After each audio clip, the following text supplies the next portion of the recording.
After the recent updates for the PTE academic exam, a lot has been changed. 2 new modules have been added, templates have been banned, essay which was not a priority before has become a top priority. The strategies for a lot of modules have been completely changed. The scoring criteria has changed, and accordingly your routine, your study plan and the mindset must also need to change. We have researched a lot on the new updates for the PTE academic, and likewise numerous students have obtained that 90 out of 90, especially after the changes. So here we are giving you in-depth strategies for all the 22 modules, the working templates, the time management strategies, the grammar strategies, collocations, top secret techniques, the essay strategy, ideation structure, and many more. Want to make most out of this video? Make sure you watch the video till the end. Hey everybody, Nakul here from SKILLS PTE Academic. Really hope everyone is doing fantastic. I'm back with yet another super awesome, perfect video on the PTE full course after the new changes. Well, this is the video.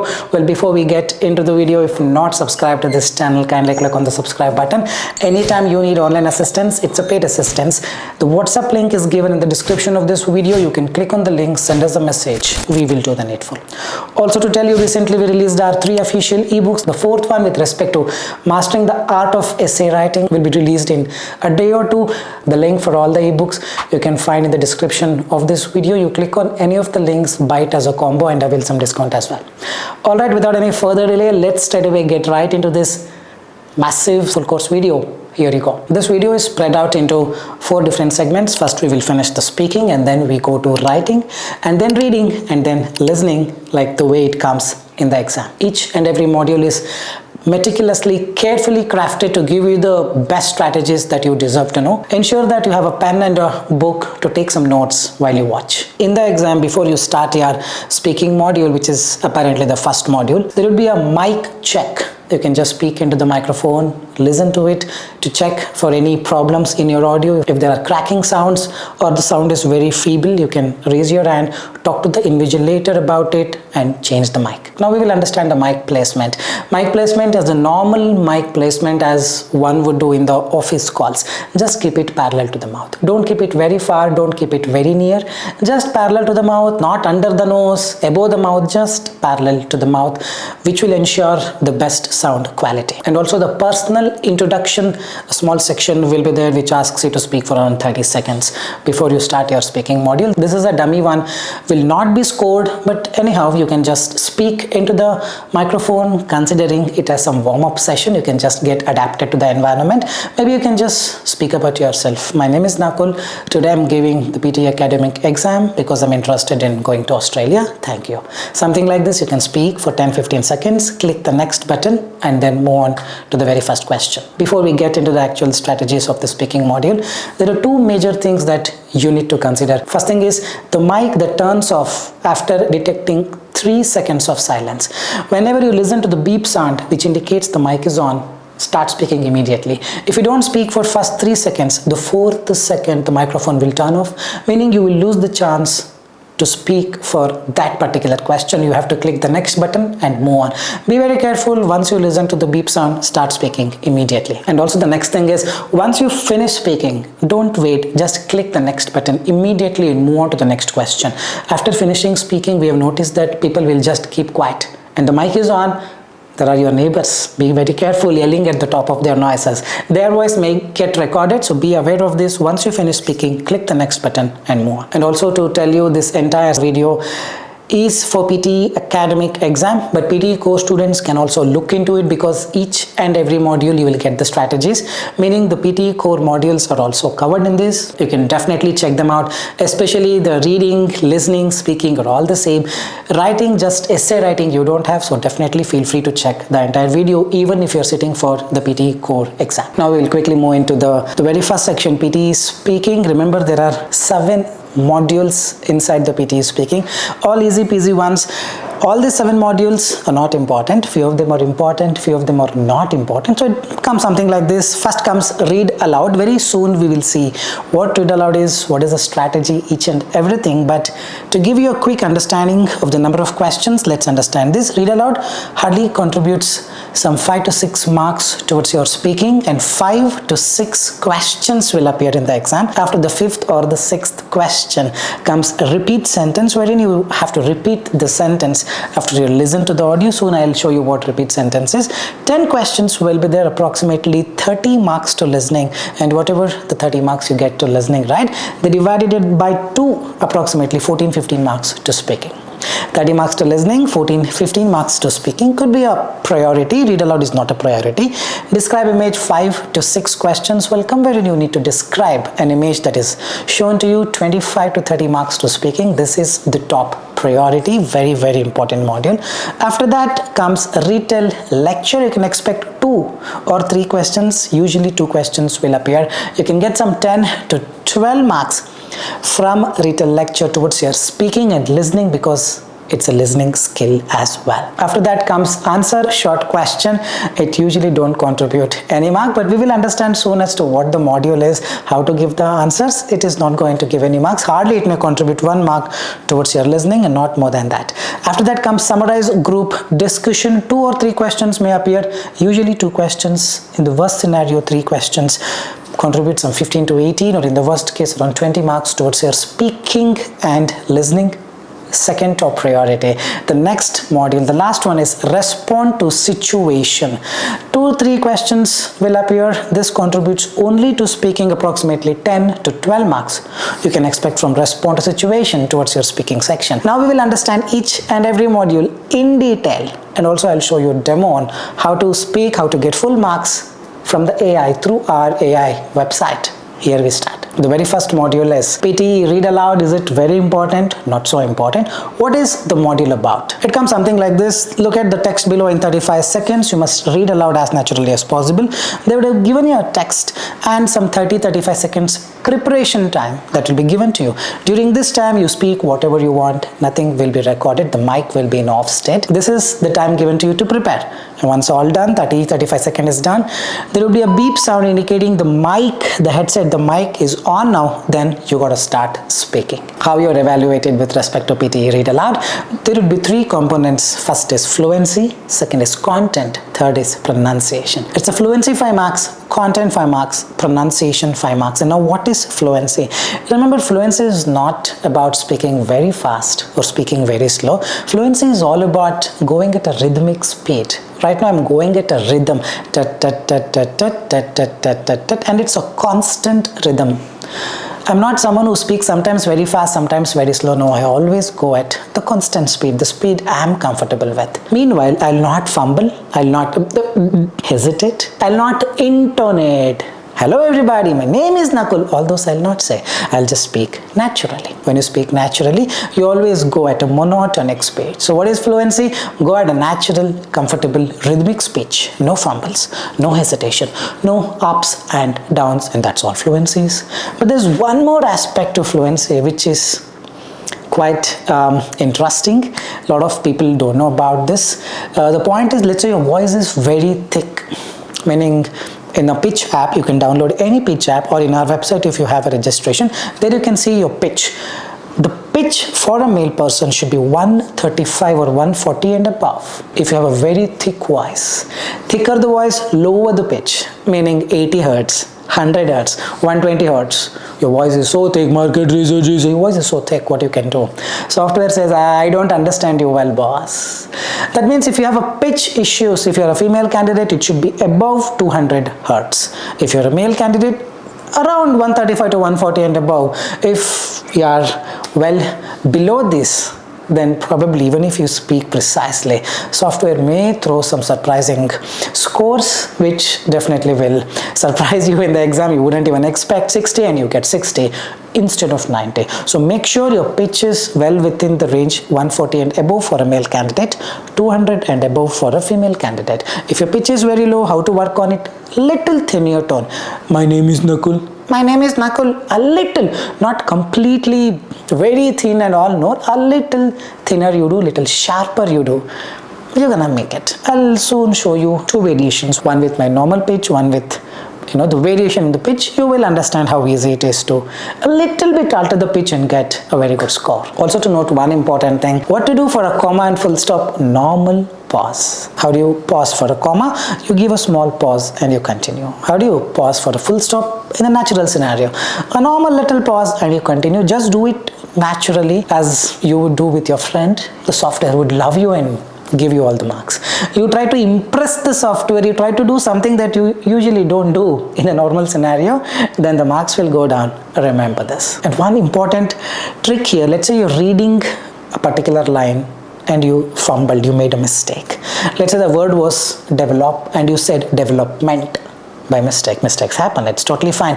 If it happens this way, should I be correcting it? No, just keep continuing. Mistakes are okay, read aloud is not important. As you know, only 5 or less than 5 marks, it is definitely not more than that. We have tried and tested this. You make mistakes, it's okay, you keep continuing as if nothing happened. Let's say you misinterpreted a word, meaning a wrong word you spoke, or you skipped a word, or you added a word. It's totally fine. See, don't do it intentionally, but if it happens by mistake, 100% fine. Don't worry too much about it. Also, let's understand more about content 5. How to get content 5 marks? Your content 5 marks depends on your clarity. I explained to you about what fluency is. But to get marks for content, in this way you cannot speak. If you do this, pronunciation goes for a toss, content goes for a toss, meaning software says, boss, I'm not able to understand anything that you speak. I'm aware you're putting your efforts, but what to do? I'm not able to understand even one word. Open the mouth more and clearly speak as if you would talk to your friend. Whenever you talk to your friends will not tell you back, boss, I'm not able to understand, right? They'll respond, they'll be able to clearly understand. The same way here, you should make the software respond by giving that full scores. Your content and pronunciation depends on your clarity. It's not accent. You can speak in your own Indian accent. 100% you get your scores, even if you take the exam elsewhere. You don't have to worry about the location.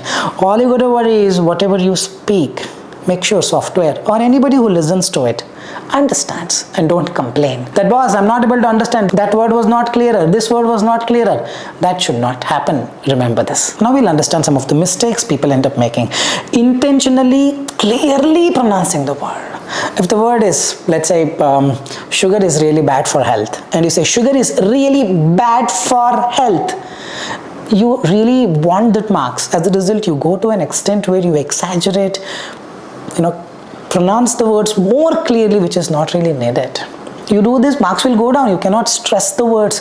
You cannot have intonations. You just have to go naturally. So have trust in the software that it will be able to understand. You just speak the way you do it.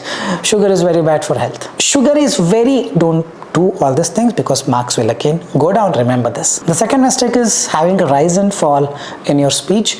Like I clearly told you, you cannot have any intonations. You have intonations, definitely marks will go down. In our website, we have this monotone, yes or no, each and everything. Soon I'll show you, but please don't have intonations. Some of the people's voice usually go with intonations by default.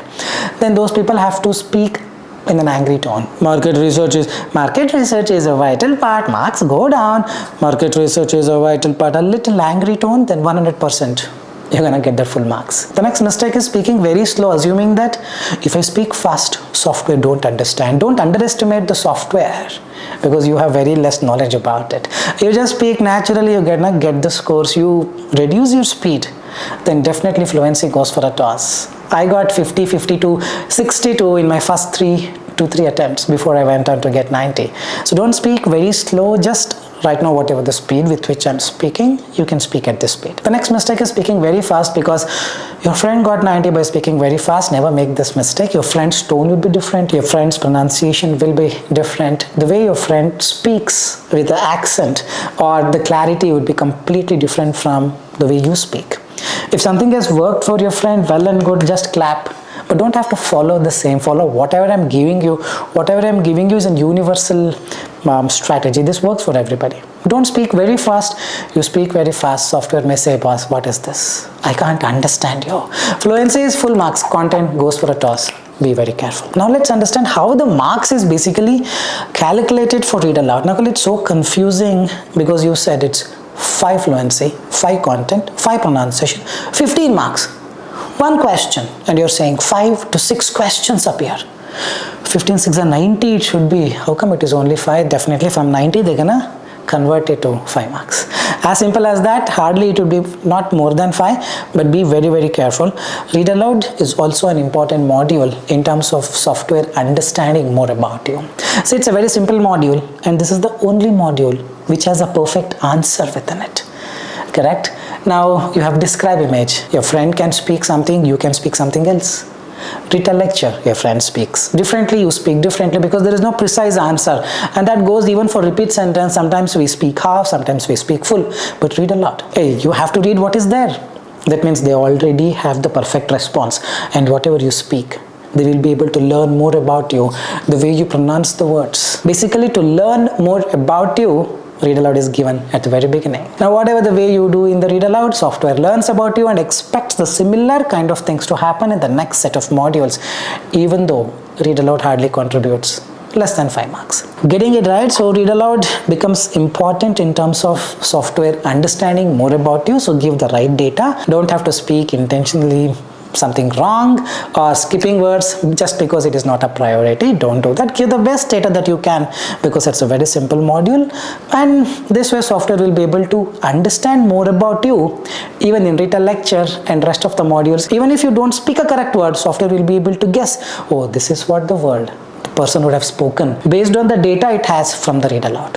Hope you are getting it. So give your best in the read aloud, even though it contributes less number of marks, for the own benefits that you're gonna reap over the modules, probably in Retell lecture, describe image, or summarize group discussion, or respond to situation for that matter. Now before I show you a demo in our website, let's understand what is the ideal time to speak. Most of the read alouds would end in 12 to 15 seconds. It will not take more than that unless the length of it is so long.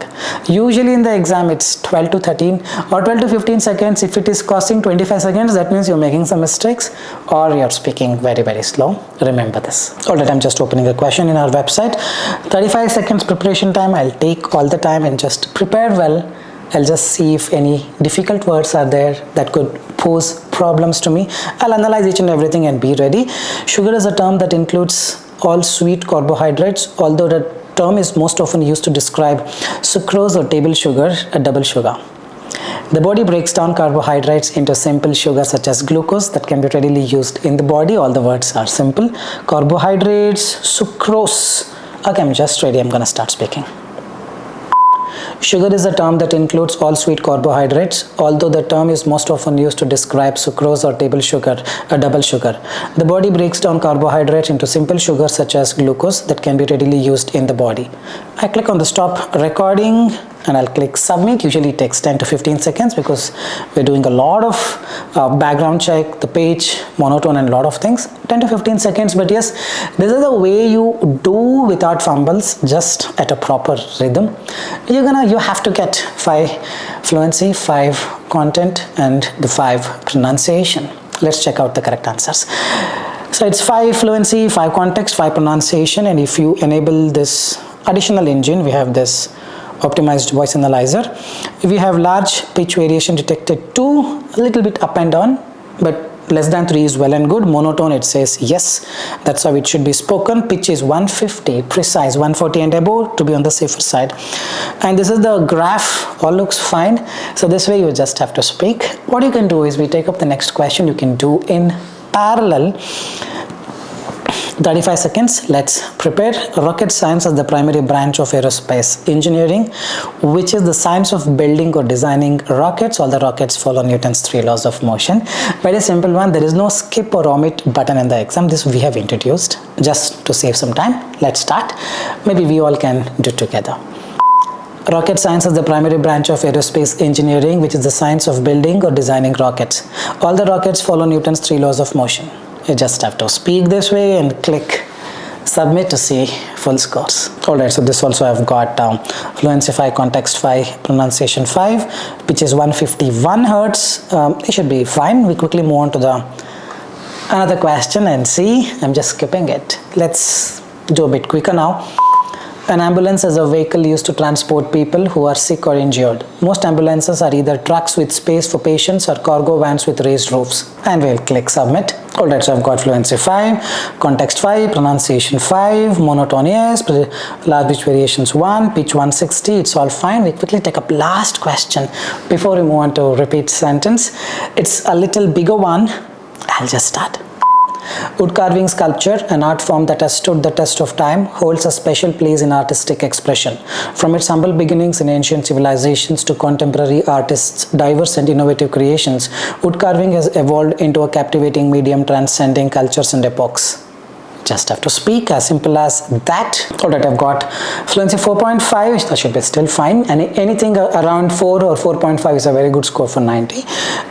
Based on the pauses, comma and all software, the AI decides whether you've done it correctly or not, but anything above 4 or 4.5 is a precise score for getting 90 in the exam. Fluency 4.5, context 5 and pronunciation 4.52, large pitch variation detected 0, pitch 154 hertz, and this is how the graph looks like. Alright, the next is repeat sentence. As the name says, repeat the audio. This is how repeat sentence looks like. Audio begins in 3. You will hear a sentence, repeat the audio as and when you listen to it. Tuition fees will vary according to the field of study. Now, once the audio ends beginning in 1, tuition fees will vary according to the field of study. You just have to listen to the audio, and once you listen to the beep sound, meaning the mic is on, then you have to start speaking immediately. But remember, if you don't speak for the first 3 seconds and remain silent, the 4th second microphone will turn off in the main exam. Be very, very careful, meaning you would be speaking after the 3rd second thinking it's all precise. Software would have thrown a message there, silence detected, microphone turning off. Be very careful about this. Speak once you listen to that beep sound, or probably after a second, it's totally fine, but not after the 3rd second of opening of the microphone. So 10 to 12 questions, usually 10 questions will appear in the exam, approximately 30 marks to listening because it's a listening skill. For speaking, whatever the 30 marks, or depending on the question, it could be number of questions, it could be 35 marks or 34 marks, whatever the marks that is there for listening, right? Divided by 2, and that is the marks you're gonna get for speaking. Usually 30 to listening and 14 to 15 marks towards your speaking. Very, very important module. How you're evaluated, the evaluation little differs in repeat sentence from a read aloud. Fluency 5 marks. Pronunciation 5 marks as it is from the read aloud, but content in read aloud it was 5, but here content is 3, meaning from this data we can easily predict content is probably not as high a priority as it is reading. Meaning from this data we can predict that content is not a huge priority compared to fluency. Of course content is important, but when you compare it with fluency and pronunciation, content may not be that important because it is 3 marks, and if you speak exactly as it is, the entire audio, Pearson's score guide says you have to get 3 out of 3 for content. But let's say you speak 50% and above, matching, meaning you just matched only 50% of the content. Pearson's score guide says with 50% of the content you get 2 out of 3 for content, not 0. If you don't match any of the content, it could be 0 out of 3 for content. Meaning from this what we understand, even if you speak 50% of the content, you get 2 out of 3 for content. Meaning fluency can be 5 out of 5, pronunciation can be 5 out of 5, but content 2 out of 3. Now let's see a small demonstration of 2 responses. The first response, you speak everything precisely. Second response, you speak only 50%. And in both the responses, your fluency is precise. Let's check this out. Now the first response, you're speaking everything precisely, you got 5 out of 5 fluency, 5 out of 5 pronunciation, 3 out of 3 content, 5 plus 5 plus 3, 5 plus 5, 10 plus 3, 13 out of 13 from one repeat sentence. Now the second demo where you spoke everything, only 50%, meaning only 50% is matching, but fluency is precise, so you get 5 out of 5 fluency, 5 out of 5 pronunciation, content 2 out of 3. Now you add this up, it will be 12 out of 13. On the left hand side it's 13 out of 13, on the right hand side it's 12 out of 13. Now this repeat sentence, total is 30 marks, not 90, meaning if there are 10 questions, total is 30, one question is 3 marks, but here we have added fluency, content, pronunciation, it is coming around 13 marks. This 13 will be converted to 3. That means if it is 12 out of 13, It would be 2.8 or 2.7 something, which is also equivalent to 3 out of 3. This is thoroughly tested, meaning even if you speak 50% of the content, not exactly 50%, I will soon talk about it, but let's say you spoke and software understands 50% of the content, precisely matching. It's 3 out of 3 for one repeat sentence towards your listening and speaking. Remember this. Now, what is the rule for fluency and pronunciation? It is the same rule as to read aloud. No fumbles, no hesitation, go at a constant speed. Here, speak like the speaker. Whatever the way the speaker speaks, you just speak, you get full marks for the fluency. But let's say you have a pitch issue, then that also needs to be worked upon for your repeat sentence, for software to understand what exactly you're speaking. Remember this. Now we'll see the strategy. Let's say the audio is very short. Please come to the next seminar. Please come to next seminar, 5-6 words. Now here you don't speak 50% because Nakul from SKILLS PTE has explained, even if I speak 50%, I get full marks, which will not be applicable just like that, the way you want it for all the questions. If it is already a very short audio, 6-word audio, you speak 3 words. For 3 words, you cannot get a good fluency. Fluency will be 0, you speak 3 words. Getting it? So you should know when to apply, where to apply, how to apply. Isn't it so? The idea is, let's say there are 6 words, 7 words, 8 words, give perfectly because it is possible to give. But let's say their audio is exceeding 12 words, 10 words, 11 words, 13 words. Now you speak that 50% and make the most benefit. And now people will try to speak the 50%. Yet they fail. Why is that so? Answer is very simple. Your mind is a big culprit. Let's say you listen to the 13-word audio, meaning all 13 words you listened, all 13 words are sitting here. But this is a very small, narrow space. It can max hold 7 to 8 words, but you've already put more than 12 words. Everything is overlapped. Meaning you capture the data, but you captured entire data. Now you are trying to speak only 7 words from the 13 overlapped words, 100% not possible. So you fumble, you hesitate, you mess it up all. So what is the real strategy? Listen to your capacity. Let's say your capacity is 8 words. Then listen to 8 words. After 8th word, stop listening, and this is what you need to practice. How to stop listening? Practice, it will come. Either you close your ears or act in a way that you are not listening to it. Maybe you can start speaking back. Because once the audio ends, again 1 or 2 seconds time will be given, after which the recording opens, so you can have some time to speak back the words that you've listened, that you've decided to speak. Hope you're getting it. So if the audio is 13 word, don't listen to 13 word. If your capacity is 8 word, if your capacity is 13 words, 100%. Please listen full and speak precisely. But let's say you're someone whose capacity is only 7 to 8 words. After 8 words, I will fumble. Then listen to 8 words. Listen less. Listen to only 8 words. First 8 words preferably. Don't mess up the order if possible. From left to right, please speak in the order. Don't completely mess it up. Speak in the reverse, or speak third phrase, second phrase, or first phrase, third phrase. Don't skip from left to right. Just listen from beginning, the first 50%, and deliver the same 50% back. You will get full scores. So the idea is very simple. Listen less, speak less. Listen more, you will mess it up. That's all the strategy for repeat sentence, but apply this listen less and speak less. Only for lengthier audios, not for shorter audios. And one important trick in repeat sentence, don't memorize. I've seen people memorizing. If you memorize only 4 or 5 words, you will be able to speak back. It's repeat the sentence. Don't literally take the meaning and try to repeat. Try to respond. When you respond, you actually try to understand the audio. The point is to understand. They're testing your listening skills. They are not in any way interested in how much memory do you have. Do you have a very great memory power? What will they do with your great memory power once you come to Australia or Canada? All they want is a skilled worker, a person who is really smart, the person who can really do things faster, who can really process things faster. Now, before we take up the demo, let's understand some of the great mistakes, grave mistakes that people end up making. The first mistake is exactly speaking 50%. Now, let's take a scenario.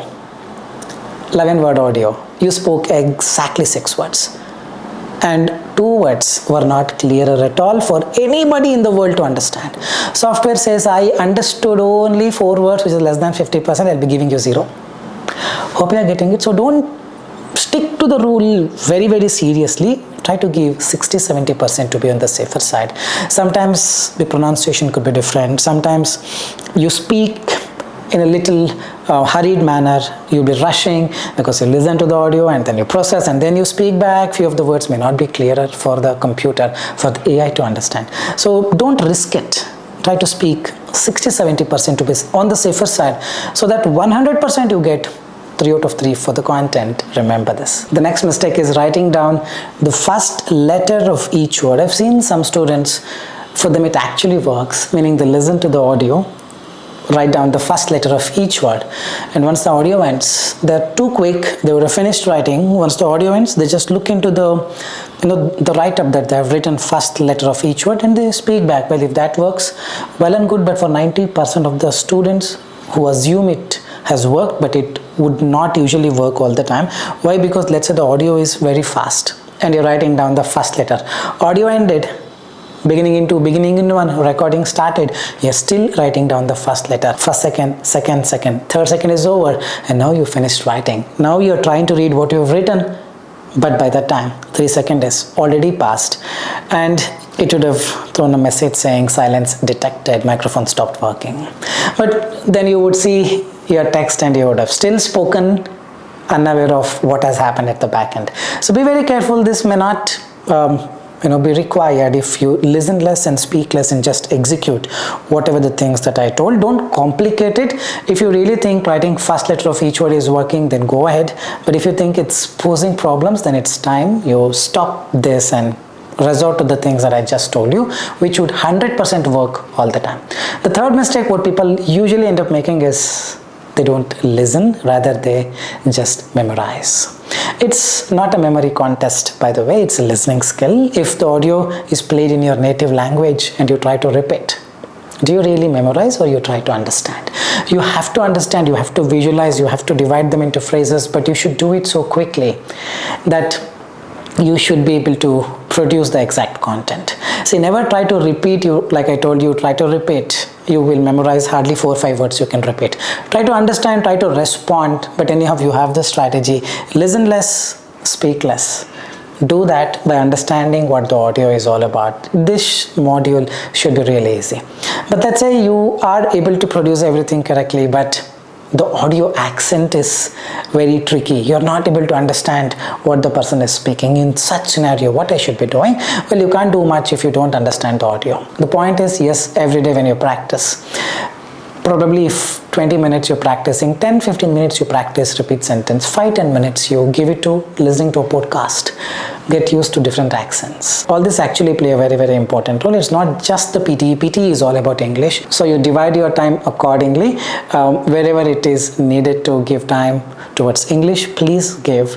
Wherever it is not, it's absolutely fine. Now let's see a demonstration for few of the audios. I'm just opening the very first question from our AI website. We'll just wait for the audio to start. The teacher asked the group to complete the task. The teacher asked the group to complete the task. It's a simple, straightforward question. Let's say how much marks do I get? So this is what it is. Fluency 5 out of 5, content 3 out of 3, pronunciation 5 out of 5. The teacher asked the group to complete the task. Pitch is 138, still fine, chalega. We will quickly move on to the next question. Let's listen. Building trust is not anything that can be achieved overnight. Building trust can be achieved overnight. I skipped 1 or 2 words. Building trust, that, the word that, and I think one more word.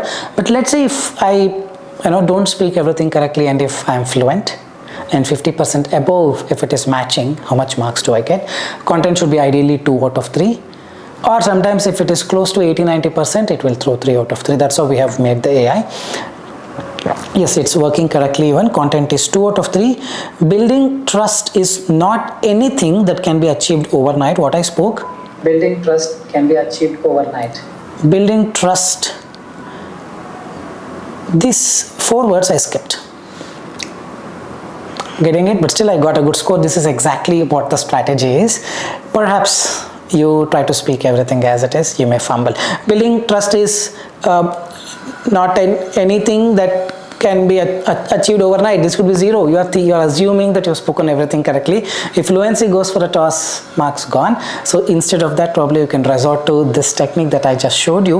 Whichever the words you have trouble, you just leave it and just go as if nothing has happened.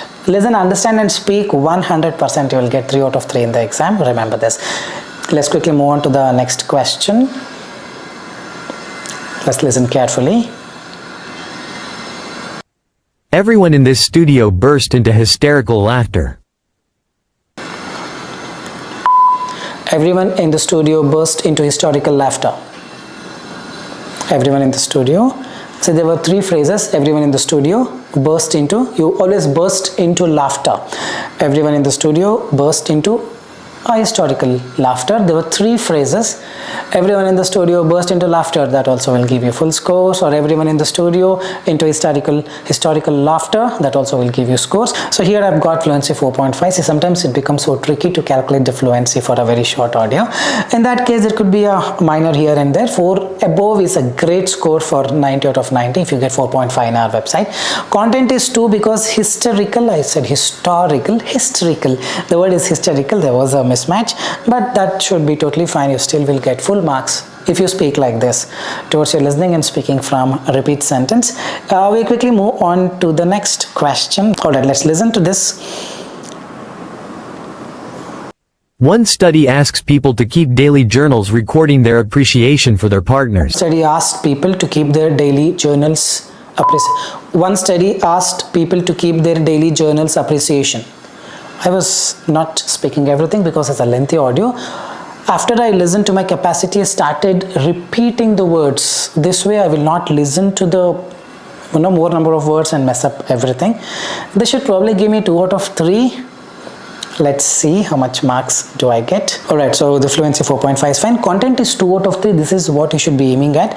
The question is, one study asks people to keep daily journals recording their appreciation for their partners. Just listen to what I just spoke. One study asked people to keep their daily journals appreciation. That's it. One study asked people to keep daily journals appreciation. So many words I skipped. Still, I would end up getting full scores in the exam, because this is what it is. This is how you understand the score guide and accordingly respond. Hope you are getting it. If you try to speak everything, meaning if you listen to the entire audio, speaking 3-4 words also becomes difficult. You try this out. So for a very lengthy one, apply this method 100%. Yields the best results. We quickly move on to the one more question before we move on to describe image. Moving up the class ladder also brings unexpected costs. Moving up the class ladder also brings the unexpected. I was little fumbling, but it should be still fine to get full scores. I think I spoke everything. Probably 1 or 2 words were missing. 2 out of 3 should be for the content if the AI is actually working correctly. Let's check it out. Alright, I've got full marks. Like I told you, if it is 85%, 90% correct, we have made it in a way that it should give full scores. That's how it also works in the exam. I think I've got full scores. So this is how you do it. Whenever you have a doubt, wherever you have a doubt, and just skip the word. Meaning you understand the audio and speak back. Listen to your capacity and speak whatever you've listened. 100% you should be getting a good score, and this is the strategy for repeat sentence. The next is describe image, a very important module, because 5 to 6 or sometimes 7 questions may appear, and it contributes humongous 25 to 30 marks towards your speaking alone, and that's a top priority. So this is how it looks like in the exam. They're gonna give you an image basically and give you 25 seconds to prepare. On the right hand side you could see the timer going down like this, 16, 15, and once 25 seconds is done, you will have to speak about the image for the next 40 seconds. Once 25 seconds is done, there will be an indication that the mic is on with a beep sound, something like this. Let's listen to that. That's it. Then you have to start speaking. So how you're evaluated with respect to describe image, it's 5 fluency, 5 pronunciation. But in read aloud, it was 5 content. Describe image has content 6 marks. Meaning here is where they're telling you that it's the content that makes a huge difference towards your score, and not just the fluency. Yes, fluency matters the most, but content they have given more priority, meaning 6 over 5, meaning you have to look into the image, try to address as much content as possible, and then only you would get 6 out of 6. Otherwise the marks will start going down. Remember this. The fluency 5 out of 5, how to obtain. Pronunciation 5 out of 5, how to obtain. The rules remain the same as that of read aloud. No pitch issues, no ups and downs, constant rhythmic speech, no fumbles, no hesitations. Whatever we studied in the read aloud, the same will be applicable with respect to fluency and pronunciation, meaning clarity throughout your speaking section. Now to get content 6 out of 6, what is actually needed? Let's understand with a beautiful strategy. The strategy is very simple. The preparation time that they give you, 25 seconds, use it to the fullest. I'll soon share you a template which requires you to speak 3 content from the image, and that content gonna be a little lengthy sentence. Any 3 content, 3 key content. Even if it is not a key content, it's okay. Whatever you think should be introduced, should be spoken, you just note down. Now how to note down? 25-second preparation time, 3 key content. Okay, this is what I speak, this is what I speak, oh, this is what the feature I'm going to speak, and you can speak those multiple times in the first 25-second preparation time. Option number 1. Option number 2, if you're very quick, you can write down at least 1 full sentence. The remaining 2, you just speak or understand what needs to be spoken and be ready, and once the recording is on, meaning the beep sound you hear, then start speaking with the template. The template would, it's not exactly a template, it's a structure. The structure would need you to fill 3 lengthy sentences, a little lengthy sentences, and automatically boom, you're gonna get full scores. And most important thing, when you speak, don't worry about the grammar, don't worry about the logic, am I really making sense, don't worry about interpreting it correctly or not. I think the keyword here was 450, the value, I think I spoke 4500, I think I should correct it. Don't worry about anything. As long as you speak from the image, as long as you don't try to trick the software, you're gonna get the scores. You try to trick the software by using some keyword template, by using some generic template which do not make any sense, 100%. The software will flag it for the manual review. A human intervention probably will happen, and the person would look into your answer and give 0 manually. This is one of the options, or probably software itself would know that you're trying to trick it and give you 000 for fluency, content, pronunciation. So what should be avoided? Don't use keyword kind of template, mechanical responses. The image is a beautiful picture which is around blah blah blah blah blah blah. It is about this, and I have to speak for 40 seconds. Today is Sunday, tomorrow is Monday. All those things don't speak. Speak something very much relevant to the image. Otherwise, you will have a very low scores. Don't use generic templates. All those will not give you score. I'll share your structure in just a while. Just use it properly, fill the sentences inside it properly by giving 3 key contents. 100%, you don't have to worry about describe image again.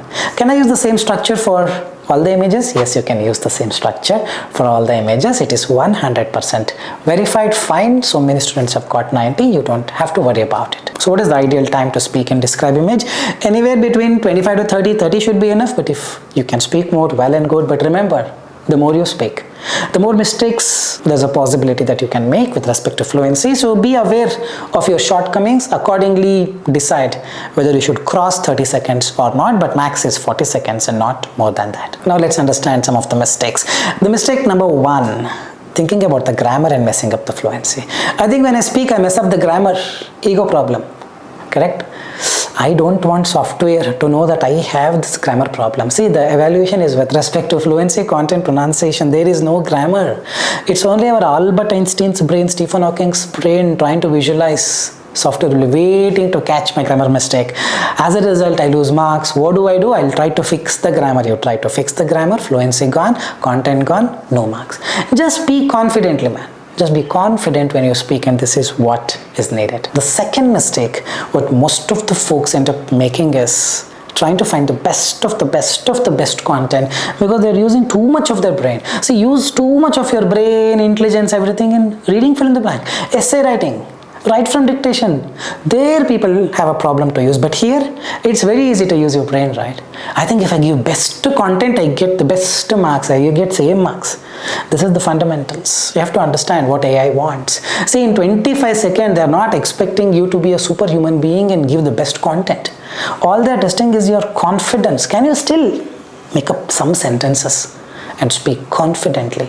You do that, you get the marks. And what are the barriers?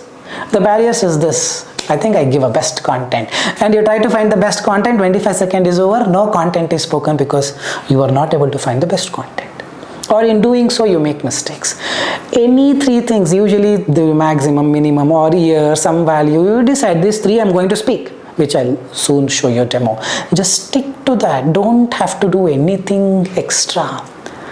You try to do something which you're not prepared, 100% you will mess up. These are the problems, the real problem, the practical problems people end up facing, and when all this happen only because of this. You just keep this aside in describe image, entire speaking. I promise you'll get 90. You use this too much, I'm again promising you, marks would be really less, because I've seen myself using this too much and saw 52, 55. At the same time, my roommate did not use that much and got 90. Reality check. And the third mistake is using only keywords. Template covers everything, dash, comma, dash, comma, dash, dash, comma, dash, comma, dash. Some 35 keywords are used. Still I don't get marks, is it? No, you don't get marks. See, the marks is distributed based on how well your ideas are connected, how well the words, the keywords that you have used are connected by showing some depth in it. You have to make that connection. Simply putting the dots is not going to give you a score. Connect the dots. Connect the dots. And there are some Stephen Hawking, Albert Einstein, Thomas Alva Edison who think few of the images I speak properly, few of the images I'll give keywords. I don't try to outsmart the software, everything they have the check. Please, it's a very simple module. Let's respect the module and earn the marks. Let's say no to the free marks. Hope you are getting it. So this is the template or the structure. First we start with introduction, where you introduce the image to the AI. Hello AI, the image is about, the image provided as a bar graph, the image provided as a pie chart that gives information about, read the topic or whatever you think the image is talking about, you just talk about it. While x-axis talks about, if you see the x-axis, if there is no x-axis, don't use this line. This line comes only for bar graph, line graph, area chart, while x-axis talks about, the y-axis talks about.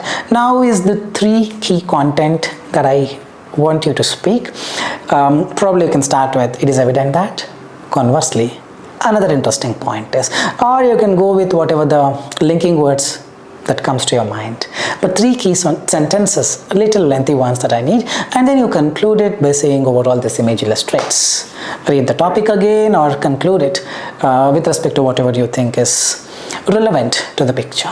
Now we'll understand how many different types of images can come. It could be any kind of image, but overall we can separate them into some 8 categories. There could be more than this as well. The first is line graph, bar graph, area chart. Then we have maps, we have process, we have pie charts, we have pictures, and we have tables.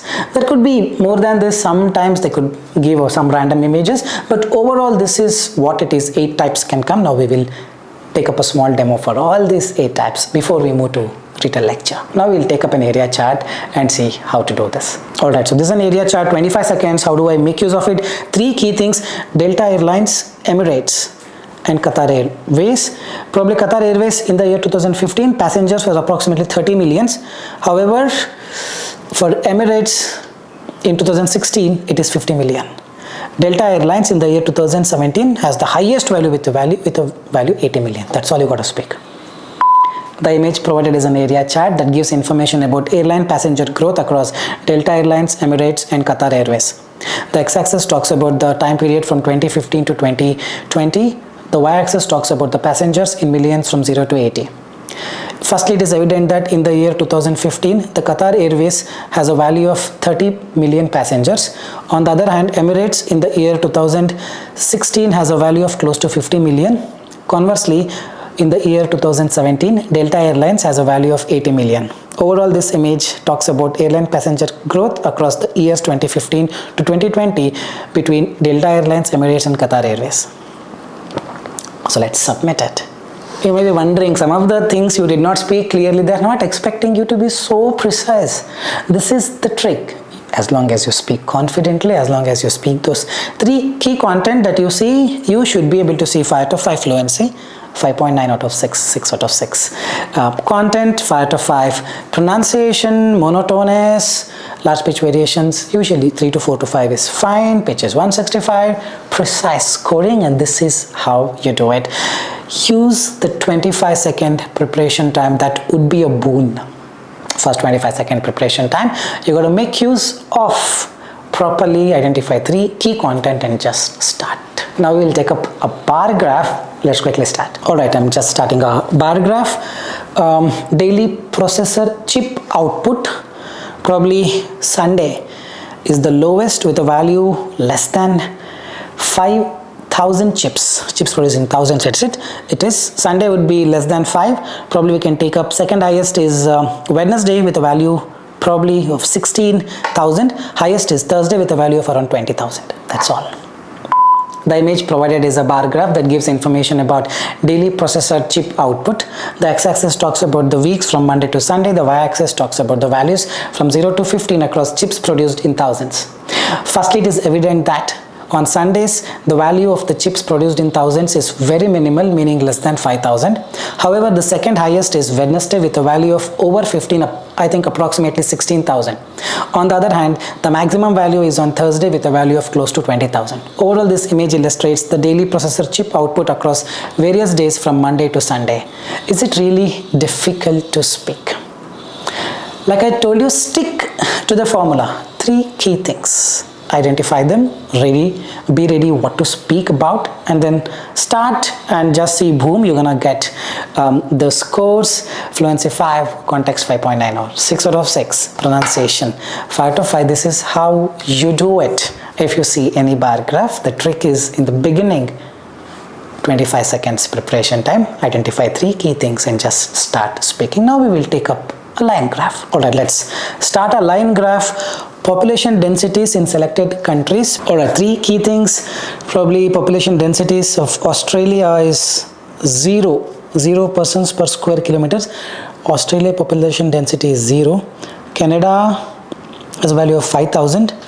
India the highest. Austria also the least. Australia and Austria 0. Canada 5,000. India 25,000. That's all we got to speak. Let's start. The image provided is a line graph that gives information about population densities in selected countries. The x-axis talks about the countries such as Australia, Canada, New Zealand, India, Germany and Austria. The y-axis talks about the persons per square kilometer from 0 to 25,000. Firstly, it is evident that Australia and Austria has a value of 0 densities. On the other hand, India has a population density of close to 25,000, which is the highest. Second highest is Canada with a value of 5,000 population density. Overall, this image illustrates the population densities of different countries such as Australia, Canada, New Zealand, etc. You just have to speak. 3 key things that we identified, with which we will just start and then finish it off in style. 25 to 30 seconds, 32 seconds should be more than enough. And the fluency is 5. This is the picture. Context is 6 out of 6, 5.9, and pronunciation is 5. Monotone, pitch, everything is precise. Now we will take up a bar graph. Let's check it out. Alright, let's start with the bar graph. Spanish speaking countries by population. Spain, I'll say Spain is the highest Spanish speaking country, or more number of people speak Spanish in Spain with a value of close to 90. The second highest is the USA, where 80% of the people speak Spanish. Least is Mexico. The image represents a bar graph that gives information about Spanish speaking countries by population. X-axis talks about the population in millions from 0 to 100. The y-axis talks about the countries between Chile, Peru, USA, Mexico, Spain and Colombia. From the image, firstly, it is evident that Spain is the country where a lot of people speak Spanish with a value of highest 90%. Second in the list is USA with a value of 80%, meaning 80% of the Spanish speaking population lives in USA. The very least is Mexico and Colombia with a value of close to 20 or less than 20 million. That's it. We spoke everything that we can. Remember, every data you cannot speak. Whatever is possible, we have spoken in 30-35 seconds. For me, I think I should be able to see full scores in this. Yes, I did see fluency 5 out of 5, pronunciation 5 out of 5, and the context is 5.9, monotone is yes, and pitch is 166, all precise. Now we will take up a map. Alright, so this is the image, water availability per capita in cubic meters. We have 3 here. Rajasthan with a value of 800 water availability per capita. Second in the list. Last is Uttar Pradesh with a value of 687. 900 is Maharashtra. Very simple one. Let's start with it. There is no x-axis, y-axis for this. The image provided is a map of India, which talks about water availability per capita in cubic meters. 3 categories of states are involved in this. One is Rajasthan, second is Uttar Pradesh, third is Maharashtra. From the picture, firstly it is evident that Rajasthan is the second highest with a water availability per capita in cubic meters with a value of 800. The list is Uttar Pradesh with a value of only 687 water availability in cubic meters per capita. The highest water availability per capita cubic meter is Maharashtra with a value of 900. Overall, this image gives more information about how the water is available with respect to different states as far as country India is concerned. Just to speak, man. It's fine even if you go wrong. 3 key things you speak and then do whatever you want. Most probably you will see a very good score. Let's check out the correct answers. I've got fluency 5, context 5.9. 5.9 is the max that we have given, so it is giving 5.9. Otherwise, all are correct. Now we'll quickly move on to tables. All right, let's load a table. World literacy rates by region. There are multiple regions. North America with a value of 99% literacy rate. List is Africa with a value of 65%. Second highest is Europe with a value of 97%. These 3 I'll speak. When I speak literacy rate, I'll also add population in millions.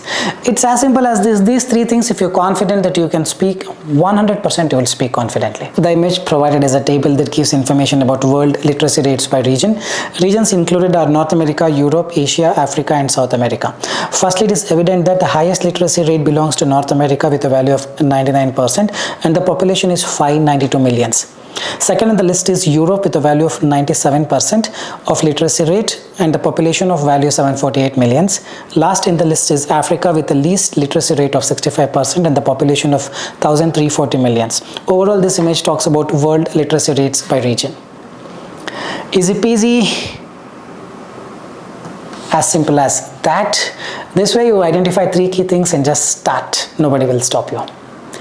The scores, let's wait for 3, 2, 1. Yes, it's up there. Fluency 5, context 5.9 out of 6, pronunciation 5 out of 5. That's how you do it. Now we will take up some pie charts and show you how to perform and get 6 out of 6 for content in the pie chart. Let's start. Alright, let's take some pie chart. Child death by cause. I just need 3 things. Probably I'll take up the highest is neonatal disorders with a value of 31.6%. Second is malnutrition with a value of 26.3%.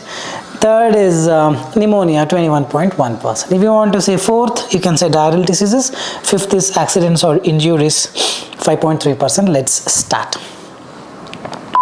The image provided is a pie chart that gives information about child death by cause. There are various death cause categories such as accidents or injuries, pneumonia, diarrheal diseases, malnutrition and neonatal disorders. Firstly, it is evident that large number of childs have died due to neonatal disorders with a value of 31.6%. Second in the list is malnutrition with a value of 26.3%. Third in the list is pneumonia with a value of 21.1%. Less number of children have died because of accidents or injuries with a value of 5.3%, and diarrheal diseases contribute 15.8% precisely. That's it, done and dusted. You just have to speak. See, I have not prepared for this before. I'm just taking up an image and using or utilizing that 25 seconds preparation time to the fullest. And then I speak, I get fluency. Like I told you, anything above 4 is a great score.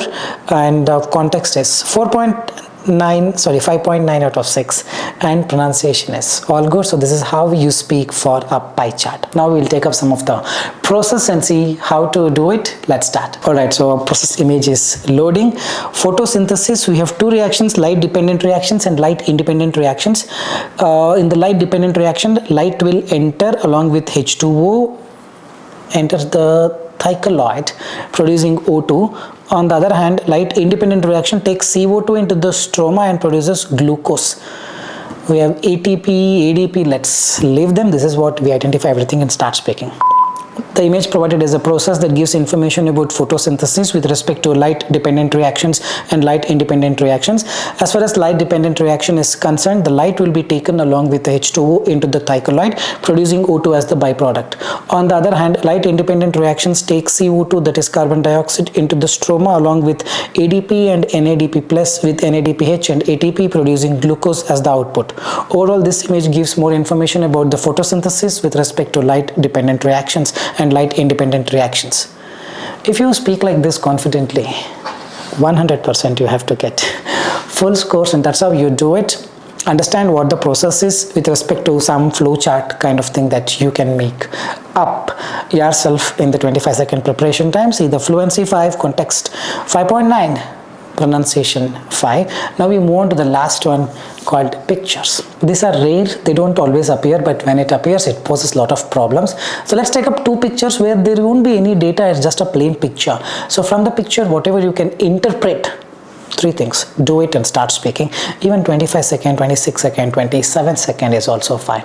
Also know that if you speak less than 20 second, marks will be very less as per the Pearson score guide. Remember this. Alright, the picture, this is what it is. Looks like a desert.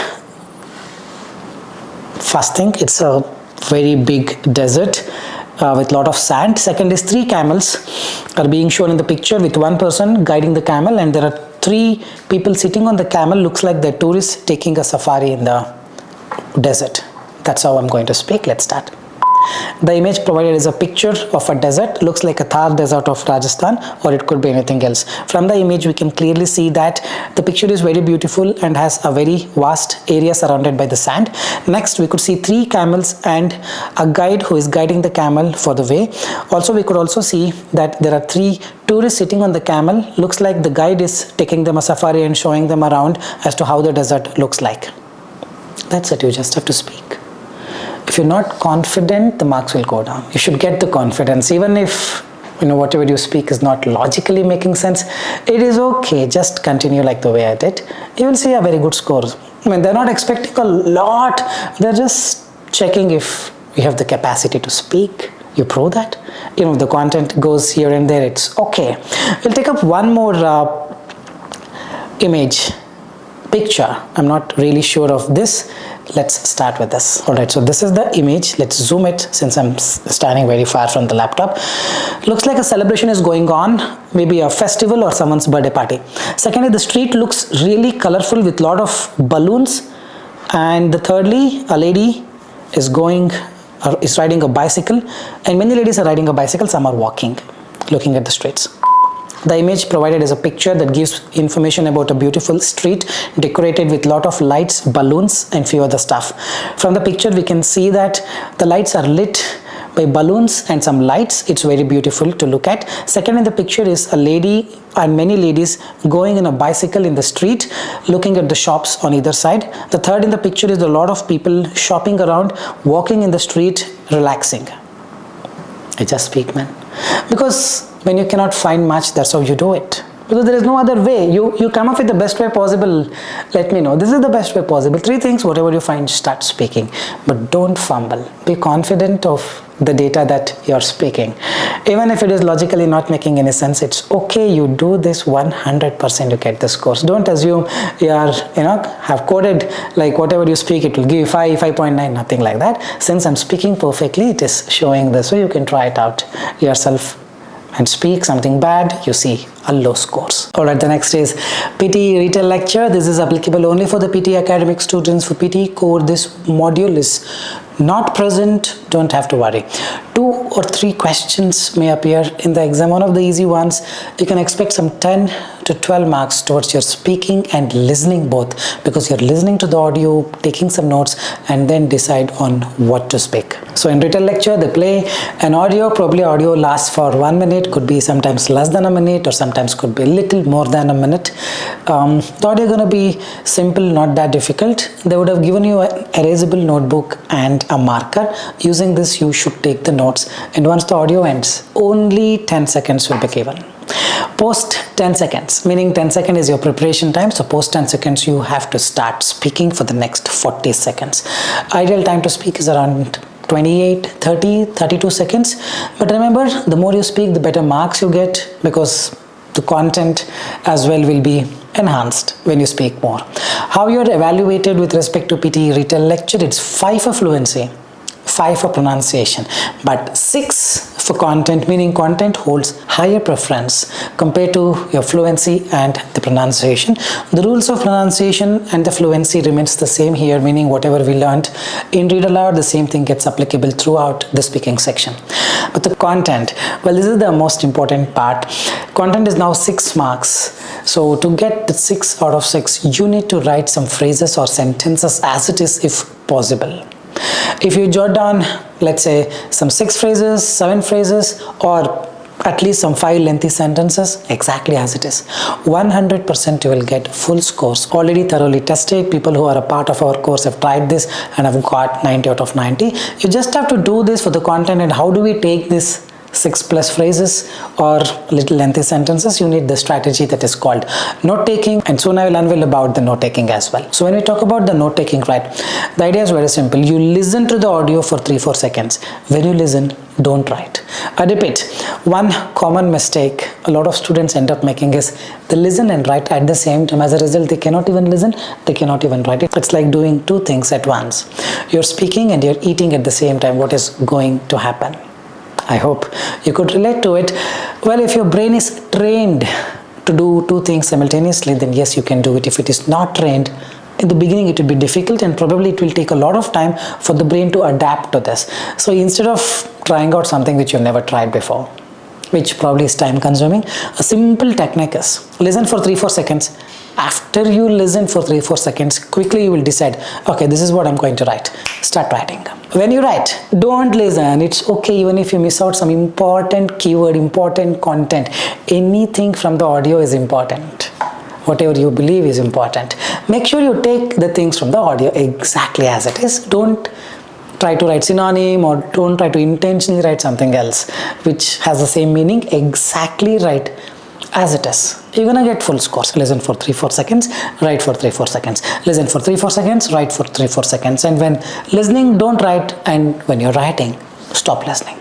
When you're writing, there could be some scenario wherein you feel like listening to it because audio is just continuing. At those times, in order to divert your concentration towards writing, maybe you can speak the words that are already registered in your mind that you're about to write. Maybe you can speak them a bit louder. This way, you can stop your ears from listening to the audio. That way, you can concentrate more. Listen for 3-4 seconds, write for 3-4 seconds.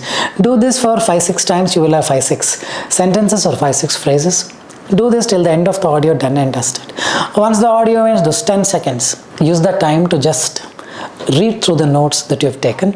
Sometimes it could be difficult for you to understand what you have written. So all those things you can do this understanding in the next 10 seconds preparation time. Post that. Use a template. I'll soon share that to you and just start speaking. When you speak, don't worry about grammar. Don't worry about logic. Don't worry about misinterpreting the data.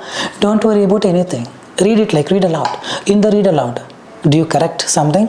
No.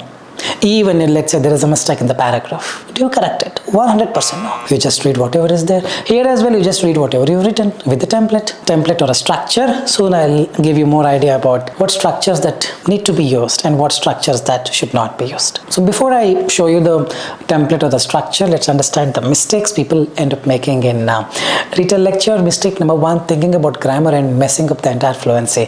Remember, your fluency still plays a very, very important role. Though you give a perfect content. Let's say you're not fluent, speaking will not come up. For speaking, it is the fluency. To get some listening marks, it is the content. Hope you're getting it, so don't worry too much about the grammar because grammar is not there in the evaluation criteria. You just have to speak whatever you see, whatever you've written. That's the mistake number 1. Mistake number 2, using only keywords. I've seen people using such templates which give you only blank, blank, blank, blank, dash, comma, dash, comma, dash, comma, dash. One word, one word, one word, one word. Thank God I filled everything. No marks, 100%. You probably get 1 out of 6 or 2 out of 6 and not more than that. You got to bring the connection between the keywords.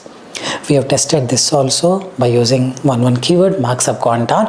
You got to speak the sentences on your own. For that, the only strategy that works is the one that I taught you. Just use the strategy, listen for 3-4 seconds, write for 3-4 seconds. You will have 5 to 6 sentences or at least 5 to 6 phrases, and then use a template and finish it off. And also avoid the generic templates, meaning there is no blanks at all. You just use some generic answer for the entire question and then finish it off. 100% it would be 0, and sometimes it may flag it for human intervention, and when a person comes there and sees it, 0, 0, 0 awarded for fluency, content and pronunciation. And also if you have some mechanical kind of answers, meaning the response that you're giving do not have life. You've taken some two words here, which do not mean anything, then again the marks will go down. The idea is you need to write the sentences or phrases in the worst case. The more you write, the better marks you're gonna get. So this is the structure the lecture discusses. In the beginning, the speaker explained. Later, the speaker said. Here, the speaker also mentioned. In conclusion, the lecture effectively summarized. It's up to you. If you really want to use this, you can use without this. In the beginning, the speaker told. Later, speaker explained. Here, the speaker mentioned. Or you can just speak without a template. Remember, probably I'm the only person, I'm not sure if any others are there. I think I'm the only person who says template don't give any marks. Template actually don't give any marks. This is just a push. Let's say your car is not starting, then you need some person to push. That push is given by template. Template is not the engine of the car. Remember this place. All template does is just to give you a little push. You can create on your own. Don't assume I use this template I have to get 100%. No. And don't also believe someone who says, I have devised new templates for a 90, you can join my course. I request. All those are not going to work. What helps you is you making your own sentences. You can use this, or you can little bit alter it, or you can speak without it. All that matters is you speak relevant content, not simply using template. Hope you're getting it. Let's take some doubts before we move into the actual demo from our website. The first question and the first doubt is, what if I note down very less content? A lot of students have this problem. I'm not able to take down more notes. Hardly I can take 3-4 words and not more than that, or 5-6 words and not more than that. The first reason as to why this is happening, because you're poor at note taking. You need to employ the strategy that I told. Perhaps you're listening and writing at the same time. As a result, you're not able to do anything. Once you apply the strategy that I talked about consciously, then you will be able to extend probably from 4 words to 4 sentences. But to answer your question, what if I note down very less content? You cannot do much. Some people say you can repeat the content, you repeat the content, but it's not going to give you more marks for the content. The fluency may come up. You can do that, the 5 lines of the template. Let's say you've written 2 sentences, you can repeat them. Probably fluency will still be 5 out of 5. But content, you cannot expect more. So definitely whatever the marks that you got to lose, you will lose it. So the answer is, there is no shortcut. You got to write. You got to develop the skill in book exam only once you become ready. Hope you're getting it. The next doubt is, what happens if time reaches 40 seconds and abruptly stops recording while I speak? Nothing will happen, man. You don't worry about all these things. 30 seconds is enough if you're not able to gauge how much time has passed. It's okay, just speak. Once the recording is ended, automatically whatever you've spoken will be cut 100%. That will not pose any problem, remember this. Alright, on my left hand side I have some questions. On the right hand side I have the template ready with some space left for me to take the notes. I've done this before, it's okay, I'll do it again anyway. I'll be doing some 2-3 questions. Let's start with the Barnum effect. It's a small audio, we need to be really agile, quick to take down the notes. Let's start. I'm Alistair Budge, and today we are going to be talking about something called the Barnum effect. You might not have heard of it before, but you have almost certainly experienced it. Almost. If you have read a horoscope, had your fortune told, or cracked open a fortune cookie in a Chinese restaurant, and thought, that is so me, then you have experienced the Barnum effect firsthand. It refers to the tendency of people to accept vague, general statements as being highly accurate for them personally. Psychologists use it to explain why people often believe in astrology, personality quizzes, and even some forms of pseudoscience. Personality quizzes and some form of pseudoscience, I'm not sure. The lecture discusses today we are going to be talking about something called the Barnum effect. In the beginning, you have almost certainly experienced it or cracked open a fortune cookie in a Chinese restaurant. Then you have experienced Barnum effect firsthand. Psychologists use it to explain why people often believe in astrology, personality quizzes, and some form of pseudoscience. I think 80% of the data I have captured. Let's see what scores do I get, but 1, 2, 3, 4, 5 very lengthy sentences I've taken. This should definitely give you 5 out of 5. So 6 out of 6 rather. Fluency is 5, context is 6, pronunciation is 5, and this is how you do it. But let's say you were not able to take this last line. Then do I get full marks? Almost 4 sentences are there. You should be still getting a very good score, 6 out of 6, or in the worst case it could be 5 out of 6, but definitely not 2 out of 6 or 3 out of 6. Try to take as much lengthy sentences as possible as it is. Then for sure you're going to get 6 out of 6 for the content. Alright, we just move on to the next question. Let's do the same way. Ozempic. I'll just write Ozempic in advance. People who take Ozempic want to eat less, so they eat less. And unsurprisingly, they lose weight. 15% of their body weight on average. And because they lose weight, they reduce the probability of cardiovascular disease, heart failure, all of these nasty health conditions that you are more likely to suffer if you are overweight or obese. Hallelujah, some health commentators were saying. This was literally a miracle drug. As if by magic, it tricked overweight and obese patients into feeling like they were full, so they didn't want to eat as much, so they lost weight. They didn't want to eat as much, so they lost weight. The lecture discusses Ozempic. People take Ozempic who wants to eat less, so they eat less and they lose weight and 15% of their body weight on an average. They reduce the probability of heart failure, and once you do that, you're more likely to suffer if you're overweight. They were full, they didn't want to eat as much, so they lost weight. So the audio is very small, very, not exceeding more than 40-45 seconds. It becomes so difficult to take down the notes. And this much you covered, meaning almost 80-85% of the audio you have covered because of the note-taking strategy. Then yes, you will get 6 out of 6 content, 5 out of 5 fluency, 5 out of 5 pronunciation. But let's say you are not able to take the last line. Still there are people take Ozempic who want to eat less. Could be one phrase. So they eat less, they lose weight. Second phrase. 15% of their body weight on average. Could be third phrase. They reduce the probability of heart failure. Fifth phrase. You're more likely to suffer if you're overweight. There are still so many phrases, and when I write phrases, I mean exactly matching to the exact words. This will help you stand a chance to get 6 out of 6. But let's say you write people swallow Ozempic, eat less, and you wrote eat less, and here you missed the word they, you missed the word lose, and you wrote 15% on average. Now you don't get scores. There's a concept called cosine similarity. You can just Google it. The way how it works is how the AI is implemented. The entire AI, if you want to ask AI whether these two things are similar, it probably does the cosine similarity of the both. And that's how it should be. That's how even in our website, or for that matter, Pearson's. This cosine similarity, if you want to get a good score, meaning content will be better. If you want to get that cosine similarity, a better score, you need to write something that is similar. Here people swallow it still fine, but rest of it is meaningless. It's not making sense. So when you take exactly as it is, a little lengthy ones, then 100% it will be similar. The meaning will be similar, and you're copying exactly as it is. So this way the cosine similarity score will be more. As a result, your content score will be more. Let's take a last question before we move on to the summarized group discussion. The next question, let's do it quickly. All right, probably you also can do at your end. Let's start.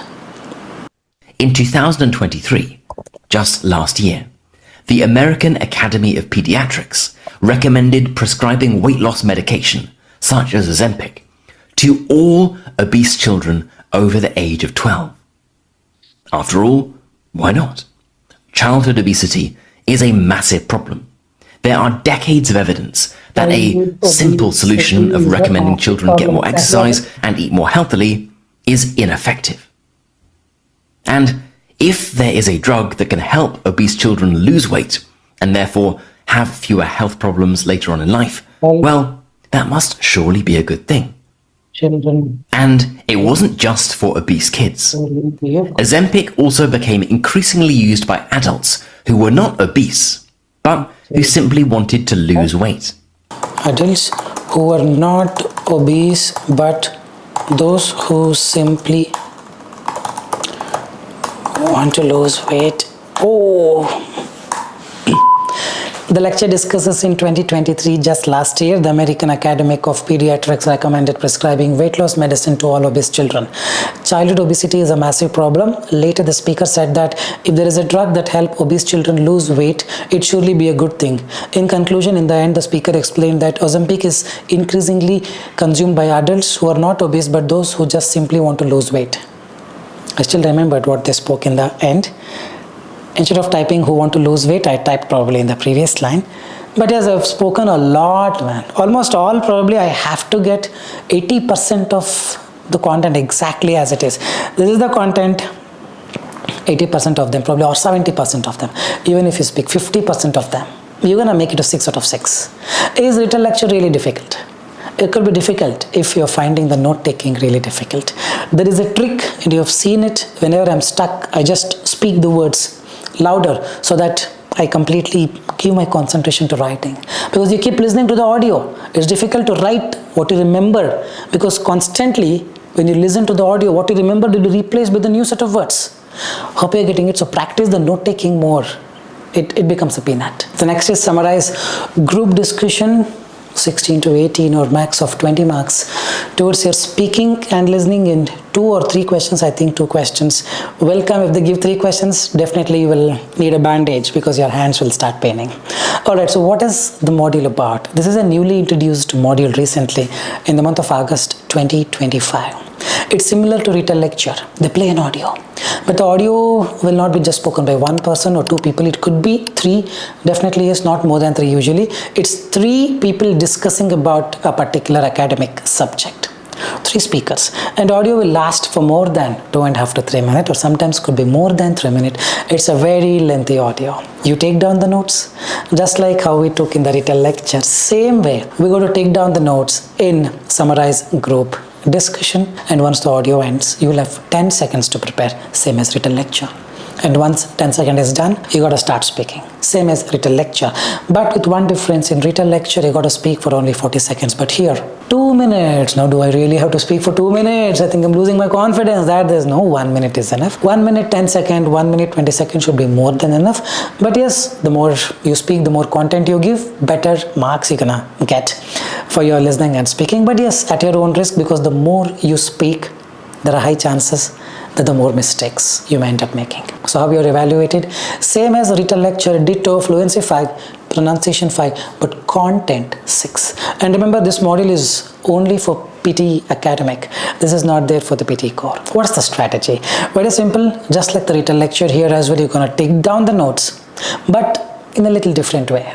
Before the audio begins, there will be some time for you to just look around, say hi to your neighbor. Don't misuse it that way. Pick that booklet, meaning the erasable notebook that is given to you with a marker, and write S1 at the top, leave some space, S2, leave some space, S3, leave some space. This way you have divided them into 3 different compartments. Whatever the speaker 1 speaks, I'll write in speaker 1, S1. Whatever the speaker 2 speaks, I will write in S2. Whatever the speaker 3 speaks, I'll write in S3. And then once the audio ends, I'll just read from top to bottom. As simple as that. You can use a template, you can use a structure. I would personally recommend a structure. Structure would go something like this. Introduction. 3 speakers were discussing about dash. Now you talk about the speaker 1. You can just firstly, then here, later, if you want. Otherwise, you can just read out the lines that you have written. Finish off the speaker 1. Don't have to go in an order. When the audio plays, it could be speaker 1 speaking. After first sentence, speaker 2. After second sentence, speaker 1. After third sentence, speaker 3, it could be in any order, but nevertheless, you don't have to worry. You just write speaker 1's entire thing in speaker 1's compartment. Whenever speaker 2 says, you write in speaker 2's compartment. Whenever speaker 3 speaks, you write in speaker 3's compartment. And when you try to speak, start with introduction, like I just told you, then finish off the entire speaker 1, then come to speaker 2, finish off the entire speaker 2, then come to speaker 3, finish off the entire speaker 3. It is the same as Retell lecture, but with one difference. It's 3 Retell lectures done consecutively. One after the other, you should do continuously 3 Retell lectures, which has got a new name called summarized group discussion. Otherwise, there is not much of a difference. Easy peasy. If you're good at note taking, you will easily get 6 out of 6 for the content from this module, meaning some 18 to 20 marks towards your speaking and listening both, just like that. All right, let's take some 2 questions. I'll open one of the questions and see how I take the notes. Let's start.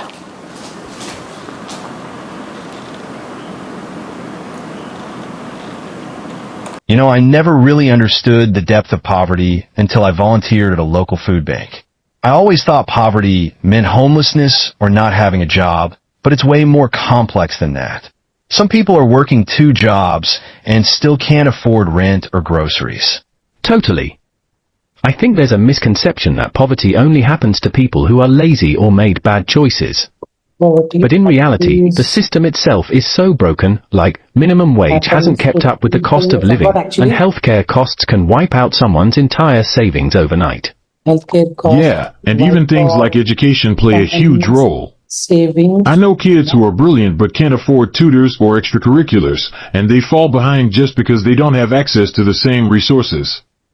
Poverty isn't just about money, it's about opportunity. And what's wild is how invisible it can be.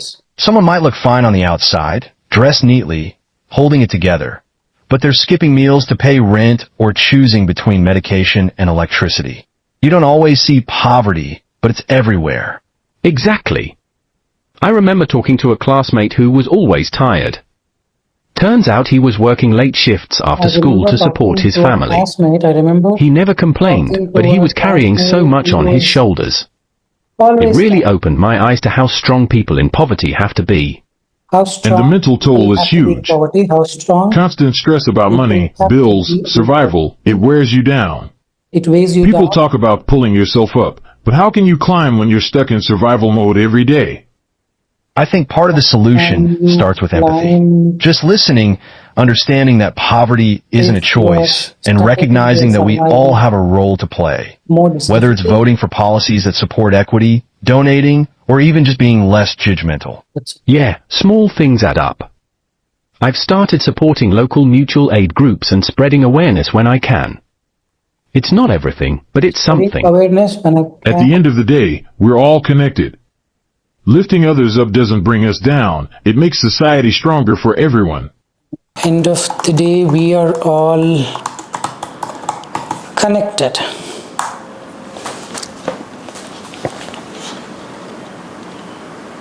The speaker once said, I never really understood the depth of poverty. Poverty means homelessness and still can't afford groceries. Dressed neatly, holding it together, and they're skipping meals.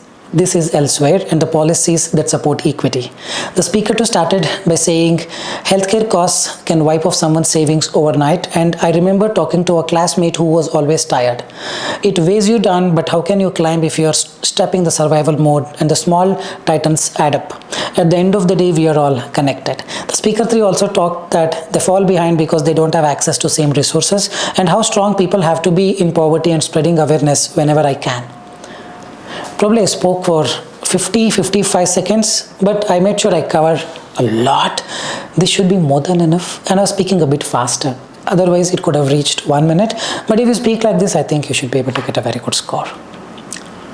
So it's context 6 out of 6, but I've covered more than 60-65% of the content. And the most important trick here is not just covering everything. Whatever you write as it is in detail, meaning take a little lengthy sentence. 100% guaranteed you get the full scores. You write one word, two words, then the cosine similarity score will go down, meaning you're not speaking something similar to the response. Then all of a sudden the scores will dip. So speak something like this, write something like this. We have taken a lot of notes. 1, 2, 3, 4, 5, 6, 7, 8, 9, 10, 11, 12, 13, and that to lengthy sentences. It should be more than enough to get a very good score. Context 6, fluency 5, and pronunciation 4.65. I think we can take up another question and see how to do it. Let's do this.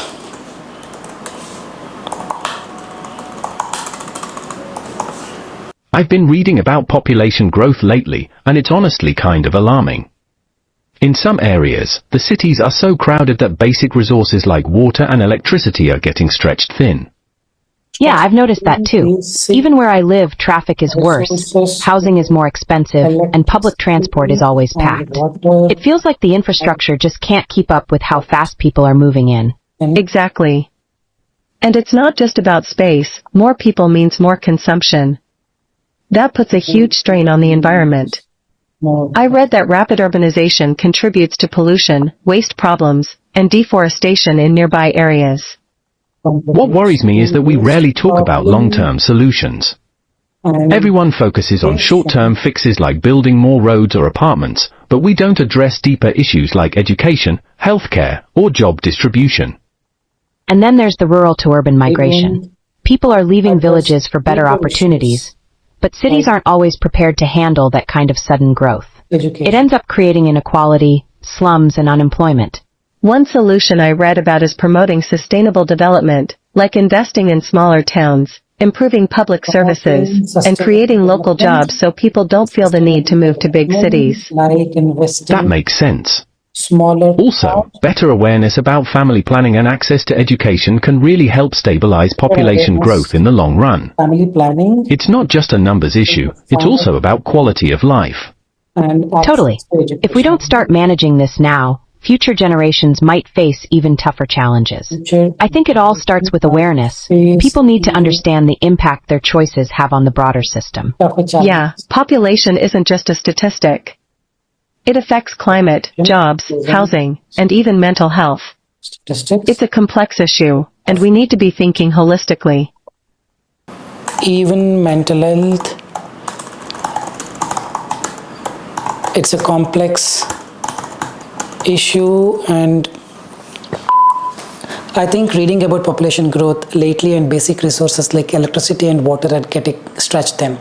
The speaker one also told that building more roads and apartments and we don't address deeper issues like education. Better awareness to family planning and access to education is really crucial. The speaker too started by saying rapid urbanization contributes to waste problem and deforestation and quality slums and unemployment. Future generation might face even tougher challenges. Speaker 3 mentioned that it is not just about space, because more people mean more consumption, and promoting sustainable development like investing in small towns. Popularity is not just a statistics, it affects even mental health, and it's a very complex issue. I messed up this word. I read popularity, I think it's population. Still fine. I think I've given more than whatever I can. The audio was exactly for 2.5 minutes, not more than that. And I've taken more than 1, 2, 3, 4, 5, 6, 7, 8, 9, 10, 11, 12 sentences. It should be enough, man. As long as you take lengthy ones as it is, 100% you get the scores.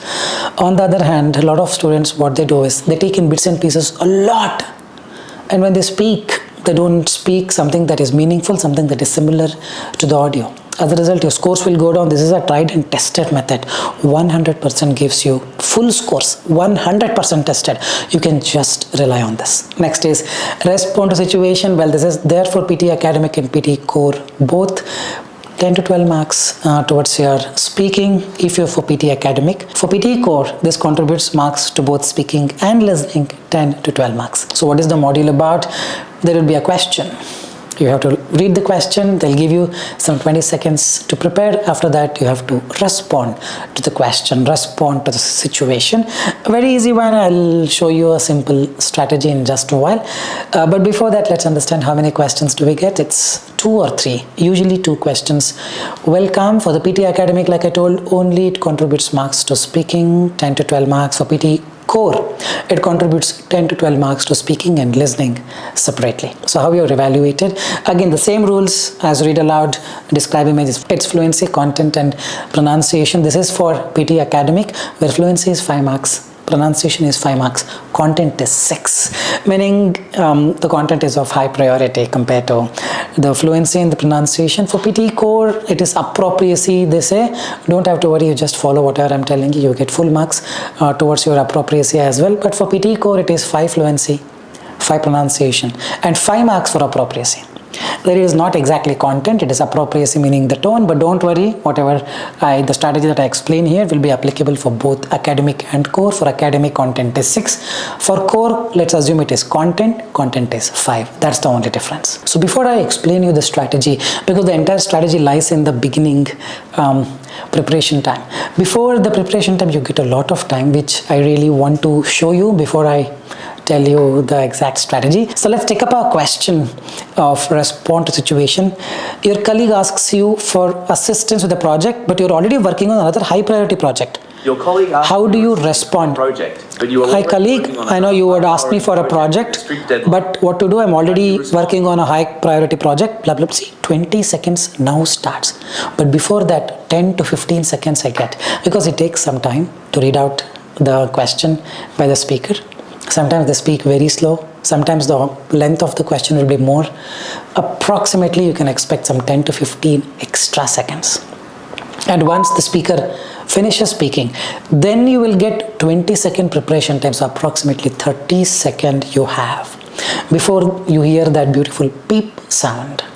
Now 30 seconds is a big window of time, isn't it so? Read the question and understand there will be 3 parts.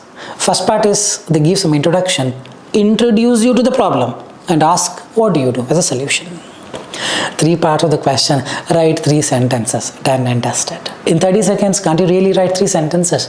Or at least speak 3 sentences. At least know what you have to speak, so that when it plays the recording, you will be instantaneous. As simple as that. Look at the question, a colleague asks you for assistance with the project. Hi Ram, I'm sure you asked me for assistance because you're really struggling with the project for a very long time. I was very happy to assist you, but what is the problem? The problem is I'm already working on another high priority project given by my manager, which is actually a big cost to the company unless it is fixed in a short interval of time, which has a strict deadline. Address every part of the question. The first part says your colleague asks you for assistance with a project, help for a project, but you're already working on another high priority. In your answer, you miss this high priority, or with a strict deadline, you miss this deadline, then marks will start going down. It's a small question, whatever you can, every keyword you address. How do you respond? Give me 1 more week, until then you struggle there, after 1 week I'll come and help you out. It's as simple as that. Hope you are getting it. So coming back to the strategy, like I showed you, you will get some 25 to 30 seconds free time. Use that time to write down or just speak. Just know what you have to speak, on what terms you got to start speaking, and then use a template. I'll show you a structure and then start speaking. Try to address every part of the question. Identify the keywords. Every keyword of it, if you address 6 out of 6, for sure. The mistakes what people end up doing here is, again, they're worried about the grammar and mess up the fluency. Don't worry, even if we are making a lot of grammatical issues, it should be 100% fine. Just keep going, don't have to worry about it. Second mistake is writing keywords. I don't know from where people get such templates, dash, comma, dash, comma, dash, and dash, comma, dash, comma, dash, comma, dash. In that way, the person prepares a template. We have tried and tested this, man. If it was working, I would have asked you to do the same. It doesn't work. You have to speak. There is no escaping henceforth. One who truly deserves will get this course. So be that deserving candidate. Let's say bye to the free marks. Hope you are getting it. So this is a short template. Hi professor, hi Mr. Colleague, or tell the colleague name. Hi police officer, whatever the question demands you to speak with. And then firstly it is quite evident that, then it seems that, therefore I would request you to, can I use this template and get 90?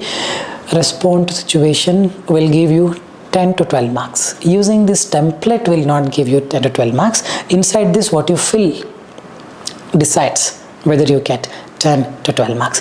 This you can change it the way you want it. Again, I'm telling you, I'm the only person who is telling the truth. Seems like I'm not sure if others are also telling.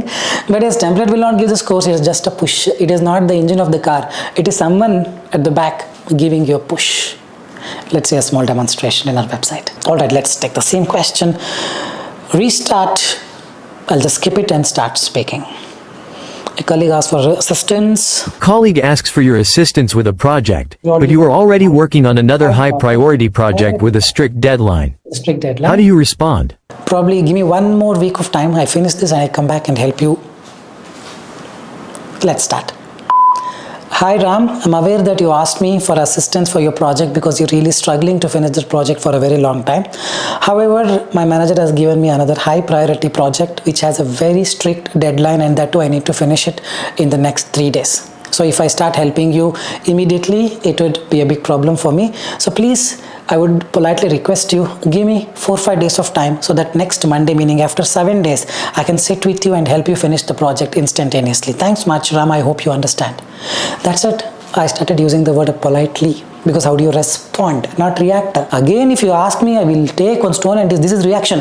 Respond, I'd politely request you. Try to be more, having a formal tone, which gets you a very good score.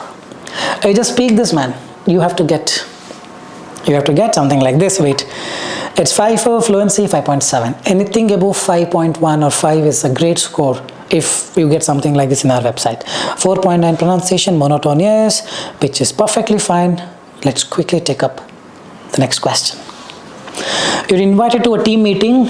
I'm aware that I have a team meeting this Friday afternoon, but I have another client call invited to a team at the same time, 2:30 p.m. But you have another client call. So I would politely request you to reschedule it to next Monday so that I can come and attend the meeting. We'll start. Hello team, I'm aware that I've been invited to a team meeting this Friday afternoon, but what to do? I have another client meeting at the same time, and the client is from America, and I need to finish the project at the same time, and this project is very, very important. As a result, I will have to decline this meeting, and I would politely request you to reschedule this to next Monday afternoon, the same time, so that I could definitely join on time and attend the meeting. Thanks much for understanding. I think that it should really give a good score because I try to address each and everything. It's 5, 5.7, 4.9. That's how you do it. Let's take up another last question before we move on to the last module of PTE speaking. You submitted an important proposal to a client but realized numerical error. Let's use the same term. In the pricing section, how do you inform your manager? Hi Mr. Manager, I submitted an important proposal to a client last week, but later I realized that there was a numerical error in the pricing section which I completely forgot to inform the client. So I would politely request you to set up a meeting with the client again if you can, so that I would fix this and get the project immediately. I hope you would do the needful. Thanks much. They asked how do you inform the manager. Probably I talked about the solution. That should be still fine. I'm informing the manager to give me another chance to fix it. It should give a good score, but let's see how AI acts. Yes, it has given me a good score. 4.5 is a good score for fluency. 5.7 and 4.6, and that's how you do respond to situation. After this comes the last module, answer short question. 3 or 4 questions may come, no marks to speaking. Probably it contributes 1 mark to listening for PTE Academic. What is the module about? Answer short question. They're going to ask you a very simple question. Who does cardiologist refer to? You know that he is a heart surgeon. You can say heart surgeon, heart specialist, a doctor. You can either speak the correct answer if you know, or let's say the answer is right over here but it's not slipping out of the tongue. Then speak something relevant to the question. Let's say you have no idea as to what it is. Repeat the question. Let's say you forgot the question. Don't say anything or say thank you and click next. We have skipped this and still people have gotten 90 with that confidence. I'm telling you, please don't pay someone the money for the repeated answer short questions. All these are not needed.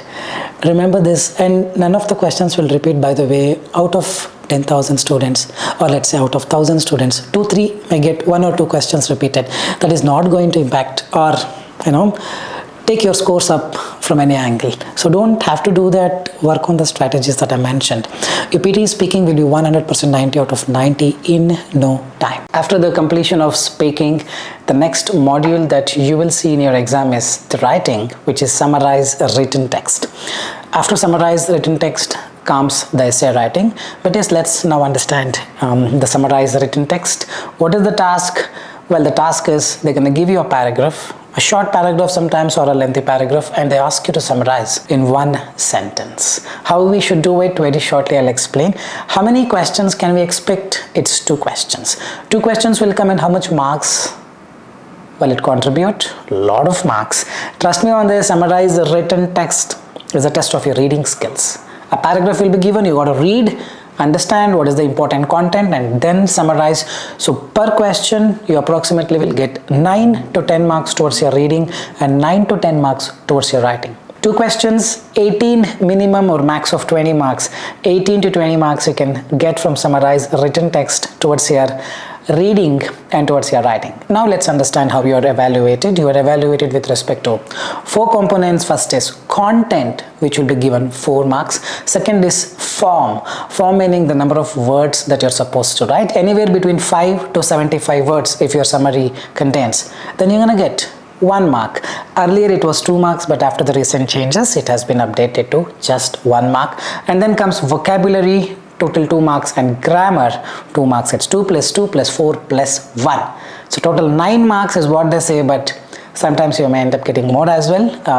Let's not get too much into the scoring, but yes, overall some 18 to 20 marks you can obtain from to summarize a written text towards your reading and writing. And one important aspect of summarize written text for PTE Academic is you got to write in 1 sentence only. Let's say your summary contains 2 full stops, gone case.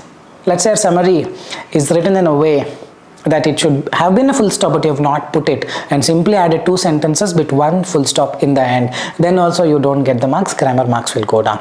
You have to write strategically 1 sentence with 1 full stop with a perfect grammar. Then only you're going to bag those 2 out of 2 for the grammar. And how we should do it, very shortly I'll explain the concepts of the coordinating conjunctions, subordinating conjunctions, fanboys. We have a lot of simple concepts, simple grammatical sentence concepts. If you understand writing summarized written text is a cakewalk. Let's understand more about the content, how to fetch those 4 out of 4 for the content, meaning you will get 4 marks towards your reading and writing, free marks. How to get 4 out of 4? Very simple. Try to cover as much content as possible. I've seen students getting very low scores in the writing. At the same time, I've seen students getting 90 out of 90 in the writing. The only difference is the content coverage. There are 2 ways you can get full marks for the content. Very shortly I'll explain, but don't worry whether I get 3 marks, 2 marks. No, if you just follow the strategy that I'm going to talk about, 100% you're going to get 4 out of 4. But to tell you what is 4 out of 4, 4 out of 4 means you've covered almost all the key components of the paragraph. 3 out of 4 means probably few parts is missing. 2 out of 4, 50% of the part is missing. 1 out of 4, very less content you've taken from the paragraph. 0 out of 4, you've written an off topic. This is what it is, but don't worry, I promise in the next 15-20 minutes, everyone who watched this video will know how to get 4 out of 4 for the content. Now let's discuss the form. We need 1 mark, right? How to get this 1 mark for the form? Anywhere between 5 to 75 words you get it, but the ideal word count would be to write above 60 words. After the recent update, we have seen students getting low scores by writing less number of words. Try to write as much as possible. You don't have to go till 74, anywhere 60, 62 or even 68, 70, 72. That should be still fine, but you gotta write in 1 single sentence with 1 full stop towards the end. If you miss the full stop, entire summarized written text gives you 0, 100% tested. And also if you write the entire paragraph by mistake because your caps lock is on, you wrote everything in the capital letter, it's gonna be 0 out of 10 from 1 summarized written text towards your reading and writing. Be very careful. Next is grammar 2, vocabulary 2. You don't have to do much. Whatever the strategy that I talk about next, you just follow. Grammar you're gonna get 2 out of 2.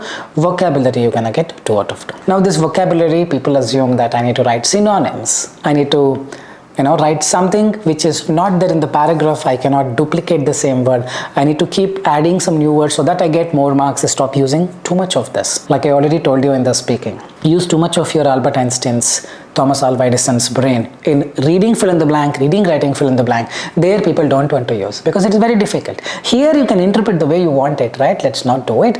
Please leave the interpretation to me and have the faith in me. 100% you're gonna get 2 out of 2 for grammar and vocabulary. Yes, you can use synonym, you can write a new word, but while writing, If you write something that is meaningless, or if you write a wrong word, then again marks will go down and you will definitely come here and comment, I followed everything that he told, but see, I've got low scores. Please don't follow him. You start developing that hatred towards me.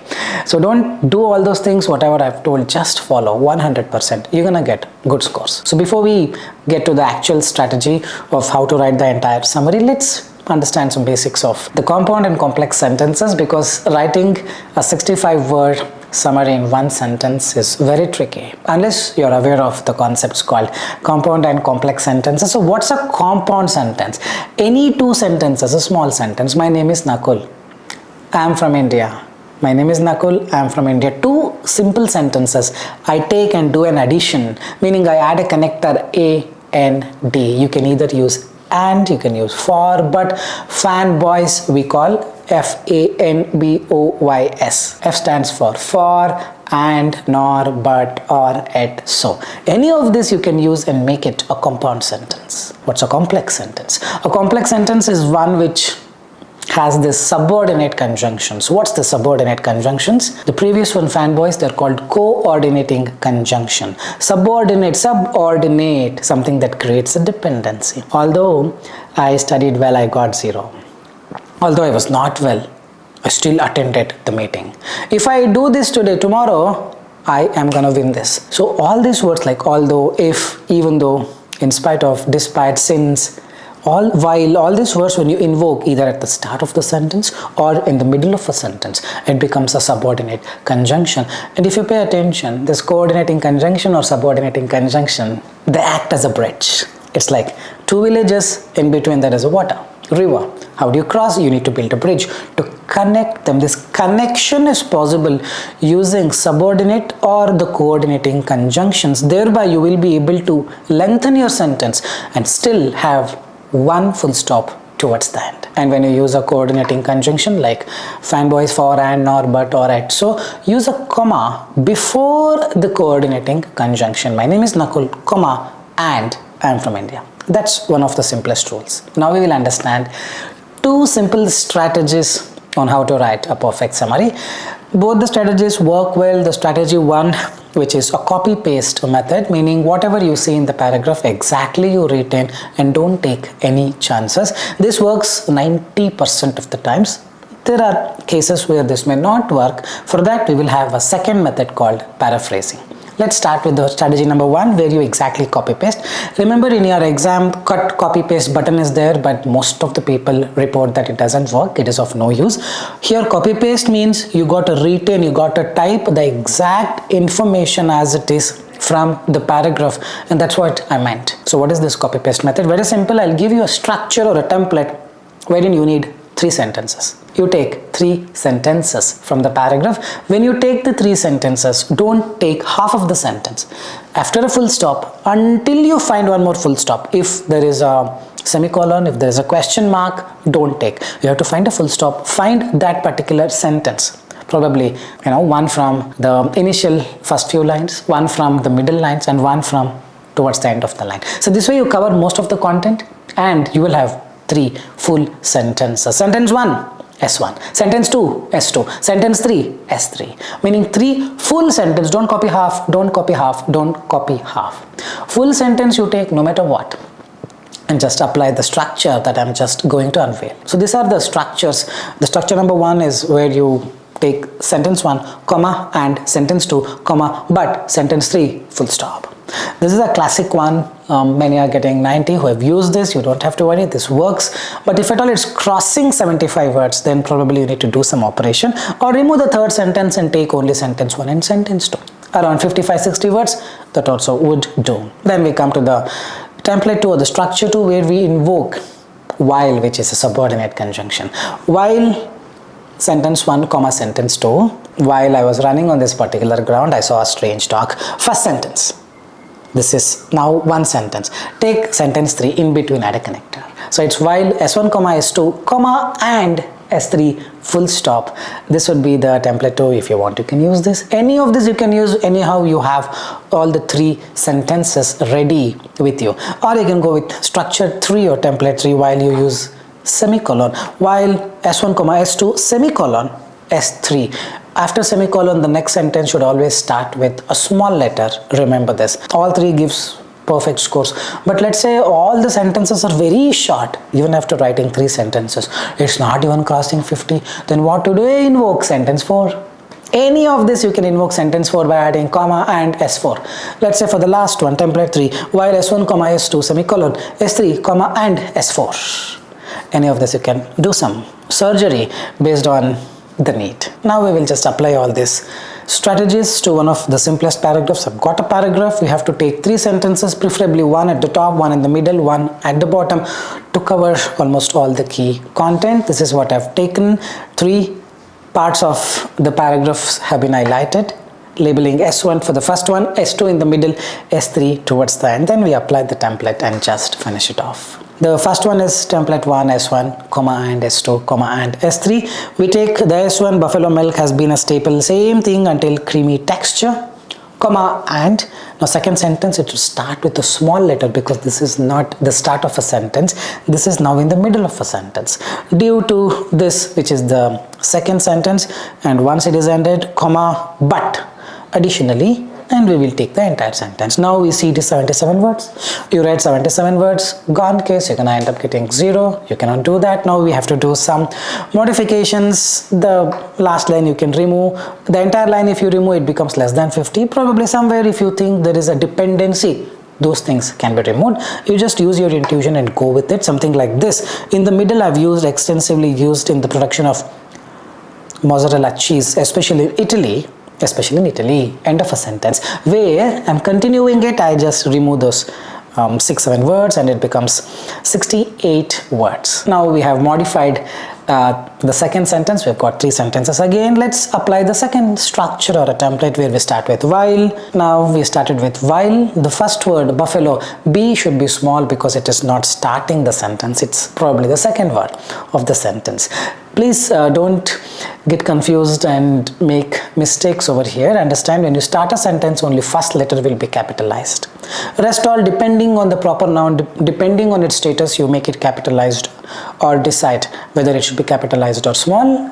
Act accordingly. Now while S1, now S1 ends at creamy texture, comma, due to this, while S1, comma, S2. After S2 we have comma and additionally, we will finish it off. Or we can also go with while S1, comma, S2, semicolon.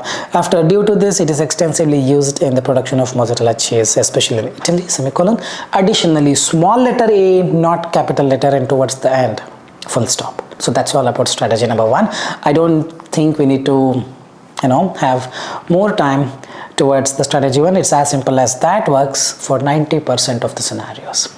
But there are some scenarios where strategy 1 may not work, especially when they've given a conversational kind of context. For example, Rose says something, Anna says something, Nakul says something. This way copy paste may not sound logical.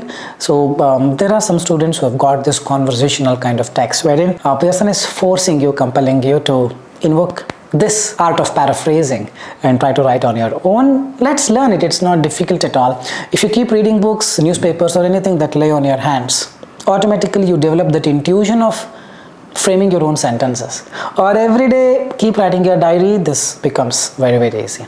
But nevertheless, I'll teach you from the scratch as to what is this paraphrasing, wherein you try to write something on your own, which we call it as strategy number 2. So if this kind of text comes where Anna, Jack, something like this, exactly copy pasting may not sound so logical. So as a result, we are going with the paraphrasing technique. Use this at your convenience. Let's say a normal paragraph has come. If you still want to paraphrase, you can do it. But if you want to go with a copy paste, you can still do it. Copy paste method people have used and got 90, meaning 20 out of 20 you have obtained. For both reading and writing, you don't have to doubt it, it will work. But if you're someone who wants to write something on your own, even if it's not a conversational text, you can still resort to going with the paraphrasing method. 100% this also works unless you don't make any mistakes. Now we'll understand the art of paraphrase. What is this paraphrase? Something like, I'm hungry. Instead of saying I'm hungry, you can say, my stomach is waiting for the food. There are some sounds in my stomach which indicates that you are hungry. Meaning you have the same meaning as the original sentence, but not using the same words. You change the words, you tweak the words, you change one of the words, or you change the sentence structure. The original sentence is going from left to right. The paraphrased one will come from right to left, meaning active voice to passive, passive to active. There are varied ways with which you can do this. The core principles of paraphrasing, the one is say the same idea in a new, unique, novel way. That's the first core principle of paraphrasing. The second is change vocabulary using synonyms or word families. Let's say in the original sentence it says develop. Here you make it development. That becomes changing the word families, or you can go with the synonym which actually means the same but it's totally a different word. The third core principles of paraphrasing is to alter the sentence structure. Like I told you, one is an active voice, you put it in the passive voice. The fourth is avoid copying long exact ditto copy paste, meaning avoid copying the long phrases from the sentence. This is one of the core principles of paraphrasing, and that's exactly what we are trying to do in summarized written text, meaning we are not trying to exactly copy paste, exactly retaining the same words, rather we are retaining the same meaning but changing the sentence structure or changing few of the word families or adding some synonyms, and that makes it a paraphrased sentence. Let's look at this sentence. Climate change is caused primarily by human activities such as burning fossil fuel and deforestation. How we can paraphrase this? Probably something like we start with human activities such as burning the fossil fuels and logging, deforestation. I changed the word to its synonym, logging, contribute majorly to climate change. The original sentence was an active voice, now we put it in the passive voice, meaning we changed the sentence structure and few of the words we changed. This is the art of paraphrasing, and there is no perfect answer as such.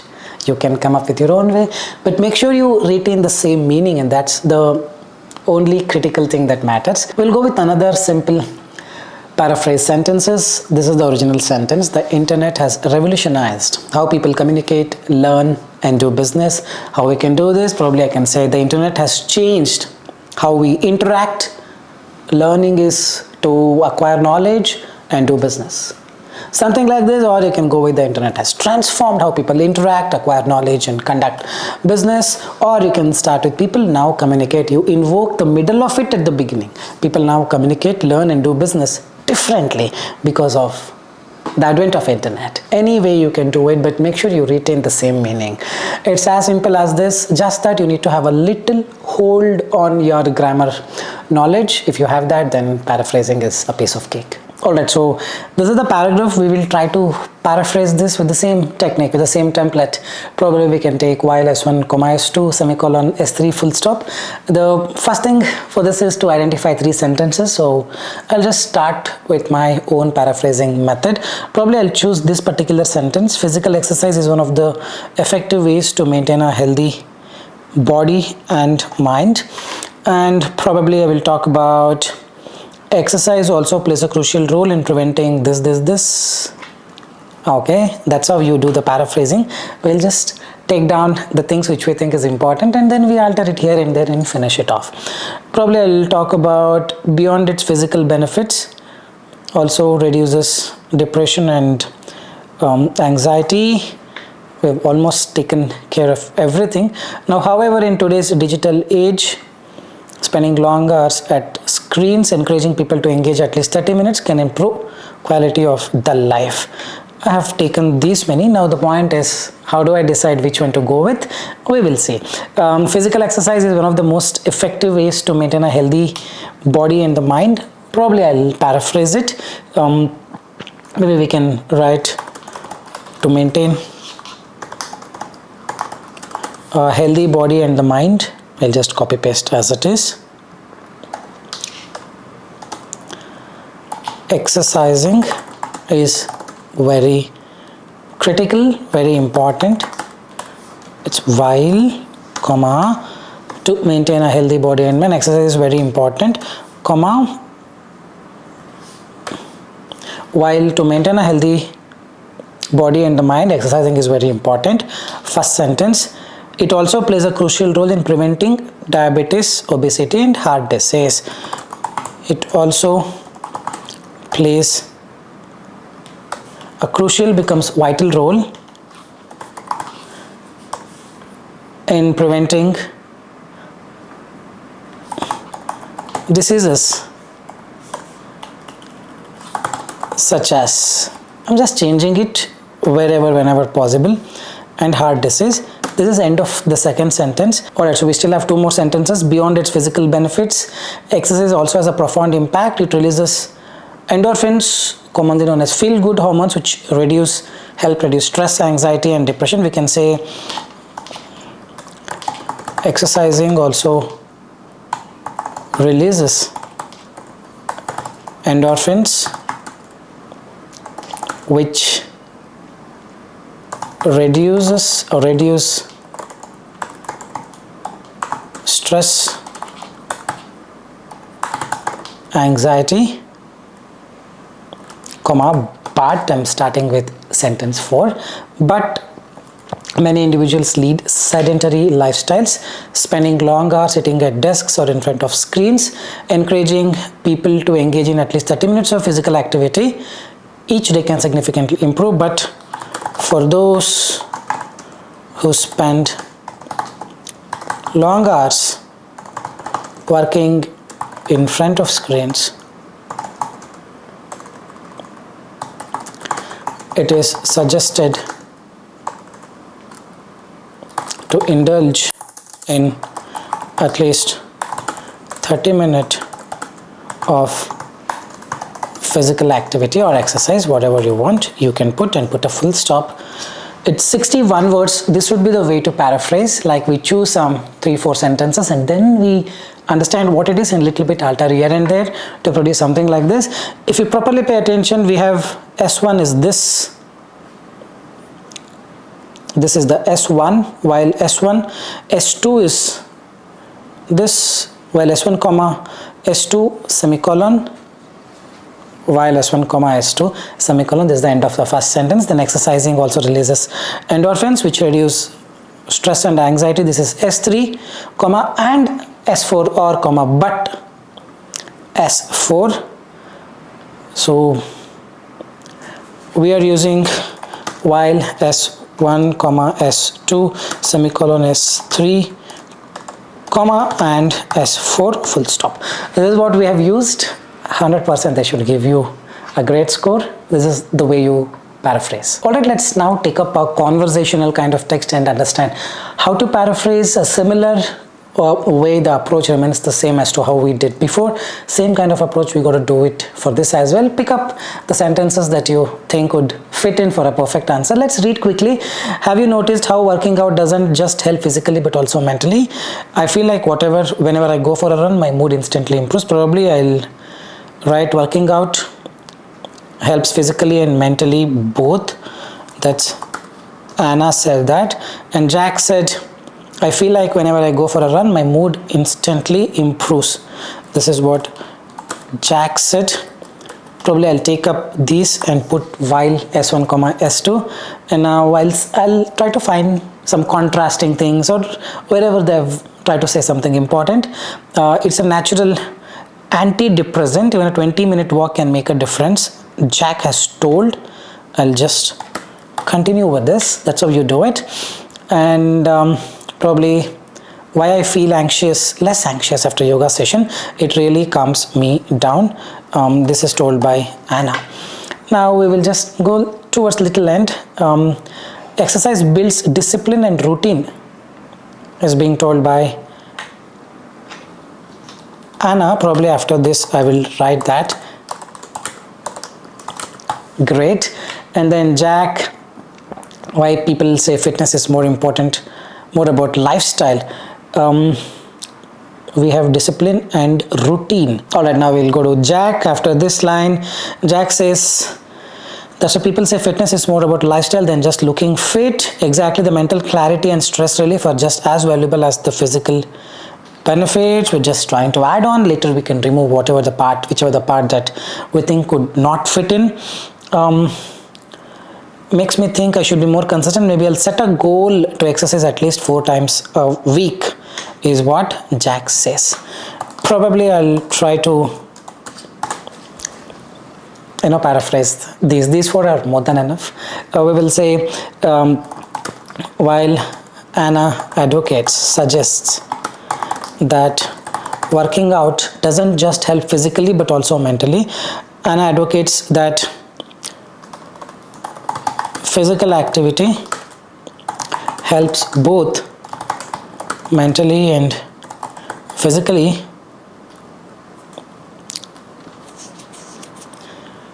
Jack adds that going for a run instantly, or you can say instantly, the same word you can use, no problem if you're running short of words. Going for a run instantly, my mood instantly improves. Going for a run instantly enhances his mood. Then while S1, S2 semicolon, now S3 and S4 if required, we can continue talking about S3 and S4 now. Probably you feel less anxious after yoga sessions. Yoga sessions make you less anxious, and even a 20-minute walk can make a difference. Now if we keep on adding it, it just keeps on going, so somewhere we need to cut it, or we need to write something lengthy. Yoga sessions can make you less anxious, and 20-minute walk can actually make a difference. Now we did not finish fully, but we finished the template. Correct? With this it is 38 words. Now this will not give you scores. So these are the kind of challenges people end up facing. 38 words probably will not give you good scores because we've written small things. Now you need to connect them. Probably we will remove these yoga sessions, and yoga session can make a difference with the 20-minute walk. Together we need to add, and the last one, exercise builds discipline and routine. The mental clarity and stress relief are just as valuable. I'll set a goal to exercise at least 4 times a week. Entire thing we should set in the next line, S3 and S4. Let's try to understand how to do this quickly. We have finished the first 2 sentences. This we have finished, and this we have finished. Probably I can add a little bit more. While Anna advocates that physical activity helps both mentally and physically, and while Anna advocates that physical activity helps both mentally and physically, and calms her down, great. Jack adds that going for a run instantly enhances his mood as it acts like a natural antidepressant. Now 2 sentences are done, while S1, S2. Now we'll go to S3 and S4. S3, exercise builds discipline and routine. The mental clarity and the stress relief are just as valuable as the physical benefits. I'll set a goal to exercise at least 4 times a week. These 2 we will just finish it off in 1 sentence or 2 sentences. Right now we have added 33 words. Another some 15-16 words or 20 words would come up to 60 words. Now we can say exercise promotes discipline as the mental clarity and stress relief are very much significant as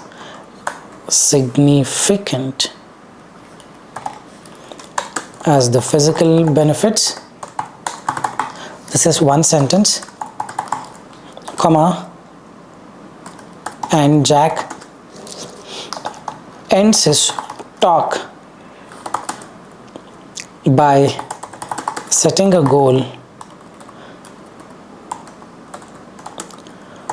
to work out 4 times a week. Now it looks like a complete one where we have 66 words. Something like this you need to write, otherwise you just end up writing 33 words, 40 words. Probably content may not be 4 out of 4, you end up getting 2 out of 4 for the content. Be very careful. This is how you do it.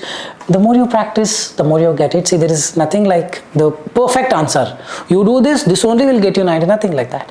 Paraphrasing works well. You just paraphrase the way you want it. Make sure the grammatical part, the grammar should not go for a toss. Always ensure while S1, S2 semicolon, S3, and S4. Otherwise just S3 full stop.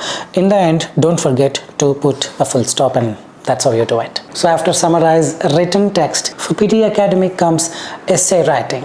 Well, essay writing has become very important than ever before, because for the writing section earlier the marks used to come from reading, writing fill in the blank, listening fill in the blanks. These two approximately contributed some 40 marks, but that has been taken off with respect to the new changes in place from August 7, 2025. Meaning essay writing, which was not a high priority module before, has now become very important. There's a lot of difference in the essay writing with respect to the scoring criteria. Let's start with the module PTE Academic Write Essay. Only one question comes in the exam. Well, that's a relief, but it contributes approximately 26 to 30 marks. The scoring criteria goes something like this. Content is 6 marks. Coherent, structure and development is 6 marks. General linguistic range is 6 marks. Grammar 2 marks, spelling 2, vocabulary 2 and form 2 marks. Let's quickly understand how each of these criteria contribute to the scoring. Let's start with the content. How to fetch this 6 out of 6 for the content? Very simple. It's not just the ideas that give full marks to the content, it's the flow as well. If you write 5 ideas together, there won't be any marks. You write one idea in the body paragraph 1 and one idea in the body paragraph 2. So what is this body paragraph 1 and 2? First para is introduction, second is body paragraph 1, third is body paragraph 2 and the fourth is conclusion. So whatever the essay question that you look at, there should be minimum of 2 ideas, one in body paragraph 1 and one in body paragraph 2. If you can write more than one, it's also fine, but whatever the ideas that you write, you need to bring logical connection. You need to let the idea flow. You cannot bring a lot of ideas. It's like, let's say you want to drink apple juice. Now you completely talk about only apple juice. You go to the market, get apple, come back, cut the apples, put them into jar, grind them, put some milk, put some sugar and then drink apple juice only. The idea is yes to drink the apple juice, but we connected lot of things to the apple juice. But what people end up doing, I want to drink apple juice today, but tomorrow I want to drink mango juice. But today I'll go to market, take some apple, I also see some mango, I also see some chiku, I also see some pineapple, I also see some jackfruit. I take all of them, come home and then I do a mixed fruit juice and drink. This should not happen. Hope you are getting it. If you want to get content 6 out of 6, let the ideas be clear, simple, and one idea in each paragraph should be more than enough. If you want, you can write one more idea. Writing 5 ideas in each paragraph is absolutely not needed, and definitely you will lose marks if you do that. Now we finished the content. We will again have more on the content in a short while, but before that, let's finish each and every criteria. Second in the list was structure, development structure and coherence. What is this coherence or development structure, coherence, or coherence and cohesion? It's the logical connection that you bring. It's like the water that flows in a river. It should flow smoothly. You cannot build a dam, isn't it so? You cannot put one stone there. It should just flow. Meaning whatever the idea that you write, are you supporting it with some supporting idea and examples which are again related to the main content, main idea that you write? This is one part of the structure. When we talk about the development, structure and cohesion, there are many aspects to it. One is the logical flow between the ideas, other is with respect to the entire structure of the essay writing. So as a result, we can divide this into 2 parts. The first part is the external structure. If you just see an essay from outside, how does it look like? Second is internal structure. If you get into the essay, how it should look like. External structure, for any question, I would recommend 4 paras should be more than enough. Intro, body 1, body 2, conclusion. Some people will argue and say 5 paragraphs, 6 paragraphs. This is not IELTS. In IELTS, you get 40 minutes to finish your essay task. Here is just 20 minutes. In 20 minutes, what is expected out of you is very simple. Generate the ideas, make quick decision of what to write, what not to write, proofread and bring some logical connection. You do this 6 out of 6 for all, meaning content, coherence and general linguistic range. If you worry about too precision, then trust me, you cannot finish the essay writing in 20 minutes. As a result, you will be only halfway through and just be stuck. So 4 para structure is more than enough. Introduction, body paragraph 1, body paragraph 2 and conclusion. Most probably all the questions that they ask can fit into this 4 paragraphs, but let's say they're asking multiple questions. There are 3 subparts. Then probably you need body paragraph 1, 2 and 3 to address them. If you want, you can add one more paragraph, or you can fit all of them into a single paragraph and finish it off. So 4-para structure is ideal for PTE essay writing. So in the introduction, you just paraphrase the question. Very soon I'll show you what paraphrase is all about. It's similar to what we learned in summarized written text. What has to be told in introduction? You just say only that and give your opinion if asked. Then you put your main idea in body paragraph 1, supporting an example. Then one more main idea in body paragraph 2, supporting an example. And whatever you have written in your second and the third paragraph, meaning body paragraph 1 and 2, whatever you've written here, you just summarize that in 1 or 2 lines in conclusion. As simple as that. Now we will understand the internal structure. We saw the house from a distance. The house looks like this, 3-floor building. This is a balcony, this is a portico. This is where the car gets parked. But inside, what is there? How many rooms are there? Where is the bedroom? Where is the master bedroom? Where is the kitchen? Where's the guest bedroom? That is internal structure. Meaning second and the third paragraph is where this internal structure comes into picture. And the second and the third paragraph should always have a proper structure, a proper flow, a proper logical flow, which is nothing but main idea, supporting idea and example. I always recommend people to go with this formula: main idea, supporting idea, example. Now main idea could be 1 sentence, supporting idea could be 1 or 2 sentences. It's up to you how well you want to write it. Example could be 1 sentence or 2 sentences or 3 sentences. It's up to you how you want to write it. But maintain this flow, and whatever you start, end neatly.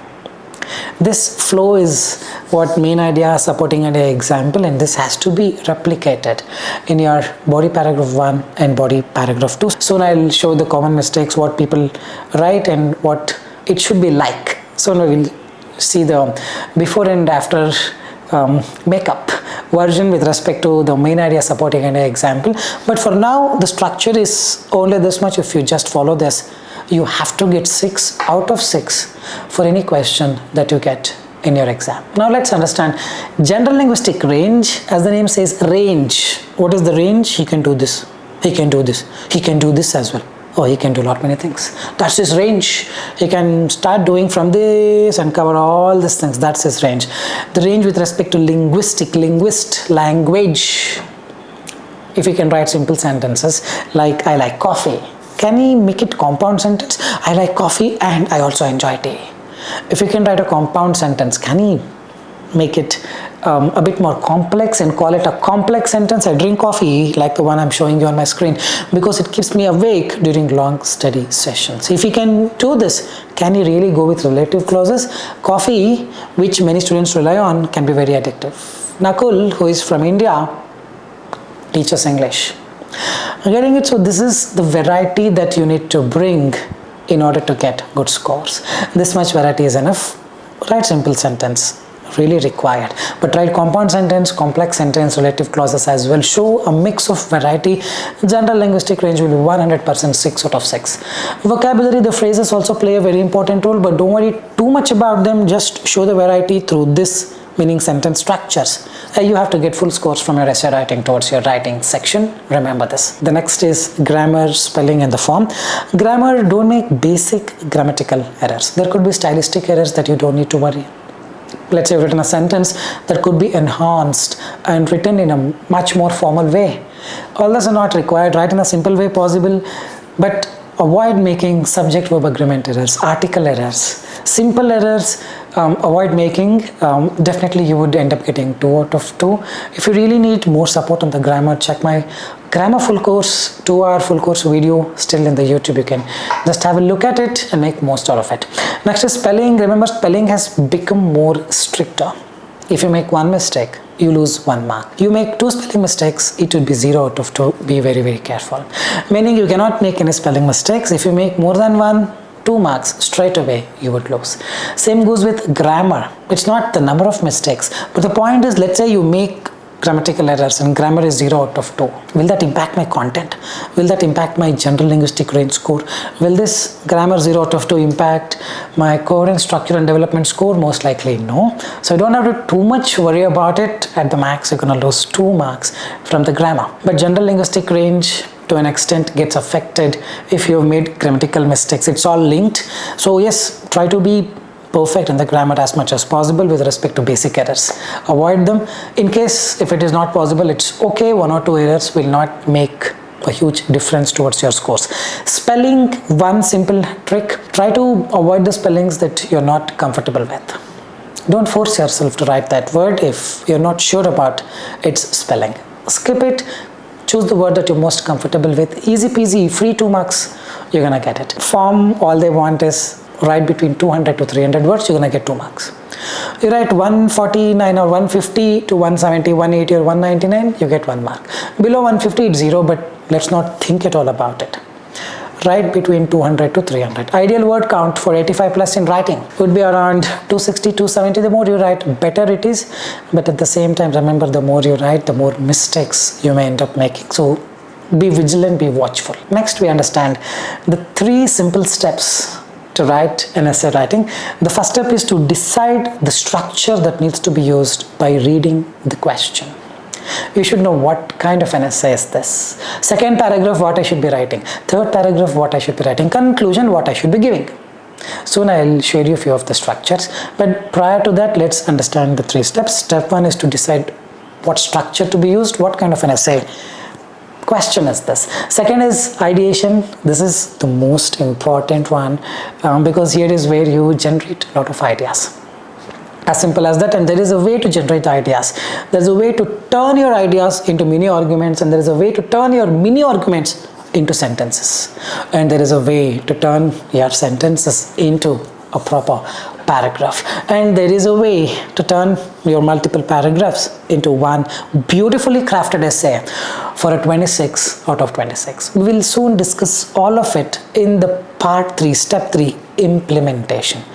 3 steps. First is to decide what structure needs to be used. Second is you ideate, you bring the ideas, and the third is you implement it. Now we will see with the demo as to how to implement these 3 simple structures. Using a question, I myself will use a structure, show you the structure, and write every sentence, type from my own hands. Let's do that. So this is a prompt. Social media has become an essential part of modern life. Do the advantages of social media outweigh the disadvantages? Now the question is weight 1 advantage, 2 disadvantages, 5 advantage, 4 disadvantage. Whatever the weight of it is what they are trying to say, not the number. They are not asking the question of outnumbering. Advantages outnumber the disadvantages, then you write 2 advantages, 1 disadvantage, done and dusted. But outweigh is where you probably write 1 advantage, that's enough. 5 disadvantages, still fine, but this 1 advantage probably weighs 100 kg. These 5 disadvantages each weigh 1 kg. They are not important. Then in the opinion, you can still say advantage outweigh disadvantage. Hope you are getting it. Don't do this. But the point is, yes, 1 or 2 advantages, 1 or 2 disadvantages, or 1 or 2 advantages and 1 disadvantage. That's still fine, but write the advantage is something which is very effective, something that is very prominent. Write disadvantages in a way that it can be fixed with some proper solution. Then you can say advantage outweigh the disadvantage. This is a logical part. But for this, we already have a structure. But before that, by looking at the question, you should define what has to be written. In the first para, I have to decide my opinion and say advantage outweigh disadvantages, or the vice versa, disadvantage outweigh advantages. First paragraph done. Then body paragraph 1, I write advantages. How many advantages? 2 advantages I'll write, which are very effective. What advantages? What is the idea? Second step we will see. This is just to structure it. Third paragraph, I will talk about disadvantages. Only 1, that too not so effective. Fourth para, conclusion, is where I conclude my arguments and give my opinion saying advantage outweigh disadvantage, which is the most crucial part of the question. This way you can address all the things. This you got to do in 10 seconds or less than 10 seconds if you already have a structure with you. Before I show you the structure for advantages outweigh disadvantages and many more question types, let's finish this off with ideation. How would ideation look like for this particular question? 2.2 is brain dump, quick message list. Just think of advantages and disadvantages. What whatever that comes to your mind. It need not be precise, it need not be logical. Just let your brain do the work, do the damage, whatever it is. Let it just do its own things. If we have to list down the advantages of social media, the minute I think about social media, I think about instant messaging. The messages spreads very quickly, spreads over a vast area because a lot of people use it. Helps the business grow, people can run ads and get the connections just like this in their DM, and many more things. These are the things that would come to my mind. But when I talk about disadvantages of social media, cyberbullying, no privacy, hackers, people misuse, spread wrong things and create rumors. These are the things that come into my mind, and I'll just list it out as it is. Something like this. Advantages: easy global communication, spreads awareness quickly, helps business grow, builds social connections. Disadvantages: addiction. I missed to say that. Addiction, waste of time. Privacy issues, cyberbullying, spread of fake news, misinformation, mental health problems, anxiety, lower self-esteem. Someone is going on a holiday to Maldives and you see that and you feel low esteem. There could be many things, whatever that comes to your mind, you list. This is called brain dump, and this should happen within 20 seconds. The next step is 2.3, apply PPP filter. What is PPP? Power, proof, personalizable. In the brain dump, you put all the ideas. Now all the ideas in action. So many ideas, you need to pick the most relevant ideas. How do you pick it? Something that is so powerful, something where the proof exists, meaning you can continue talking about it, supporting idea, example so easily. Personalizable, something that you can personalize it, something you could relate to your own experience. Those ideas you pick so that you can write them down easily. This is the only essence of PPP, something that is powerful, something that for which you can provide a proof, and something that is personalizable. And for that I'm picking 2 advantages: easy global communication plus awareness campaigns, and business growth, running ads. Disadvantages, I'm keeping addiction and time wasting. It is very much relatable. I have the proof at its very strong point. In privacy risks and mental health issues, I have seen people suffering from it. The next step is CWES. Don't assume that, oh, this is all so difficult, what it is, I will have only 20 minutes, what this guy is talking about. No, these are all the proven things. If you just go with it, trust me, within 15 minutes or 16 minutes, you can finish your entire essay. People struggle to generate the ideas. People struggle to write down the ideas or turning the ideas into sentences.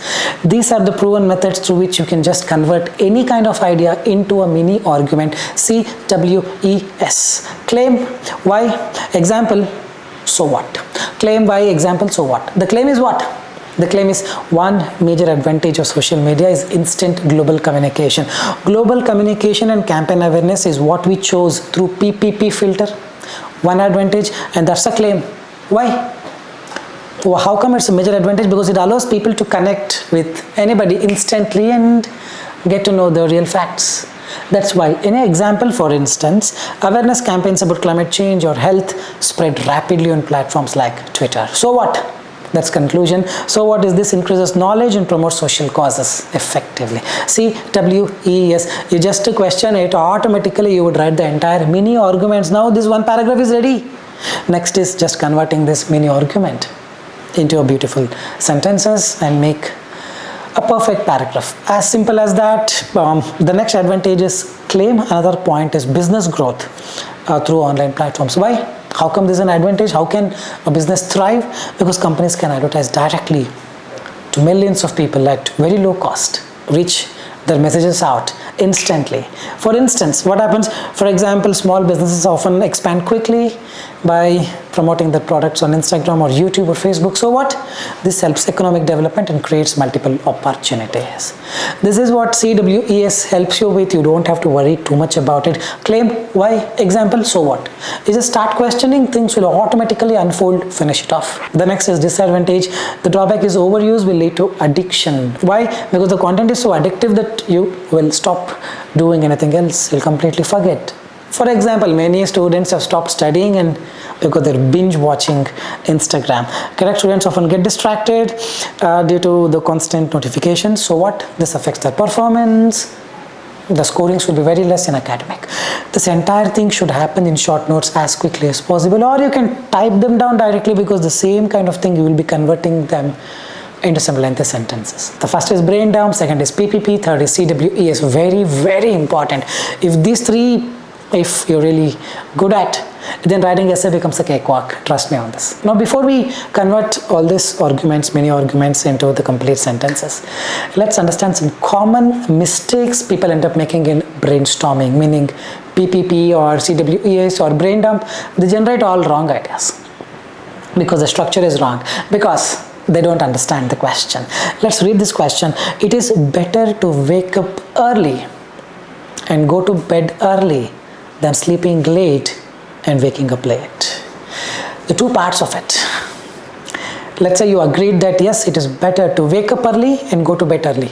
The question is not that. The question is not, is it better to wake up early and go to bed early?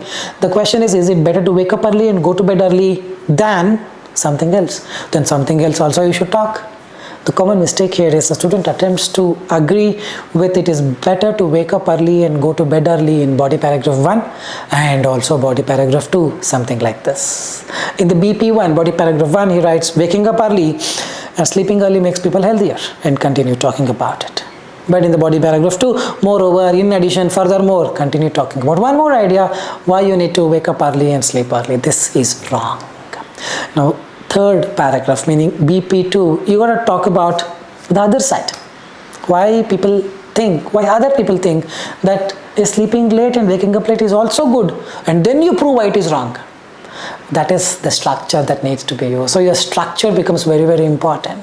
Get hold of the correct structure, read the question, understand what it is, get hold of the correct structure. Then the brain dump, PPP, CWES, 90% of your essay is done. The remaining 10%, just convert these mini arguments into sentences, write a paragraph, done and dusted. The next is implementation. Now I'll show you how to implement. This is a sample question. Social media has become an essential part of modern life. Do the advantages of social media outweigh the disadvantages? Now how do we implement? Let's use the structure that I told you that I would introduce you all to. The structure for advantages outweigh disadvantages. Look, something like this. I'll unveil one by one as and when I finish writing. The introduction looks like this. In today's society, in today's world, you can write whatever you want. Paraphrase the question. I'll show you how to paraphrase. Well, some people believe that. Talk about advantages probably in very short keywords.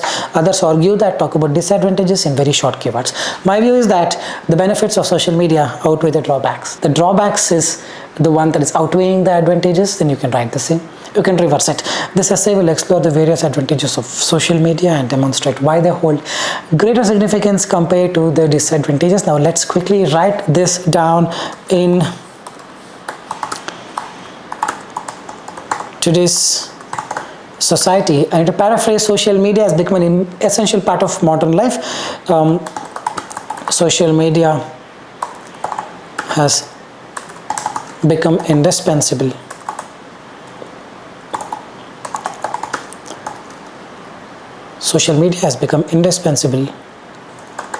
part of modern life or everybody's life, whatever you want, something that denotes the same meaning. Has become an indispensable part of everyone's life. The rest we will just copy paste as it is. Well, in the exam you gotta type them for sure. While some people believe that instant communication, comma,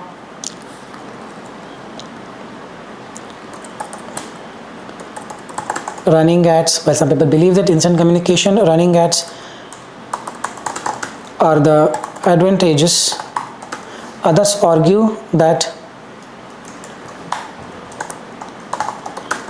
privacy issues can be the main drawback. Just go with the flow. My view is that the benefits of social media outweigh the drawback. This essay will explore various advantages of social media and demonstrate why they hold greater significance compared to the disadvantages. This is the introduction. This is how you do it. You will not take more than 1 minute or 2 minutes. Well, if you want to type everything, it may take some 2 minutes. It should not be more than that. Remember this. Now we will show the rest of the structure for body paragraph 1. This is going to be the structure. To begin with, one prominent advantage of the social media is write one advantage. This means supporting idea. For instance, an example, Moreover, another advantage, this refers to the fact that another advantage. So this is what advantages that we have already written. We have one major advantage of social media is instant global communication. Exactly, we copy paste.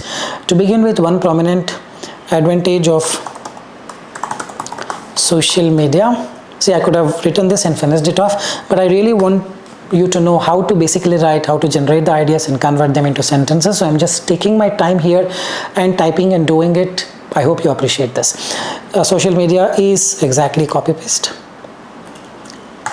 Instant global communication. A simple sentence makes sense. Now with the next sentence, we continue talking about the supporting idea. It always connects people to share information worldwide. We'll just paraphrase it and make it a little lengthier sentence. This means a large number of people are connected with the social media, and due to this, spreading the message instantly is very much possible. Write in simple words possible. You don't have to be Shakespeare. They're not expecting you to be one. For instance, awareness campaigns about climate change or health spread rapidly. Now you can say, for instance, the news about onset of COVID virus or any novel diseases, the news about something reaches every part of the world instantly, which is possible only due to the advent of social media.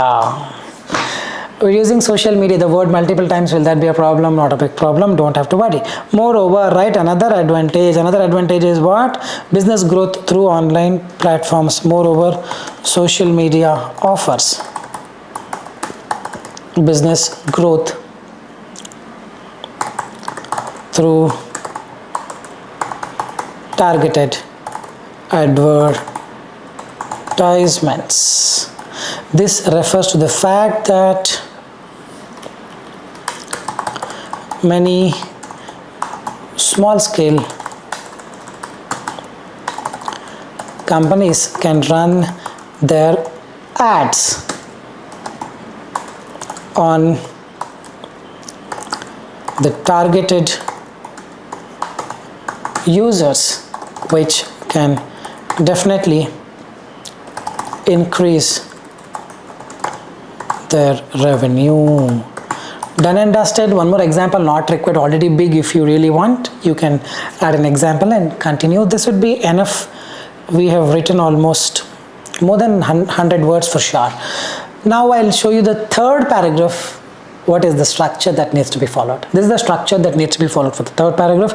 Despite its advantages, social media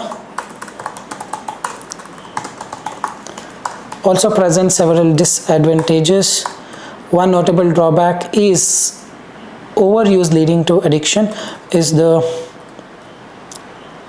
overuse that is leading, probably may not be the great sentence to write. One notable drawback is the addictive content of the platforms like Instagram or Facebook.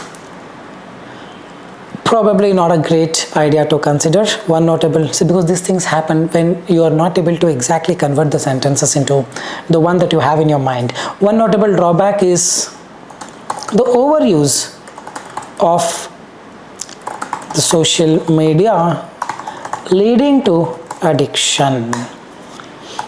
This is due to the fact that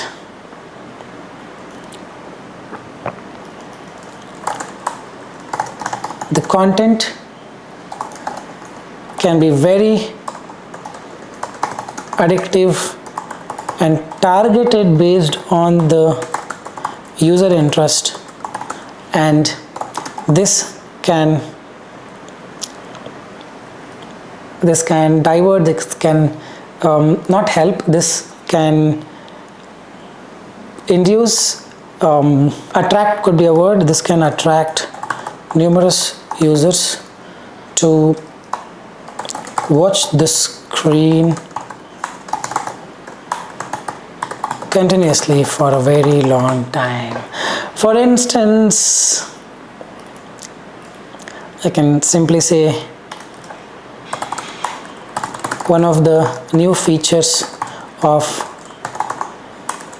Instagram Reels can distract many students, numerous students, innumerable number of students from studies, and this definitely affects their academic performances.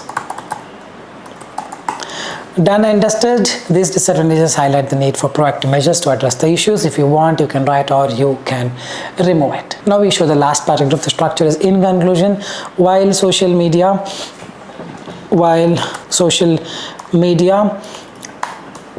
has its disadvantages, such as the addictive contents, the advantages it offers are more deniable, but you can also write the advantage such as this offers are more deniable. Therefore, it is evident that advantages of social media outweigh the disadvantage, but if you want, you can write a little bit more. This is just a guidance. This will give the scores. If you want, you can add more weightage. Therefore, it is evident that advantages such as targeted ads, instant messaging always hold greater significance because they can bring, or they can do the upbringing of the nation, compared to the personalized issues such as addictive content, which can be fixed by understanding that there are more benefits to using social media than the drawbacks. Something like this you can write and finish it off, or something exactly like this also you can write. Well, that's the entire essay implementation. We are not done yet. We have got a lot of things with respect to essay writing. Let's unveil few of the structures for discuss both the sides and give opinion. Well, discuss both the sides, give opinion, introduction. You talk about this essay, we'll discuss both the sides and give opinion. Second paragraph, first side. Third paragraph, second side. Opinion, you write your opinion. For that, you can have your own structure, or you can use something like this. In today's society, paraphrase the question. Well, some people believe that, talk about first side. Others argue that, talk about the other side. This essay will discuss, or in this essay, both sides of the topic will be discussed, followed by my opinion, or you can give the opinion then and there itself. Body paragraph 1, arguments in favor. Supporters of, take up the topic, argue that, supporters of this argue that, then on the other hand, opponents of this argue, that will go in the third paragraph. Supporters of side A, there will be two sides, correct? Side 1 and side 2, because they're asking you discuss both the sides and give your opinion. Supporters of side A, then supporting idea, this is because, then instance. Additionally, second main idea, and then this can be seen in instances where supporting idea. Then body 2, that is third paragraph, side B, the arguments against. In the second paragraph, we said supporters of the side A, here opponents of the side A. Opponents of the side A contend that. Now, supporting idea, this means, for example, or to instantiate, then additional point, if you still have time, if you think it's not even crossing 200, then you can add. Moreover, this refers to the fact that two ideas, one is also fine. Try to write more. With one idea only, you can write big sentences, or if it is shorter sentences, then add two ideas if possible. Then conclusion. In conclusion, while side A can have benefits, or while side A can state blah blah blah blah blah blah, side B can have drawbacks, or side B is like this blah blah blah. In my opinion, there should be a balance of the two. Side A is always better than side B. Whatever you want, you can take. The next is the structure for problems and solutions. Very simple. Second paragraph, you talk about problem. Third paragraph, you talk about solutions. Done and dusted. But there's one more way to write. Second paragraph, you talk about problem. For that problem, you finish solution. Third paragraph, you talk about another problem. For that problem, you finish solution. Done and dusted. I'd prefer the second way, wherein you take up a problem and a solution in the same paragraph. In today's society, in today's world, paraphrase the question, this problem has far-reaching implications for environment, society, individuals, whatever you want you can write. In this essay, we'll explore the problems in detail and propose practical and effective solutions. Body paragraph 1, the first problem associated with environment, whatever the question, pollution, is talk about the problem. Whatever you speak, write supporting idea. This means, for instance, now to address the problem, talk about one particular solution for that problem. This solution explains blah blah blah blah blah blah, one more supporting idea. Example, if you want, you can write. If you don't write also, it's fine, because it's gonna be anyway very lengthy. You don't have to cross 300 words. Then body paragraph 2, ditto, but with few of the different words. Another problem stemming from environment, another problem stemming from plastic. Is this refer to the fact that supporting idea? Then to instantiate example. To address this issue, talk about one solution. An effective solution is, by implementing the solution, give a conclusion. Done and dusted. Now conclusion is nothing but a summary of what you have written above. In conclusion, the problems of, now talk about the problem. Body paragraph 1, require immediate attention and action by adopting proposed solution of whatever you have spoken about. Summarize them in 1 or 2 words. We can successfully mitigate or resolve these problems. Done and dusted. Most probably it would be problem solution kind of essay writing. Discuss both the sides and give your opinion kind of essay writing. Or sometimes just list advantages and disadvantages, or sometimes it could be advantage outweigh disadvantages, or sometimes it could be agree disagree. To what extent you agree? These are a little tricky. So let's take up this agree disagree structure and understand how to do this. Pay more attention to this agree disagree essay structures. This is the question. Shops should not be allowed to sell any food or drinks that have been scientifically proven to be bad for people's health. Any beverages which include a carbonated drink, which includes preservatives or whatever it is, that should not be sold. Do you agree or disagree? Remember, agree or disagree. Do you like chocolate or ice cream? I like both. No, only one you have to pick. You gotta pick one, but you gotta explain both.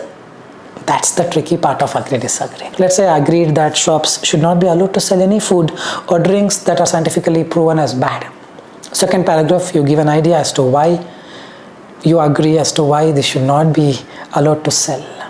Third paragraph, again you agree with one more idea as to why you favor this particular ban. But then after third paragraph, after main idea supporting an example, you bring another argument. However, some people argue that it should be left to the personal choices. After all, people want to do what they want to do. If now you bring a rebuttal to the counter argument, if this is the case, then everyone may contract lot of diseases. Hence, it should not be left to the personal opinion. Rather, there should be a halt to the selling of such products. Hope you are getting it. Second paragraph, we bring the main idea to say why it should be banned. Third paragraph also we say why it should be banned. And then write one line. Others say it should not be banned because of this reason. However, now you prove that why others are wrong. That's called a rebuttal to the counter argument. If your essay structure has these things, then only agree-disagree part is completed. Hope you're getting it. So this is the structure in today's society. Well, some people believe that the shops should not be allowed to sell any beverages which are scientifically proven to be bad for people. Others disagree with this idea. In this essay, I'll explain why I agree with the statement and provide examples to support my opinion. Firstly, making a ban on such products will probably help people to become more healthy or help people to come out of the diseases. This is because such unhealthy drinks will contain lot of preservatives, lot of dangerous poisonous products which may cause lot of issues over the time. For instance, people consuming this particular beverage have succumbed to lot of heart diseases, that this. Supported the point as to why I agree that there should be a ban for such products to be sold in the shop. Additionally, third paragraph, here again you bring one more idea and state that no, all these beverages should not be allowed. That is this transition word or phrase, topic, sentence. Explain the second reason for your position. If you want, you can give an example. Now, the most important part, on the other hand, some believe that it should not be banned, something like this. It should be left to the personal choices because people have the right to decide what they want to drink and what they don't want to drink. This is counter argument. You have to give one line of counter argument and say why it is fully flawed. This is rebuttal to the counter argument. Now, however, leaving it to the personal choice will definitely hamper their health and also may cause death to some people, affecting their family and many things, and hence this particular thing should be completely banned. You give a counter argument and add a rebuttal to the counter argument which only proves that why you strongly agree.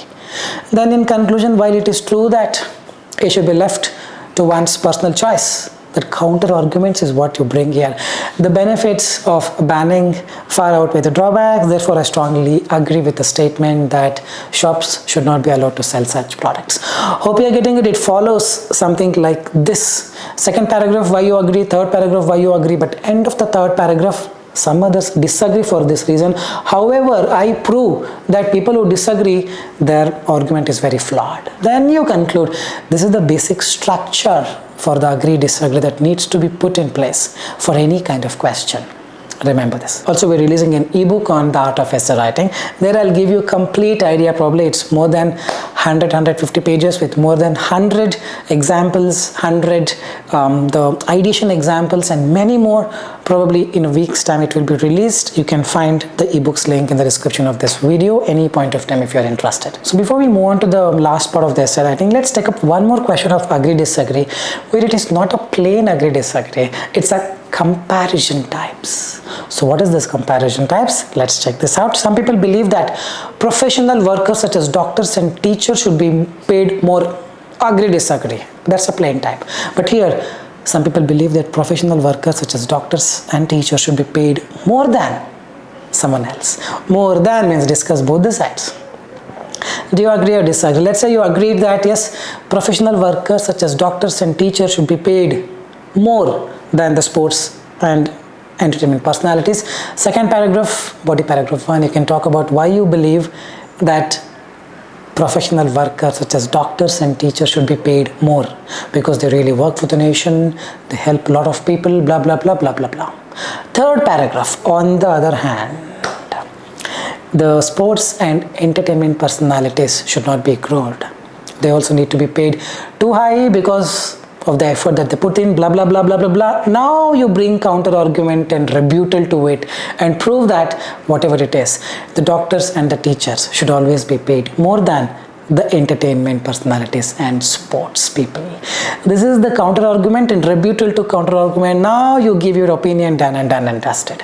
So like this, every question has its own subtlety involved in it. So read the question, understand what has to be answered and do it. Now we go to the last part of the essay writing, common mistakes and how to avoid them. The first common mistake is misreading the question type. Let's look at this particular question. Is the death penalty ever a fair punishment, or should it always be banned? Now a lot of people assume it's agree-disagree. No, there are two parts of it. It's discuss both the sides, but give your opinion towards the end. This essay will discuss both the sides. First side is death penalty. It's a fair punishment. Next paragraph, you say death penalty is very bad, should be banned. Then you give your opinion. In my opinion, death penalty is not a fair punishment. It should be banned. Probably we can give some other form of punishment wherein it actually changed their mindset. This is not agree-disagree. This is discuss both the sides and give your opinion because there are two sides to it. Read the question, accordingly answer. Sometimes there won't be any word like agree or disagree, something like this. Is the death penalty ever a fair punishment or should it always be banned? No write-ups like discuss both the sides and give your opinion. Understand logically what has to be written and accordingly to it. The second common mistakes what people end up making is writing off topic. Look at this particular question. Some people think cars should be banned in the city centers. Do you agree? Yes, I agree. Cars should be banned in city center because it creates pollution, it creates traffic and lot many things. No, I disagree. It should not be banned. You can write your own arguments. But let's say a student writes something like this. Cars pollute the environment and also global warming is a huge problem in today's world caused by factories and deforestation. And that's how a lot of people link it to. This is wrong representation. Probably you invoke the idea rightly at the very beginning, but towards the end you represented some of the topic and not the topic that is asked at the very beginning, the question. Read the question accordingly, answer, otherwise all the effort that you put will just go in vain. The next mistake, the last mistake what people end up making is writing too many ideas versus one clear position. For instance, look at this. People should recycle more. Do you agree? A wrong answer would look something like this. I agree because it reduces waste. I agree because it saves energy. It protects nature. It teaches responsibility. I want to drink apple juice. I want to drink mango juice. I want to drink mixed fruit juice. I want to drink vanilla shake. No. Just to drink apple juice and do what has to be done for apple juice. Though you have the ability to buy all the juices that are available in the world, please stick to one juice at least for 20 minutes when you write the essay. A good development would look something like this. I agree because recycling reduces waste in landfills. For example, now you continue about waste reduction in the landfills. Landfill is the place where you put everything. Reusing plastic bottles means less rubbish polluting the environment. This shows recycling directly protects communities from health hazards. This is how you're going to put it. Simply listing down so many ideas will in any way fetch you any marks. Remember this. Let's have the final summarization of all the tips and tricks of the PTE writing essay module for the PTE academic. The tip number 1 is content is a priority. You have to write very much relevant to the topic, otherwise marks will go down, and always use topic related structures that I've just shown you. If you don't want to exactly use them, you can modify it the way you want it, but always use topic related structures for a better score. The tip number 2 is always ensure the main idea, supporting idea, example, flow. Just don't shoot ideas randomly, just don't put the dots, you got to connect them. The tip number 3 is write a mixture of simple, compound and complex sentences. If possible, add some relative clauses using the word that, which, who and all those things. The tip number 4, advanced vocabulary not really needed. Use the words that you're most comfortable with. Don't have to write something very complex that AI has to ask another AI to understand what it is. Write in a very simple way possible so that whoever reads it would be able to understand at ease. The tip number 5, synonyms absolutely not needed. In the best case possible, if you know the synonym of a particular word, you can use them. Otherwise, it's not compulsory. The 6th tip is remember, one spelling mistake will always cost you 1 mark, so be aware of it. You make more than 1 spelling mistakes, it would be 0 from the spelling criteria. Be aware of it. The 7th tip is the linking words needed additionally. Moreover, this means firstly, so the structures will help you. If you want to write on your own, then make sure you use the linking words in the right way so that you get good scores. The 8th tip is about the ideal word count. For a better score, I would always recommend to write anywhere between 260 and above, 270 or even 280 for that matter would be a good score, and even 280 for that matter would be a decent ideal word count to consider. The 9th tip is avoid using generic templates or the templates that restrict you to write something on your own. Never use completely generalized templates 100%. You end up getting 0 for content, 0 for general linguistic range, and 0 for development structure and coherence. The last tip is don't use keyword templates. Many may tell you that I use this keyword template, put some 10-15 keywords, you also will get 90. Please don't believe them. All those will not give you scores, and definitely calls for human intervention. Thereby a person will come and check 0, 0, 0 everywhere. It would be 0. Be very careful. Now we will quickly move to the reading module of the PTE academic. Well, reading module has 5 subsections. The first one is reading, writing, fill in the blanks. Then comes multiple choice, choose multiple answer. Then comes reorder the paragraph. 4th is reading, fill in the blanks, and the 5th is choose single answer. Let's understand each and everything that is needed to get that reading 90. We'll start with the first one, reading, writing, fill in the blanks. The reading, writing, fill in the blanks looks something like this. There would be a select option. If you click on that, 4 options will pop up, of which one is the correct answer. You have to select the one, probably something like this. For each blank, there would be 4 options. This is a reading, writing, meaning if you are a writer, which word would you choose? Correct. So for the PTE academic, with respect to the new changes, this module contributes marks only to the reading. Earlier it contributed marks to reading and writing both, but henceforth it is contributing only to the reading section. 5 to 6 questions may appear from this module. Approximately one can expect 23 to 25 or 26 approximate marks from this section to your reading module alone. Before we actually get into the deeper strategies of the reading, writing, fill in the blanks, let me give you a quick tour of all the modules of the reading section and then take one by one in detail. The second module is choose multiple answer, where you get 2 or 3 questions, and it's not a priority. It may contribute around 2 or 3 marks max towards your reading section. It looks something like this. A paragraph will be given, there will be a question and some option. More than one option is correct. Probably you can choose something like this and click submit. The next is the reordering the paragraph. After 2 or 3 questions of choose multiple answer, you get this reorder the paragraph, a very tricky one. Again, 2 or 3 questions can come, hardly contributes around 6 to 7 marks towards your reading. The reorder the paragraph looks something like this. There will be some sequence of sentences given. From top to bottom you read, it doesn't make sense. Your job is to rearrange them. How do you do it? You take your mouse and quickly drag and drop something like this. Probably like this. You can rearrange them like this. Then once you do this all in the order that you think is correct, then you click the submit button and move on to the next question. The next is reading fill in the blanks. Very, very important. Again, it contributes around 20 to 25 marks towards your reading section. Some 4 or 5 or could be more than 5 questions that can appear in the exam. It looks something like this, where the blanks would be around 3 to 4 or 5 or 6, and there would be a list of options. Your job is to use the option and drag and drop, probably deadly. Something like this, and one option can be used only once. You cannot put deadly to 2 different blanks. However, after putting deadly to the first blank, let's say you realized it should go to the last one, you can do this. You can rearrange, but one option can be used only once. And the last one is choose single answer. 1 question or 2 questions or max 3 questions may appear, hardly contribute some 2 or 3 marks towards your reading section. It looks something like this, same as the choose multiple answer, but here there will be only one answer which is correct, but in multiple answer there will be more than one option which is correct. Now we have understood a little bit information about each and every modules, what are they, how they look like, what is the feel of it in the UI. Now let's understand the new changes from August 7, 2025. There are a lot of changes done to the PTE academic exam. One such change is the time interval, the time duration that is given to solve the entire reading section. Remember, the entire reading section is timed.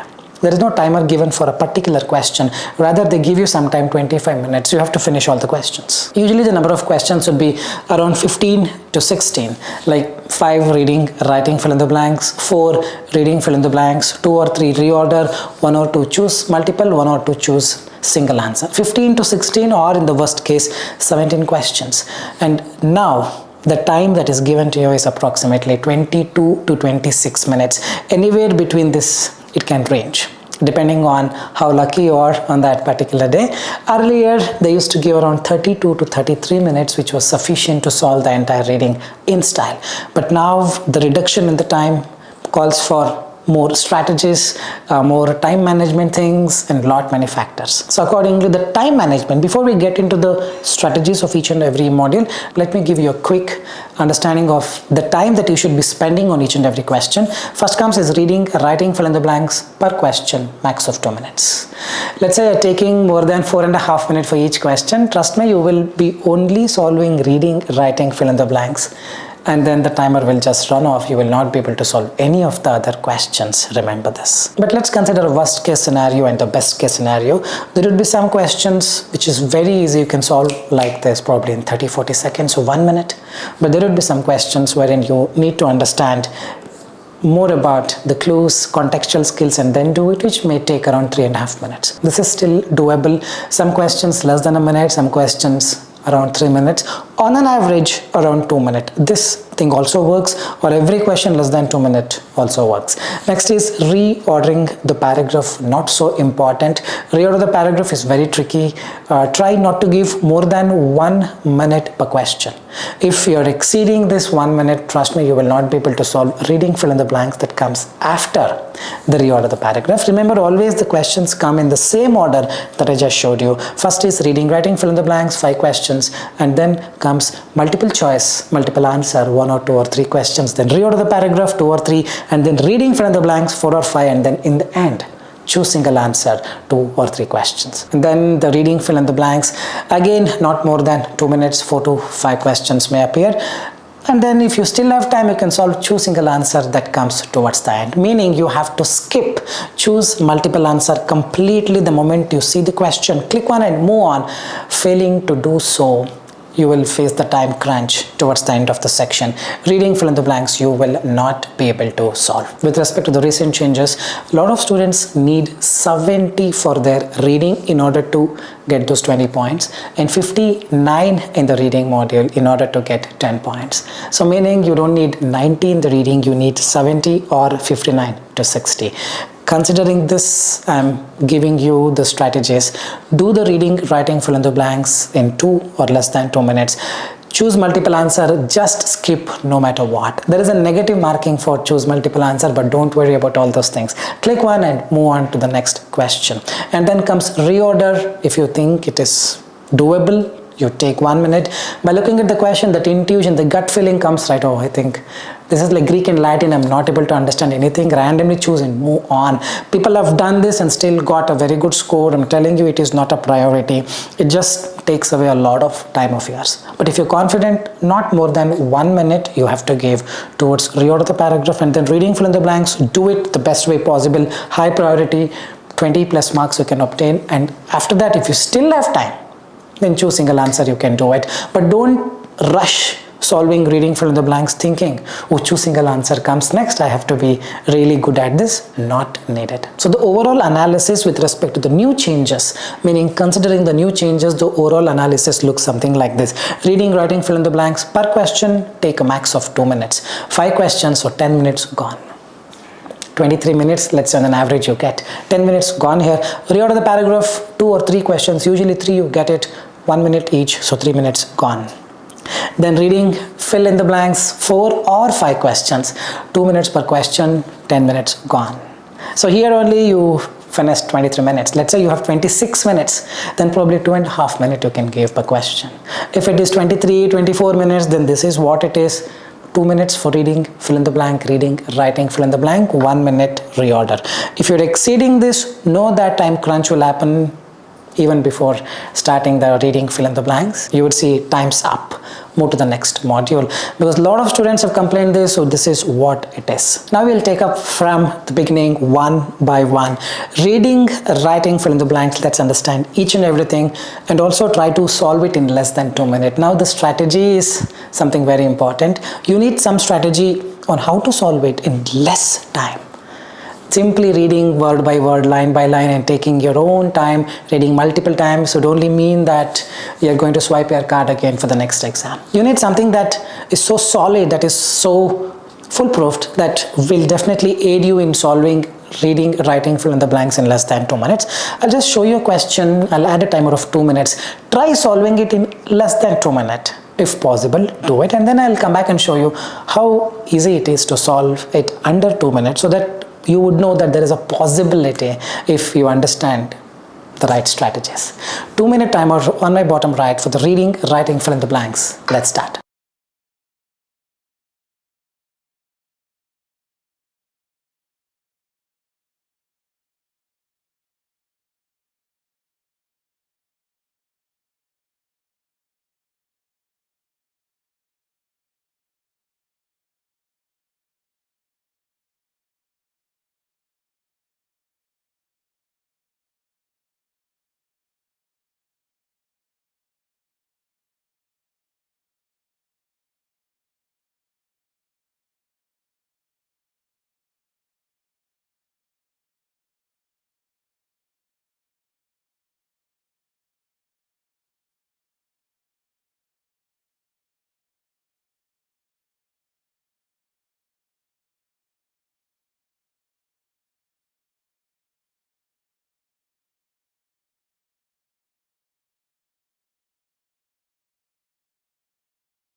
Alright, let's understand how to solve it in less than 3 minutes. There is this technique called grammar collocation. First, you have to see if grammatically it is possible to do it. Collocation wise, it is possible to do it. What they are, how to understand, how to learn each and everything, very shortly I'll cover. But just giving you a trailer before the actual movie starts. First, check if grammar is possible, collocation is possible. If not, then only try to understand deeply, finding the clues, contextual skills, and do it. Otherwise, grammar and collocation, if it is aiding you, you can solve it like this. Let's start. Hunting first appeared 3 million years ago and has remained with us from then. Ever since, it has remained with us since 3 million, ever since. It's not forever, because forever includes the future as well. It's from then till now is ever since then. So first is since then, along other foot, blah blah blah blah blah blah. Hunting was the privilege of the dash. This is a context. Hunting was the privilege. Probably it will take some time to understand what it is. King, queen, stewardship, nobility. If you choose king, why not queen? Stewardship is a different word. So it should be privilege of the nobility. Nobility is the top standard. Meaning vocabulary is important. We will talk about it in just a while.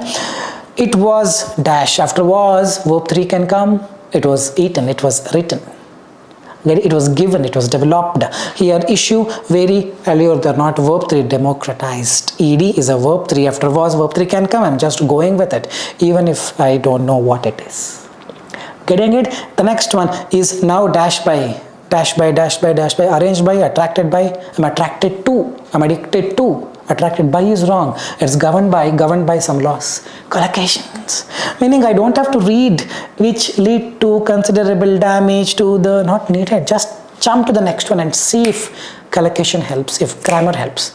If they're not helping, what other strategy do you have? You have to go back, take your time, read and come down.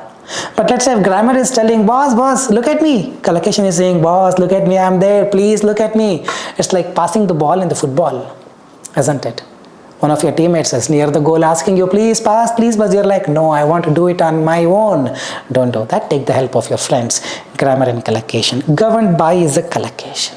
The next one, the first human beings lived a nomadic lifestyle and dash meat to their diet and dash meat to. I'm introducing this person to you. Introduce to is a collocation. Correct? Cooked to is also collocation, but cooked to perfection, not to cook to meat to their diet is not fitting in. Next one, they first ate recently dash animals. This is vocabulary. This will probably need some time. It's okay. Take the time and do it. They first ate recently killed animals or dead animals is deceased. Vocabulary. Later, as they began to dash, they devised hunting techniques. They began to search the leopard, search the cheetah, search the tiger. Look for is a phrasal verb collocation, which means you're searching for the animals. So what I'm trying to tell you is I mixed a lot of strategies. Wherever possible to go with grammar, first one ever since, I went with grammar. Third one, democratized, I went with grammar. Wherever possible to go with collocations, I went with collocations. For instance, the fourth one, governed by some laws as a collocation, introduce meet to. Introduce to is a collocation, and then look for is a collocation. So out of this 1, 2, 3, 4, 5, 6, 7, 2 were grammar, 3 were collocations. The remaining 2, I needed time to understand what it is. Deceased. Get the context. No, okay, they're talking about dead animals. Deceased could mean dead. Nobility, who could be the rank. Meaning what I'm telling you is of these 7 blanks, if I tried to do all 7 blanks using context by reading line by line, minimum it would have taken 4 to 5 minutes. But now the 5 blanks out of 7 can be solved quickly using grammar and collocation. The remaining 2 take 1 minute, still 1.5 to 2 minutes is definitely possible to do it with practice over the period of time. Hope you're getting it. Now we will unveil the strategies of grammar, collocations, each and everything. And remember, for reading, fill in the blank. This is for reading, writing, fill in the blanks. For reading, fill in the blanks as well, same strategies follow. With few of the changes, the approach is little different, tricky, that we will take up later. But know that grammar and collocation remains the same. For reading, writing, fill in the blanks, and reading, fill in the blanks. Remember this. So the strategy goes this way. First is reading skills. Of course, you need to read, understand what is happening there, get the context, a little bit of gist of the story, Then it's grammar skills and shortcuts, then it's vocabulary, most important, and collocations. So it's a mixture of conglomeration of all these 4 results in getting 5 out of 5 or 4 out of 4 in less than 2 minutes. Hope you are getting it. If I had to talk about reading skill in order to improve the reading skills, there is only one exercise that you can do. There is no other thing that can help. It's reading a book on an everyday basis. At least for 1 hour, I'm telling you, for your own good, 1 hour of reading activity, whatever that lay on your hands, you can start reading. Whatever the genre that you like, thriller, crime, romance, whatever you want, just start reading. Read for 1 hour minimum. If it crosses 1 hour, it's totally fine. But that's the one best thing that can ever happen to you. If you have to get that 8 bands in your PTE on the very first go. Remember this, because this helps your grammar, intuition, vocabulary, collocations, everything. 1 hour of reading activity will help you work on your reading skills. So that I'm striking it. Vocabulary also is purely dependent on how good you are at reading, how frequently you are reading. So if you read 1 hour, probably reading skills and vocabulary is learned. Keeping those aside, I'm starting with grammar skills and shortcuts and collocations. Now we'll quickly go with the grammar skills, grammar shortcuts. Let's understand each and everything quickly before we move on to collocations and take some practice things for reading, writing, fill in the blanks. Alright, so before we get into the grammar, know that we run online course, only online course, and students have joined from all over the world for the past 7 years. More than 30 to 40,000 students have taken the course. So many good results. If you want to join the course, you can join us. The link is in the description of this video. We have the grammar classes, collocations. Grammar itself is around 40 hours, collocations around 75 to 80 hours as of today. We have spelling classes, we have reading skill improvement, a lot of things, not just for PTE, even to work on yourself. The course will help you. So before we get into the shortcuts, let me give you a brief idea about the basics of the parts of speech: noun, verb, adjective, adverb. Just 2 minutes, will not take you more than that. What is a noun? Noun is the source. It's the noun that defines the other things. Noun is like a monkey. Now to define this monkey, you need a term called noun. Noun will not keep quiet. Noun will keep doing some action. That action is represented by verb. So here it is, a noun doing some action. That action is represented in the second layer called verb. Noun also has some characteristic. The monkey is naughty. The monkey is notorious. The monkey is peaceful. The monkey is very good.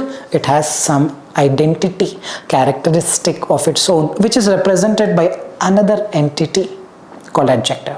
So we have noun on the very first layer. Second layer comes verb and the adjective, which are very much required. Now there is one more third layer. Noun does some action. How it does some action? He runs. How? He runs very fast. He runs quickly. That quickly is the third layer, which is an extension of the verb. Addition to a verb is adverb.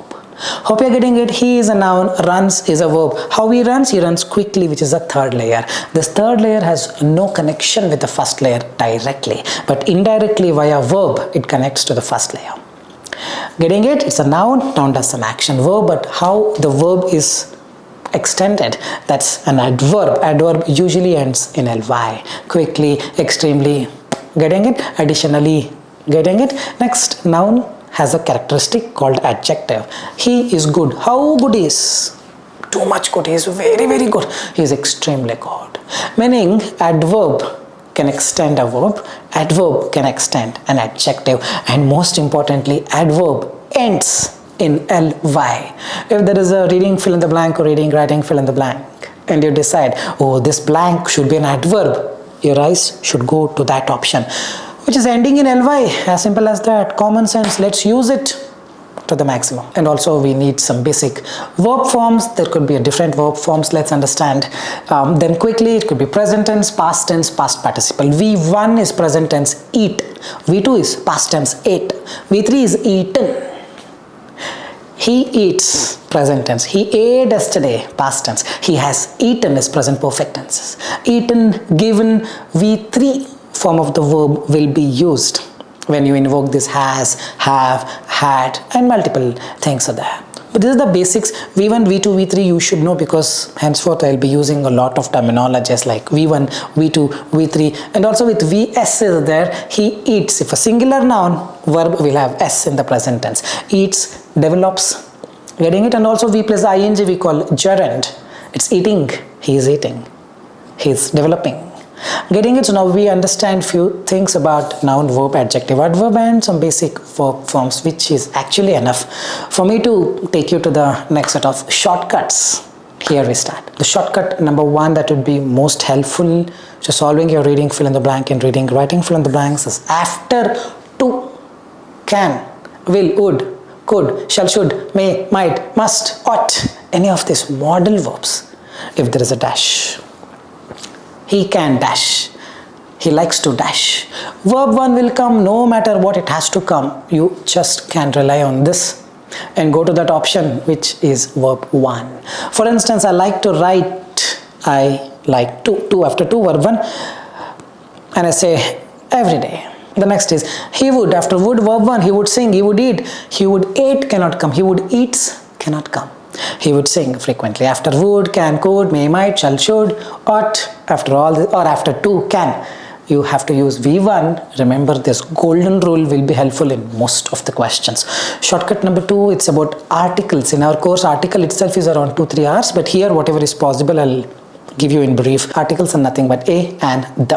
When do you use a and? You use a and for a singular noun. An apple, not apples. A boy, meaning after a or an if there is a dash. It should be a singular noun, not just a noun, but a noun without ending in s. Getting it? And also the article, definite article, the. If the is there after the, there should be noun only, but if it is singular or plural, we don't know, because it can take both. The boy, the boys. It can work with both things, but for now all you need to understand is after a or an if there is a dash, it would be a singular noun. Especially after an, it would be a noun starting with a vowel pronouncing sound. An apple, a, ye sound.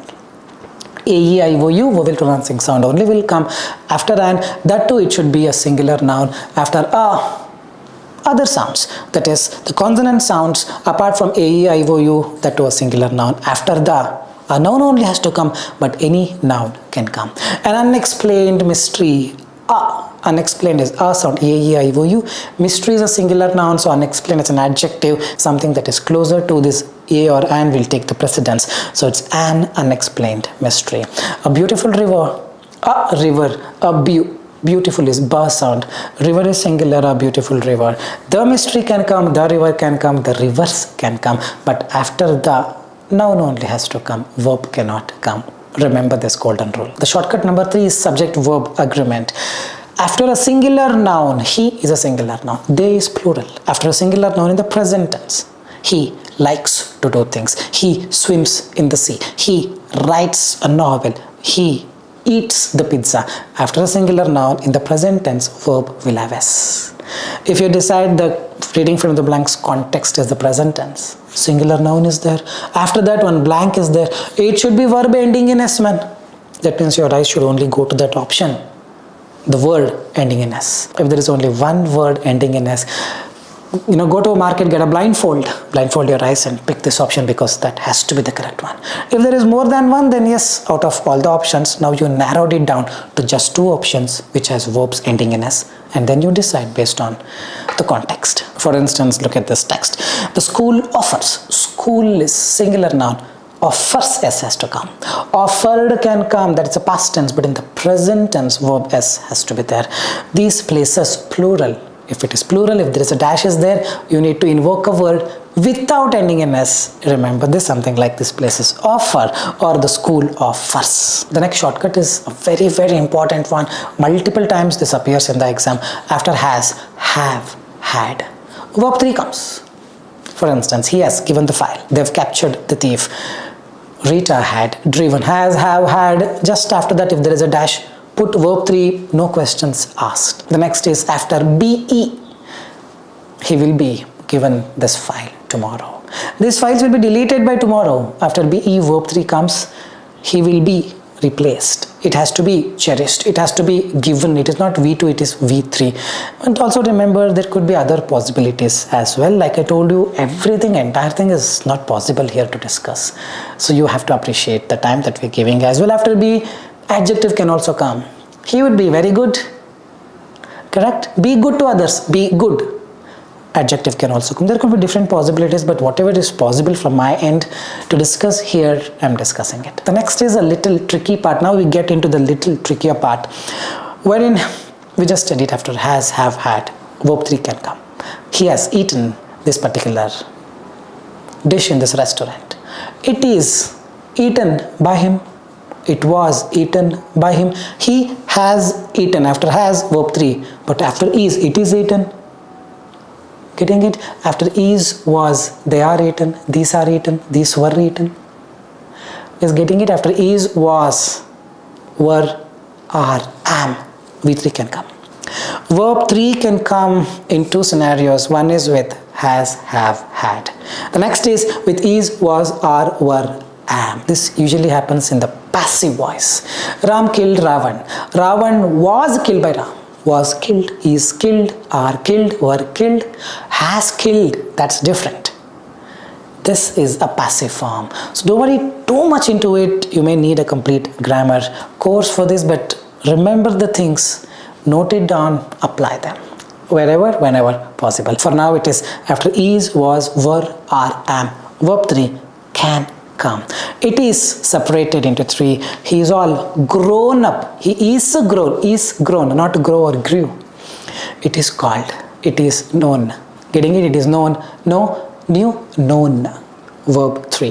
The next one, next shortcut. After is, was, are, were, am, the same one, ing can come. And Nakul is teaching. Nakul is taught by the professor. Passive voice. Nakul is teaching. He is doing an action. After is, was, are, am, were, V plus ing can come. It is so surprising to see you all. He is running so quickly. When you want to represent someone doing an action, then after is, was, are, were, am, you use ing.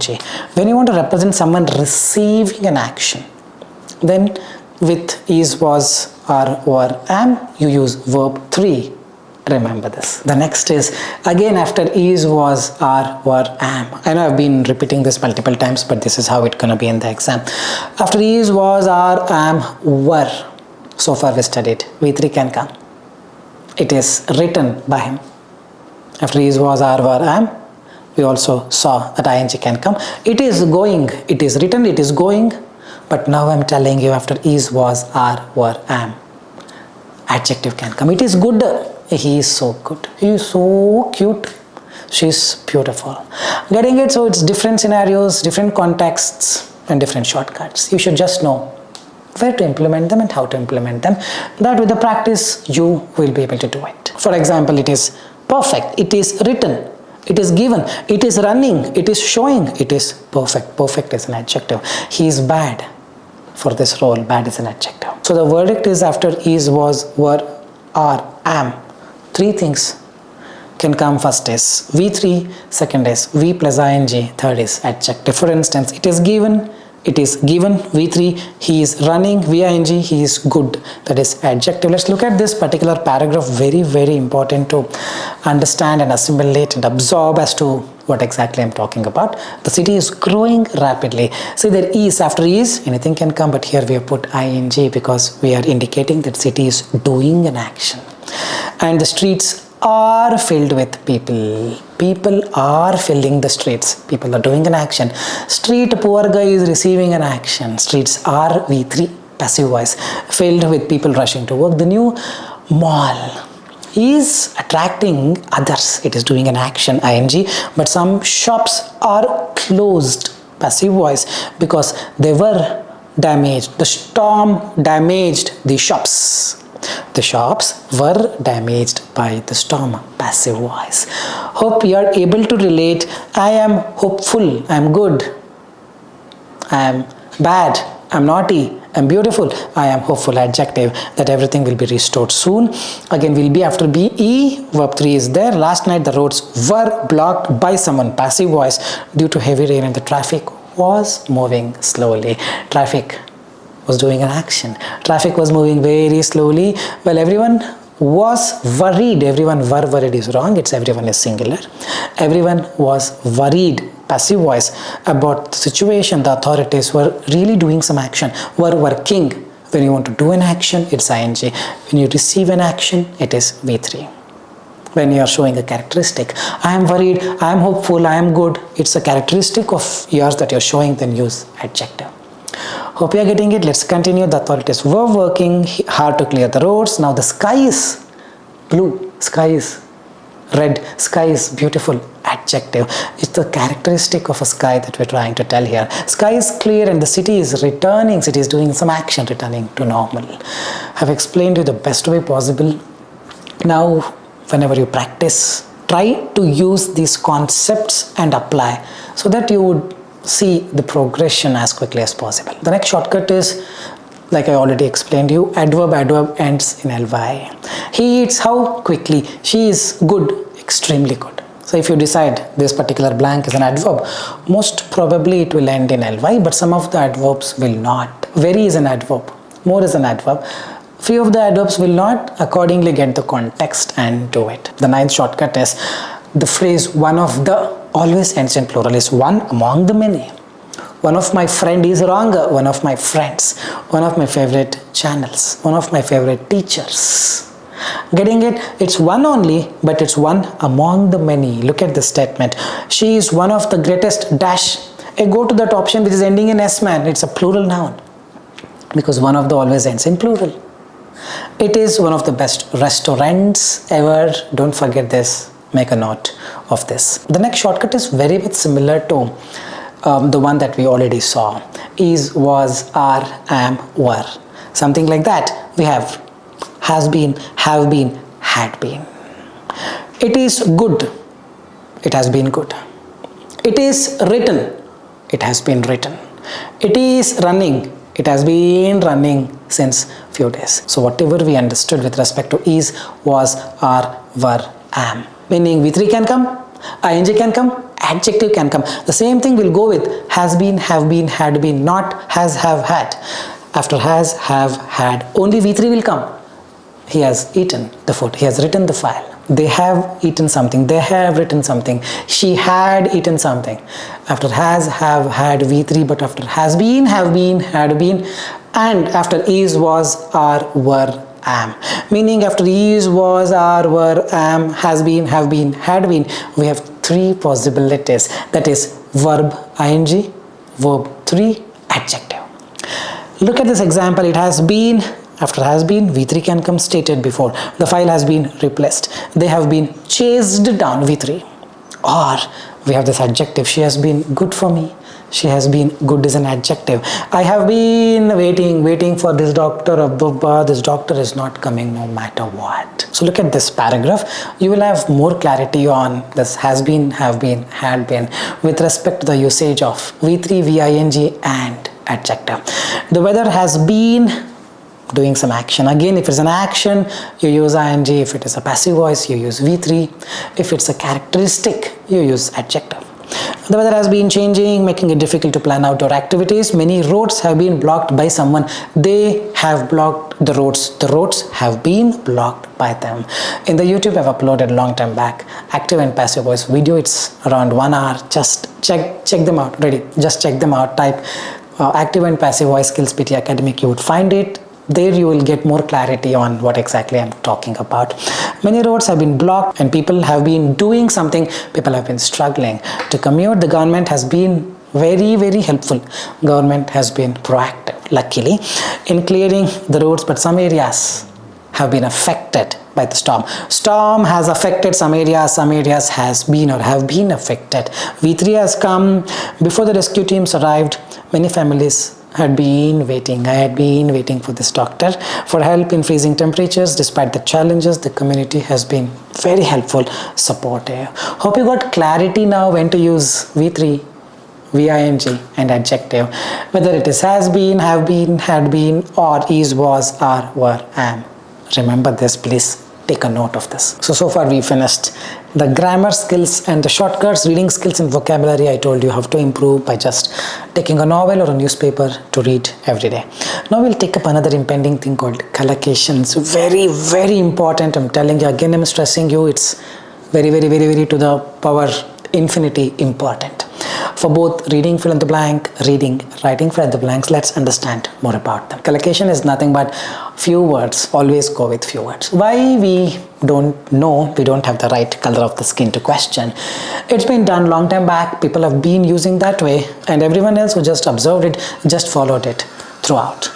Now we don't have the choice to question, but we have the choice whether to learn or not.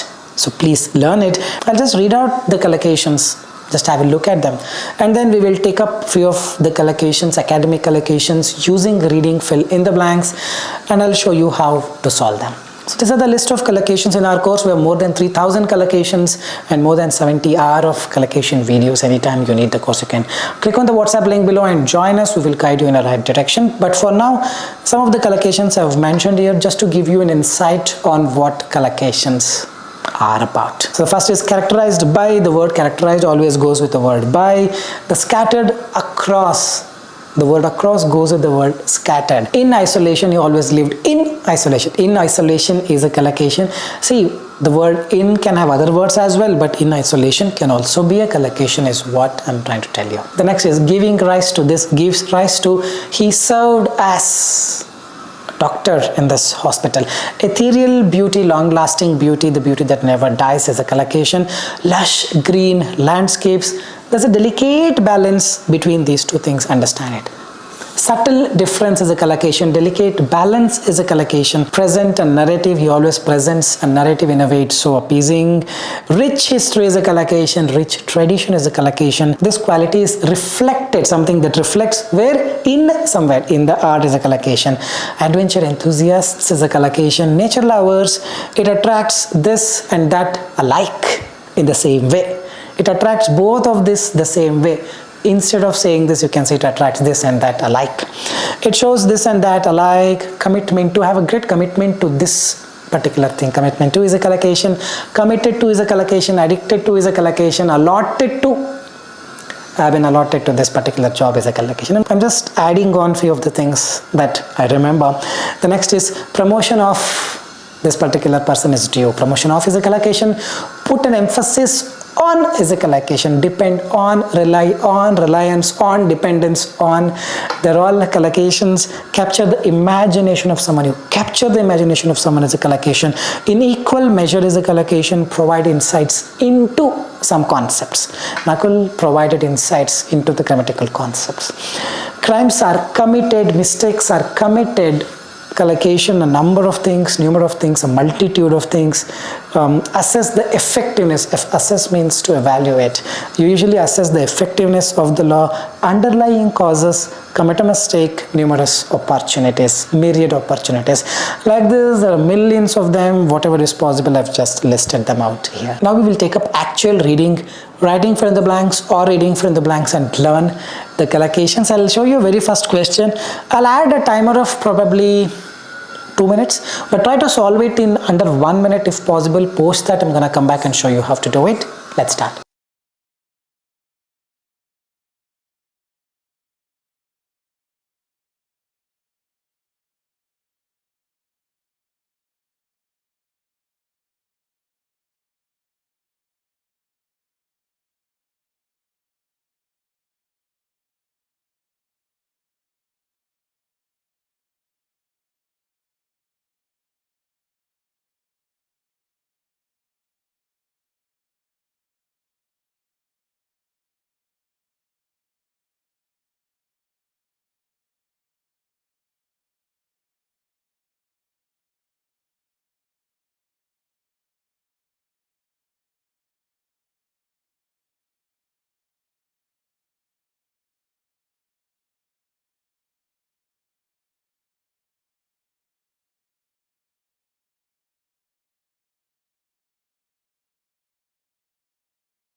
Alright, this is a simple one.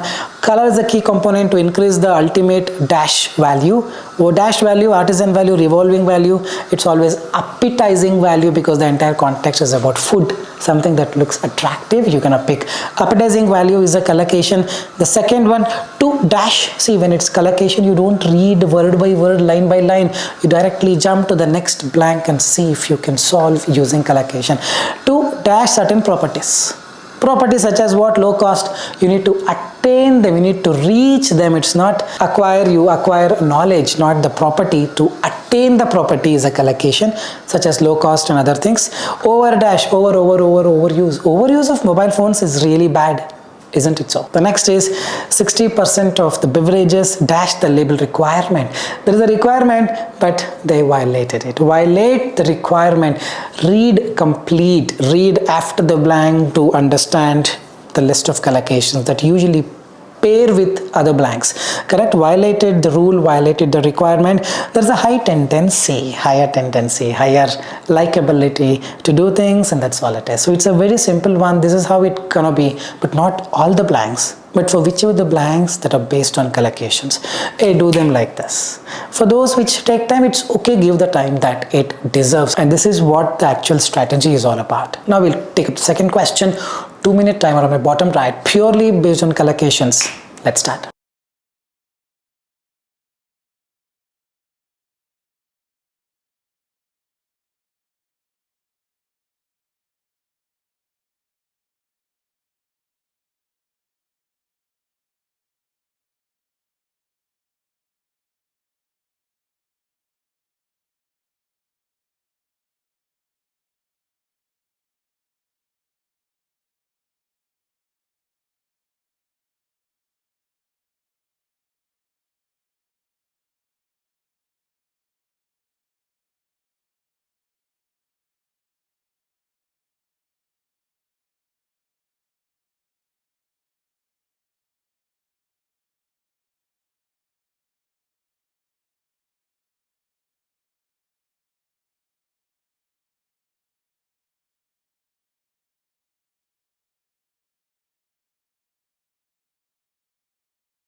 Alright, I've taken reading fill in the blanks to give you more idea about how collocations can be very much useful here. At a time of growing concern about climate change sustainability, pollution dash to production and accumulation is raising questions. Read full. Pollution because of the production and accumulation of the plastics is raising questions. A little bit of context is needed. Pollution because of the plastic and the accumulation or production is raising questions. Pollution attributable to or attributed to. Attributable to or attributed to, cater to, related to, they're all collocations. But what people end up writing? Pollution control, no meaning at all. So at the end of the day, it's the context that always wins the race over the collocation. Pollution control could be collocation, but pollution attributed to this particular reason is also collocation. Little bit pay more attention to the context. When you put the collocation, when you read, it has to make a little sense. If it is not making sense, meaning you have used a wrong collocation, remember this. Second one, relating to the dash of the long-term environmental damage. To what extent it has caused the damage to your car, please tell me. I will pay the money. Extent of the damage is a collocation, but what to do? Damage is 100 kilometers away from the blank. You don't have patience. As a result, you write whatever you want. To the extent of the damage it is, that's the collocation. The next one, dash off, I am staying ahead of the threat. Threat is here, I'm little bit here. For some time I'm saved. Ahead of is a collocation. The next one is transitioning dash, transitioning away from plastic and move towards paper. As simple as that, transitioning from plastics or transitioning away from plastics, leave the plastics and go towards the paper, as simple as that. We quickly move to the next one. I'll add a timer of 2 minutes, try solving it, post that I'm going to come back and show you how to do it. Let's start.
Alright, let's understand how to do this. Handball is a game. Handball game is a collocation dash by, played by monks. Who will play? Someone will play. Played by people, played by animals, played by monks. The next one, which became a popular, get the little bit of context, they're talking about tennis. Tennis can only become a popular hobby. Hobby is what? Pastime. Tennis, which became a popular Victorian pastime. Pastime means hobby. I think we've missed the third one. Third one is dash 2. A little tricky. Let's leave it aside and come to the fifth one.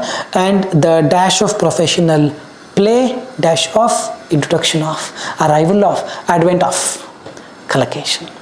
The first is handball game. Second is played by monks. Third one will come back. Fourth one is Victorian pastime. And the fifth one is advent of. What about third one? Read a bit to understand more about this. It has evolved from this to this to this and then finally to this. That's the context. Tennis evolved from the 12th century.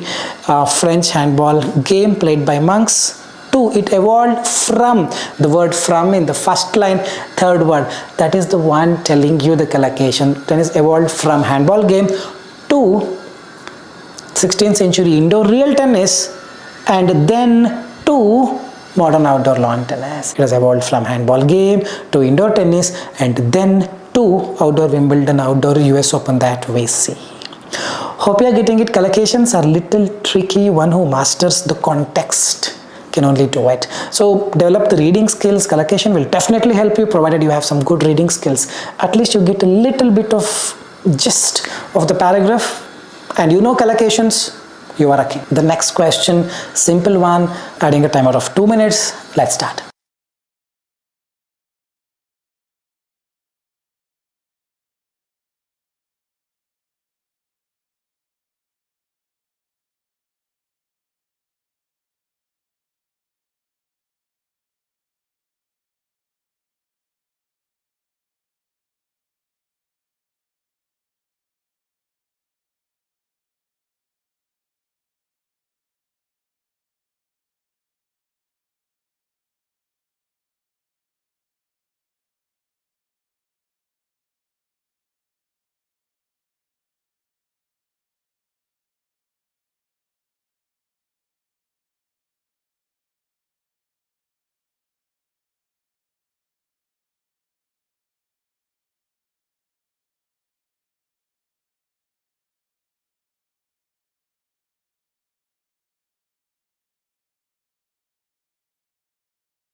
All right, let's understand what it is. A cloudburst, rain just appears in a small area. That's a dash event. Event usually goes with marriage event. No, it's a weather event. Dash by, what are the characteristics of it? Sudden intense rainfall over a small area, because I know what a cloudburst is. Isn't it so? So it's characterized by the collocation. I even showed you that collocation at the beginning.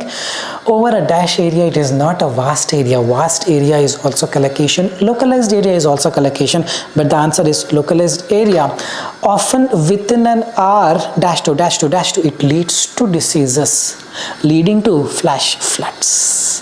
The next one, triggered devastating floods and landslides. Dash the potential of it is showing the potential of such events, especially in mountainous. Showing is illustrating. That's a little bit of context involved. Otherwise, this is a very simple question. All right, we take up our next question. Collocations, 2 minutes. Timer on my bottom right. Let's start.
Alright, it's a simple one. A dash, commonly dash in popular books. A concept commonly explained in popular books. Isn't it so? Get a little bit of context, then you can figure out a dash, a thought, a concept, a theory, a notion, a misconception. Misconception is an idea that is falsely believed as true. A misconception commonly shown. A misconception commonly portrayed in popular books. Portrayed is the second one. Is that all the dinosaurs dash out, die out. Died out is a collocation. Died out. Then we come to the fourth blank.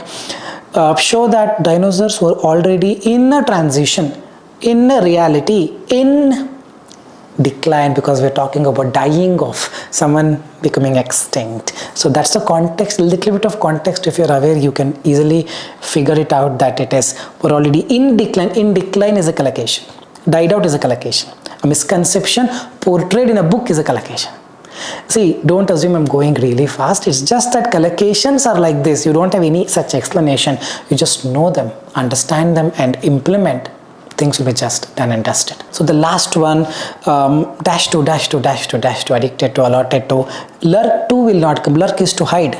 Decline to, died to cannot come. See, already to is there. After to, verb 1 has to come. So we need to look into the options, which is verb 1. Attribute is verb 1. Live is verb 1. Unique is adjective. Attribute to means to give credits. All these can be attributed to a single source. Difficult to attribute to a single source. Attribute to is a collocation. Related to, attribute to, cater to, give credits to. Getting it is the prepositions to, in, of. All these things are the ones that decide what collocation pair that needs to be used. So the first is a misconception commonly portrayed, third is died out, fourth is in decline, and the fifth is to attribute to a single source. Alright, the next one is again collocation. The first one could be little tricky, the blank. Try doing it in less than 2 minutes. Post that, I'm going to come back and show you how to do it. Let's start.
Alright, let's understand how to do this.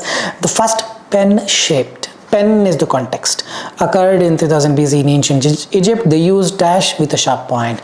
It's olden times, they used to have this reeds. They are like a leaf-like structures. This is not exactly a collocation but a knowledge. They use reeds, R-E-E-D-S, reeds with a sharp point.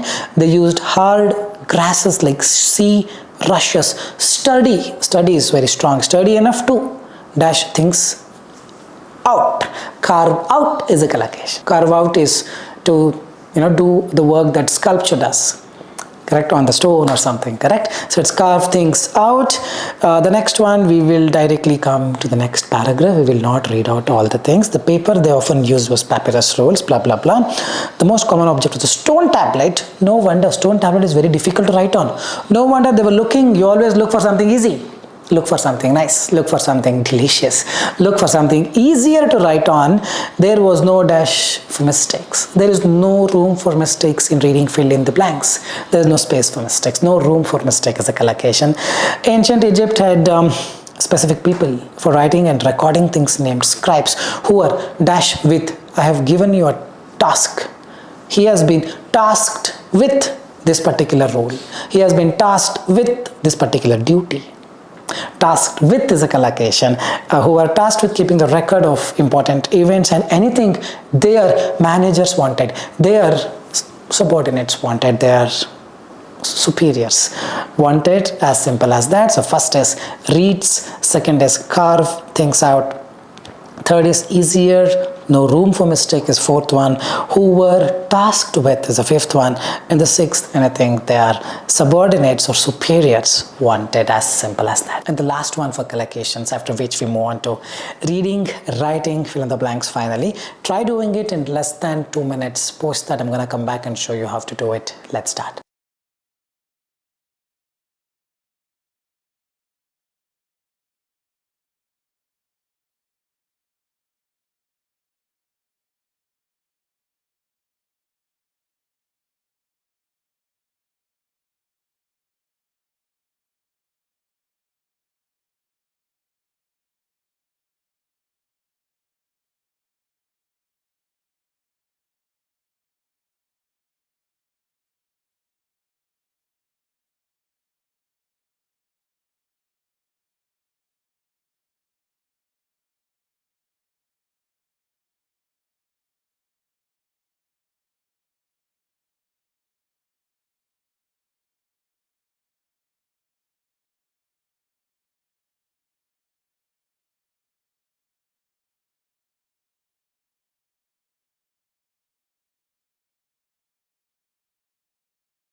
Alright, let's understand how to do it. Only the first one needs a little bit of context and some vocabulary. Rest all is very easy. Murphy's law is a popular adage that states that it's an adage. Adage is like a proverb, like a statement. If you are not sure about this, it's okay, but now you know about this collocation. This particular thing is an adage. Adage is like a proverb.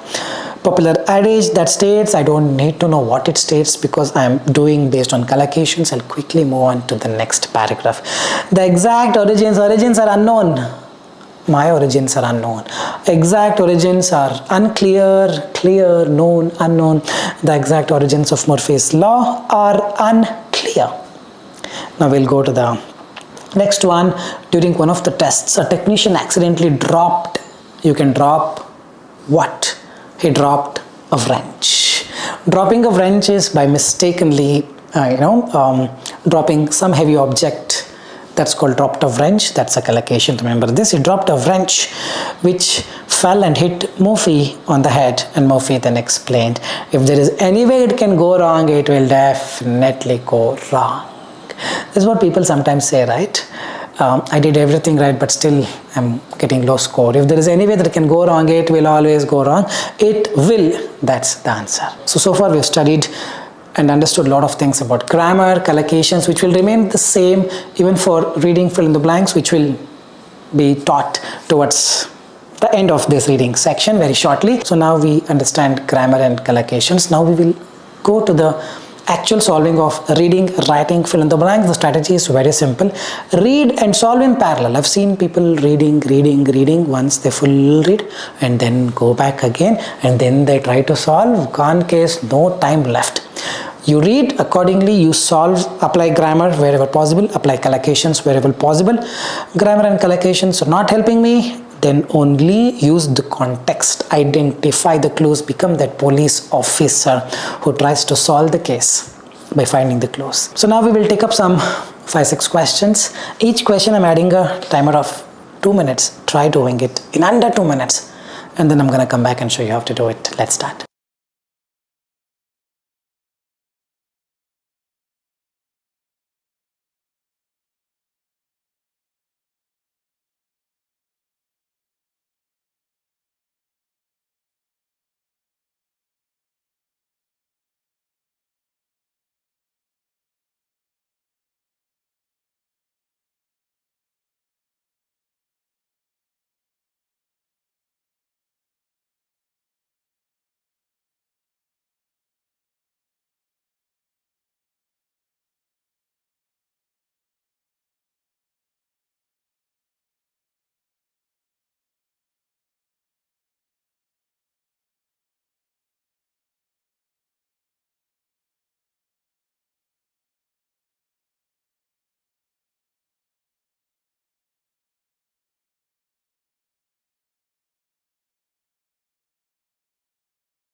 Alright, I really hope you have solved it.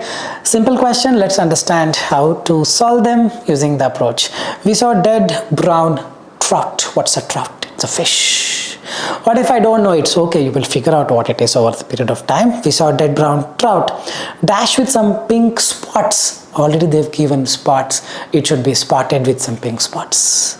Spotted means people have spotted it with some spots. It's the context grammar is not helping you, collocation is not helping you. Spotted with luminescent pink spots and silvery Himalayan trout thrown along the sand dash of the Ganga.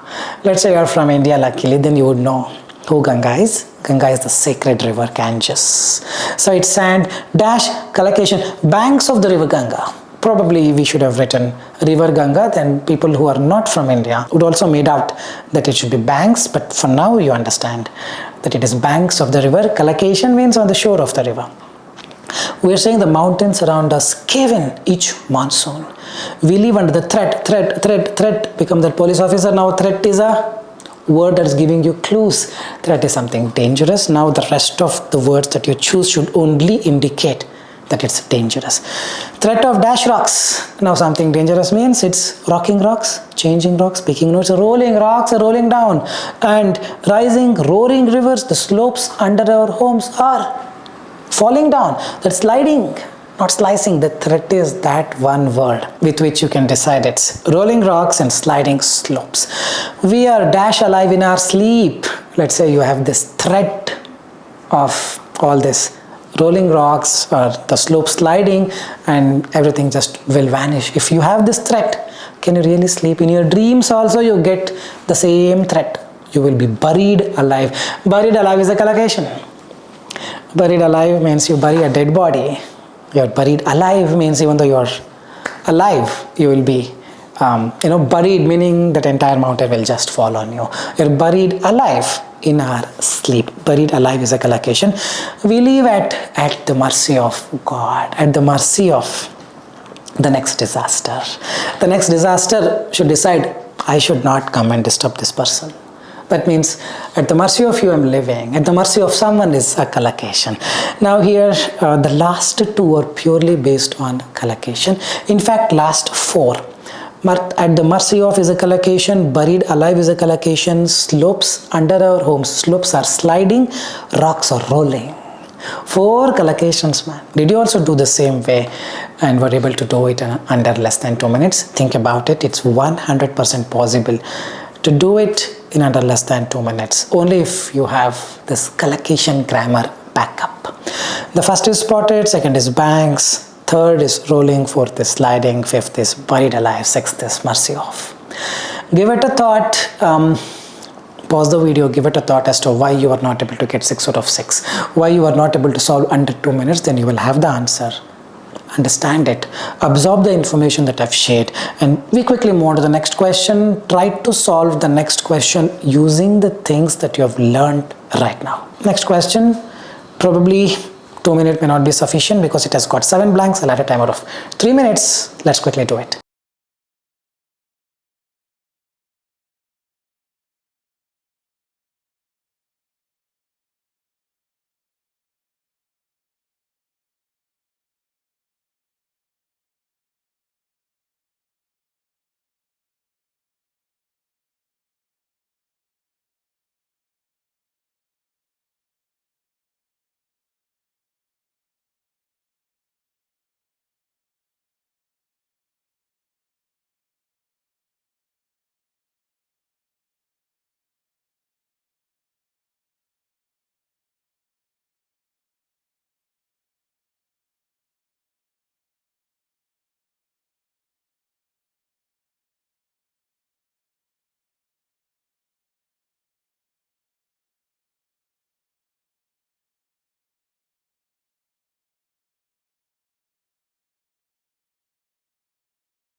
Alright, let's understand how to do this simple one.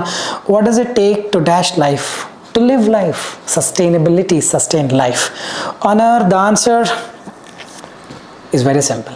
The answer at its very base, fundamental answer, the basic answer, the answer at its core, collocation. The answer cannot be beneath the shadow from moon to earth. The answer at its core, at the very core, at the very base of it, the answer is simple. The answer at its core is a collocation. The next one, this or not, what or not. We don't have a context to read the previous line to understand what it is talking about. The answer remains simple: clean air to breathe, safe water to drink, nourishing food to eat, access to the natural resources that allow us to live with dignity. These are not the luxuries, these are the necessities. Without even looking at the paragraph, we would know what to answer, isn't it? This is context. Hope you are getting it. These are not luxuries, they are the very foundations, necessities of life. But now ask yourself, can there be any system, any kind of bank from which we keep withdrawing these essential forever? We keep harming the nature forever. We keep taking things from the nature forever context. These essentials endlessly, generation after generation, without ever making. Now the context is, the previous line says, is there any bank from which you can keep withdrawing endlessly without make a deposit is a collocation. Make a pizza is also collocation, by the way, but making a deposit, not withdrawal here. It's you are withdrawing endlessly without making a deposit, without contributing something to the nature. You're only taking everything from the nature, isn't it? Surprisingly, there is, and it is, the bank's name is what? Swiss bank? No, it is nature itself, what many of us call Mother Earth.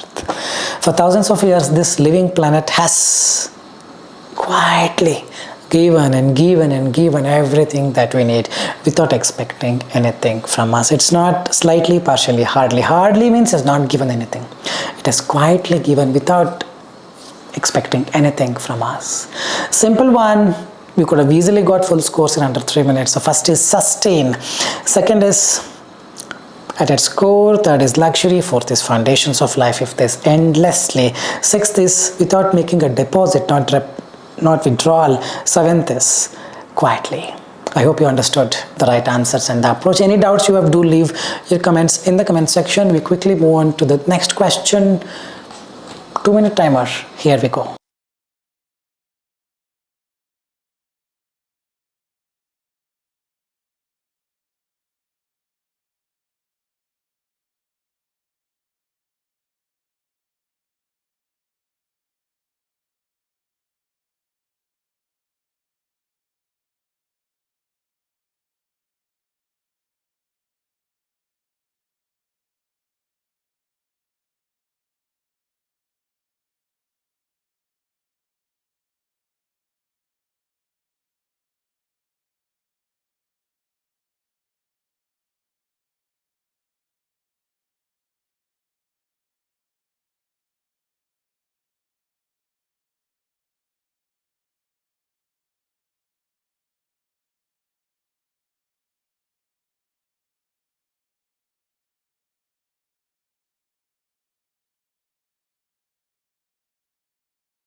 Alright, very easy one. The impacts of global warming are evident on the earth, are present on the earth, it's not promiscuous, conspicuous. They all mean something very different. It's a very simple one. Impacts are evident, collocation. The next one, but what is happening in our planet's deep dash? Continue reading. This is context. The deep sea, the next line says sea. We are talking about waters. So the previous answer, deep waters. Getting it, people write magma, atmosphere. Now what is happening in the planet's deep waters? Levin explains. The deep sea is not well explored to determine what the responses you respond to something. What's your response to this particular debate? What the responses to global warming could be, then we quickly come to that next line where the blank is situated. Animals there have dash. Continue reading. Become that police officer who always is very patient, finds the clues and then decides who has to be put into jail. Correct? Animals there have dash, meaning they put a hyphen. What it means, they survive well in a small range of temperatures, meaning they don't have very much control over the temperature. They have narrow thermal tolerances. They cannot tolerate a very wide range of temperature. Very small temperature they can tolerate. If it becomes a bit hot, they go to some other place. The answer is narrow thermal tolerances. They only survive well in a small range of temperatures. Dash. The animals will try to move to colder water. Get the context. It's not if predators arrive, no, only if temperature rises. They move to some other place where the temperature is less. So it's when the water warms. The animals try to move to a colder water. The last one, many island nations rely on certain fish like tuna as a major source of income. Dash, they will lose this earning if those do not come, if they go away, if those turn up against them.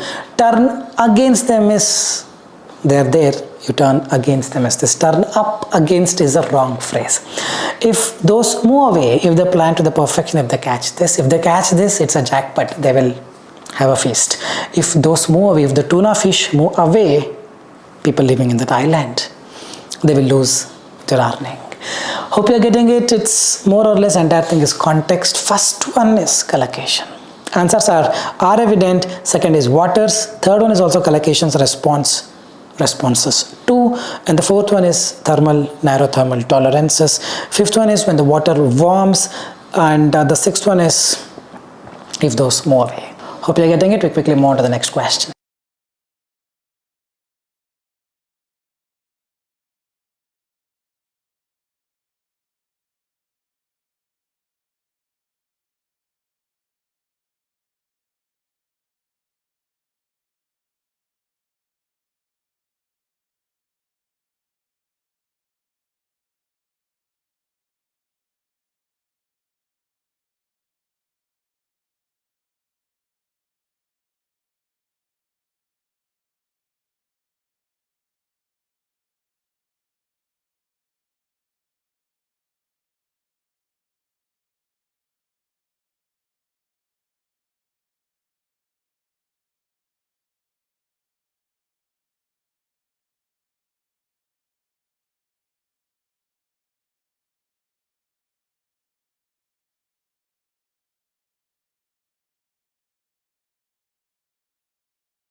All that, I really hope you have solved it.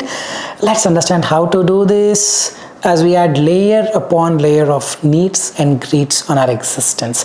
We dash a few more strips, we tear, not wear, it's tear, we dig and we give all kinds of pain to the Mother Earth, right? We tear a few more strips of Earth's skin, or dash an extra punch. Do this, it's like landing a punch, you land a punch, not a fist a punch. Using your fist, you land a punch. It's land a punch. Collocation, tear a few more strips is a collocation. Take few more things out. Tear few more strips off. Land a punch. Both are collocations, first two. The next one, the more fossil fuel electricity we use, the more we drive or fly, thus the more meat we eat, the land we burn and plastic we discard. The more the earth, people end up writing gives back. The context is not giving back, the context is to say it suffers. Give the context, you would know it suffers. Alongside temperature rise is bringing extreme weather events. Context. Spurring. To spur is to evoke. Not throwing, manipulating or forging. You forge a relationship, you forge a friendship. 2023 has been apocalyptic. Rain flooding Delhi to Valencia, deadly wildfire. Fire always goes with the word blaze. Correct?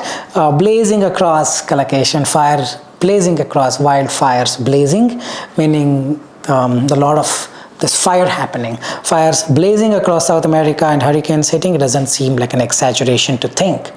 Humanity has wounded Earth indelibly. Context, pure vocabulary. A delible mark, the mark that can be taken off. Indelible means something that you cannot wipe off. It's like a tattoo. It's like a tattoo. It's like a tattoo. Indelible mark, something that cannot be wiped off. It has wounded Earth indelibly, not indirectly or directly or even irreversibly or reversibly. It is indelibly means it is wounded in a way that it cannot be washed off. Or irreversibly could have been also fitting in, but reversibly is not. So the answers are tear a few strips off, land an extra punch, suffers, spur weather events, collocation, wildfires blazing is a collocation, wound someone indelibly is also collocation. So it's more or less all collocations except for the more the earth suffers. That's a bit of context. Most of the other things are collocations. If you were aware of it, you could have solved it very quickly. Alright, we take up the last question.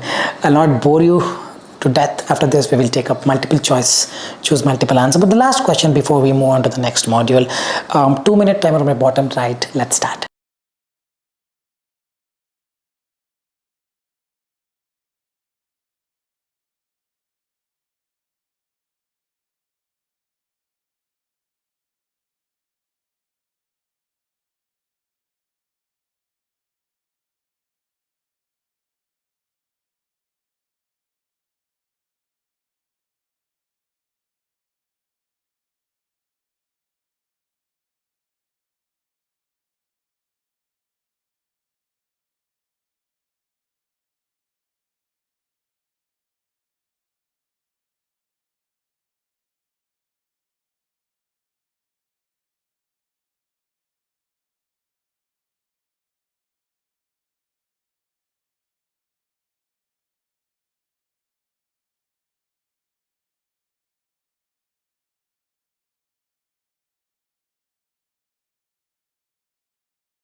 Alright, let's understand how to get full marks here in origami. Origami, you should know what it is. A single sheet of paper can take on the shape of one paper. We can do some craft and it can take on the shape of someone is a collocation, take on the shape of a flapping bird that flaps, or a dash frog that hops. Collocations, flapping bird and hopping frog, depending on how it is folded.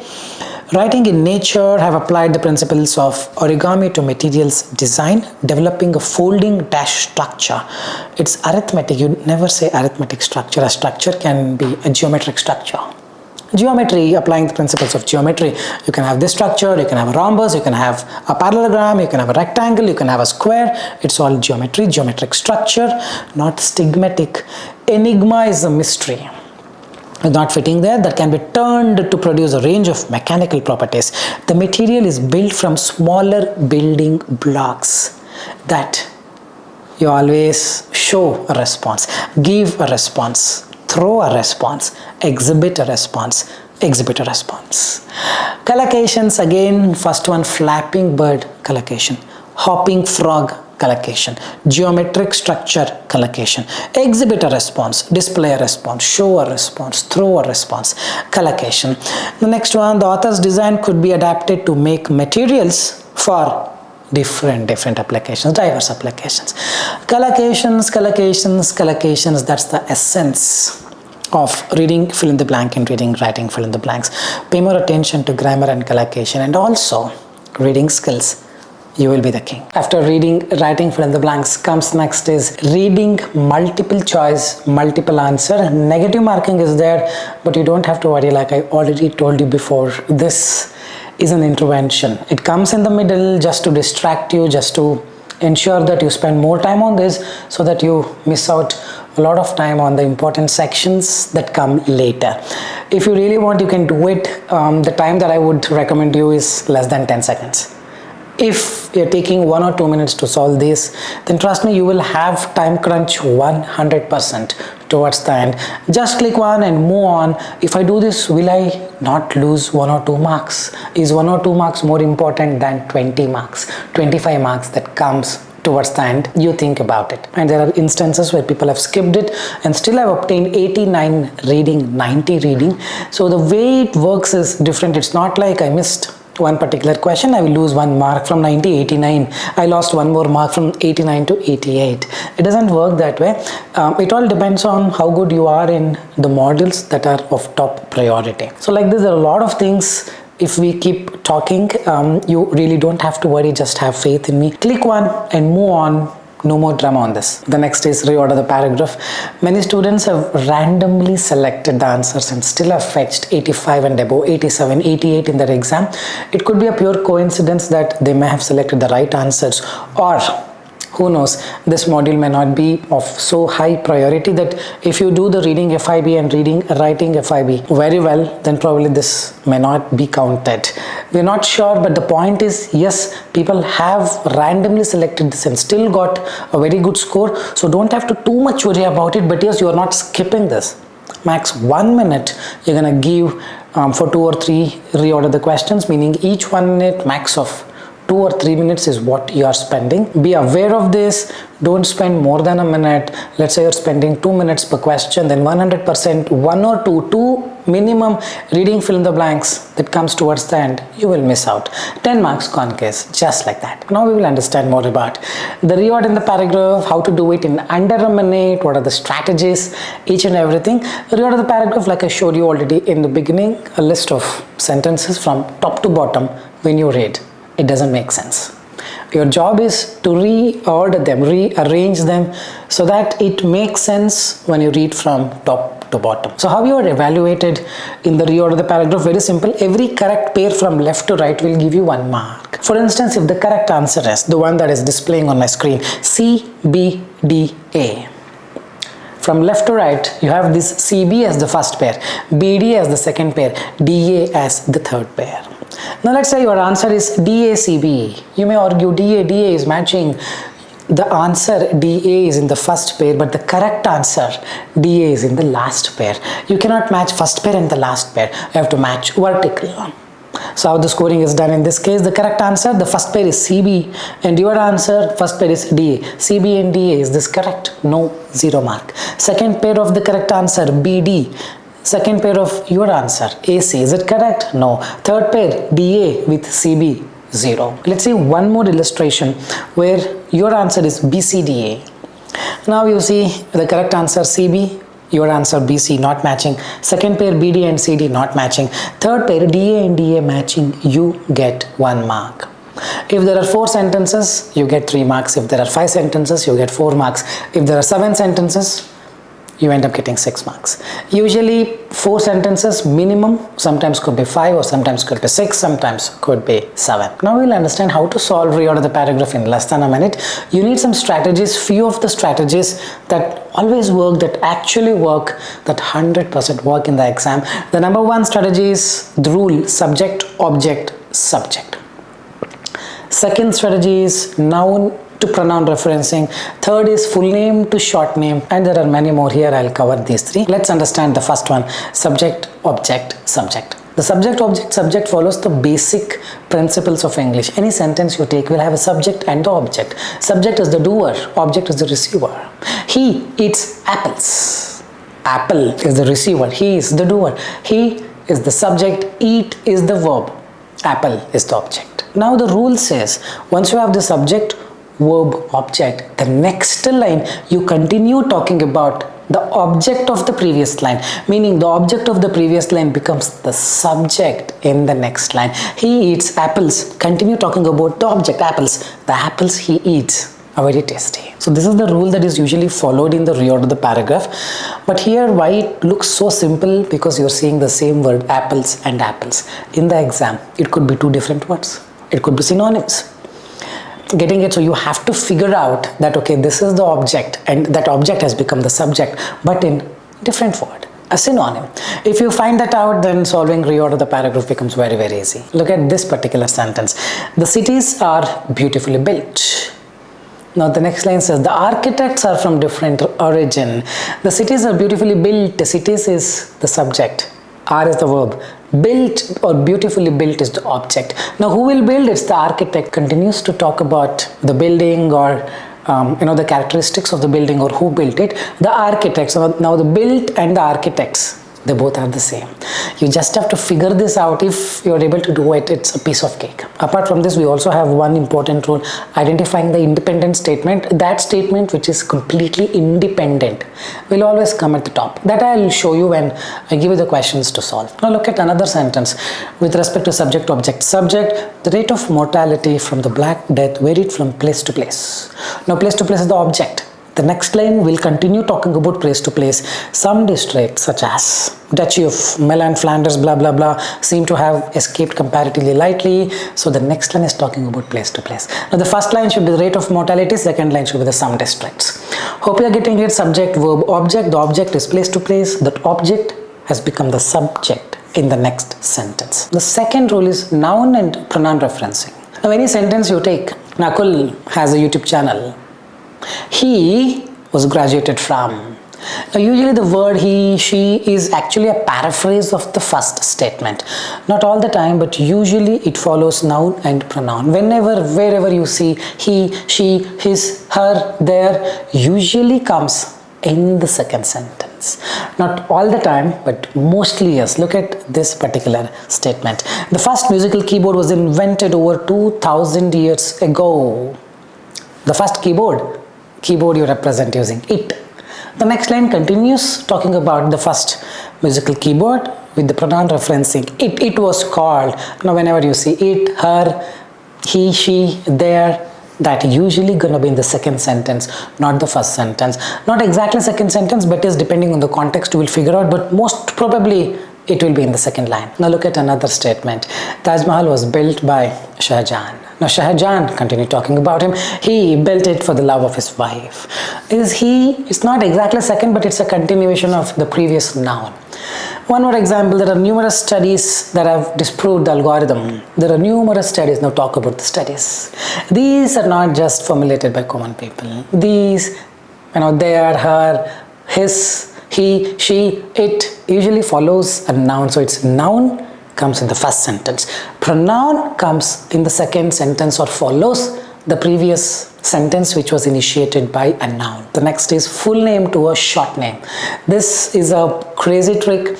Remember, whenever there's a short name and also a full name, always go with the line with the full name starting first, followed by the short name. It cannot be vice versa. Remember, the full name always comes in the beginning, followed by the short name. Look at this particular example. Thomas Gregor was credited with this invention. It's a full name. Now the next line or subsequent lines you can use Gregor was very dedicated person in his 20s. You cannot start the sentence with Gregor. This is what I'm talking about. Always give preference to the full name if it exists. Now we'll do some practice of around 4 to 5 questions. I'll show the first question. Try solving it in 1 minute. Not 2 minutes, not 3 minutes, 1 minute, 100% possible. Try to think faster, find the clues and do it. Use your logic. Let's see if you can get the full marks.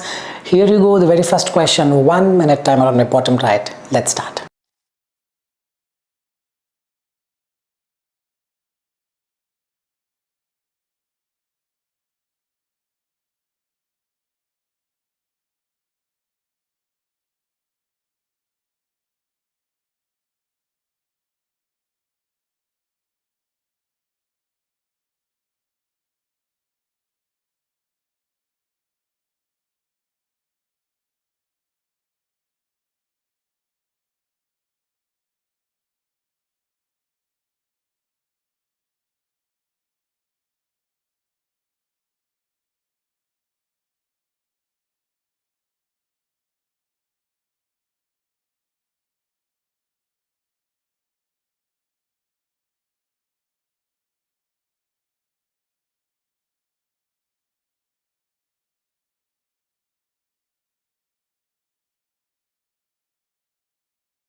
Alright, I really hope you have solved it.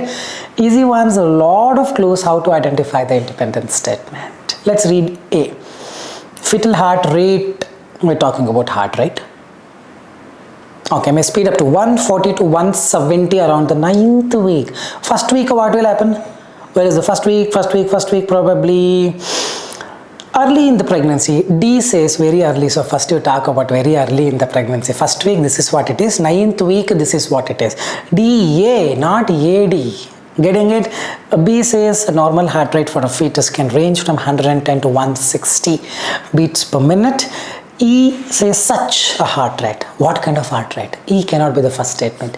C says so. You cannot start a sentence with so. So obviously it is B. So a normal heart rate for a fetus can range from 110 to 160 beats per minute. Now we're talking about 110 to 160 beats per minute. That is the object. Where else this beats per minute is continued? Beats per minute is continued in A and in D. Then start talking about it. B says a normal heart rate for fetus can range from 110 to 160 beats per minute. After B, you take up D because it starts with early in the pregnancy. It is typically around 110 BPM. Later, what will happen? Fetal heart rate may speed up to 140 to 170 BPM around the 9th week and slow to around 110 to 160 BPM thereafter. Hope you are getting it. Now it starts with B and then goes to D and then goes to A. There it ended. Now should we start with C or should we start with E? C says so. So is like a conclusion, meaning it should provide some information. Then you will say, so this is used for this. That providing information is in E. Such a heart rate can provide lots of information about baby's health. And then you come to C. So healthcare providers usually start checking it at the 10 or 12 week prenatal visit. So the answer for this is B, D, A, E, C. As simple as this. There could be a lot of other combinations you would have gotten and you would think that it's correct. It may be correct only for that particular pair, but if you see it as a whole, it may not be fitting in. So this is the only answer that actually fits in from every angle. So try to see it from every angle. Don't just see BC also fits in, AD also fits in, that also fits in, but as a whole it may not. As a whole, B, D, A, E, C alone fits in. If you get BD, AEC, BD, DA, BD, AEC, 5 sentences, 4 marks for that. You end up getting 4 marks if you have gotten B, D, A, E, C. Now quickly move on to the next question. Understand how to solve it in under 1 minute. Let's start 1 minute timer on my bottom right. Here you go.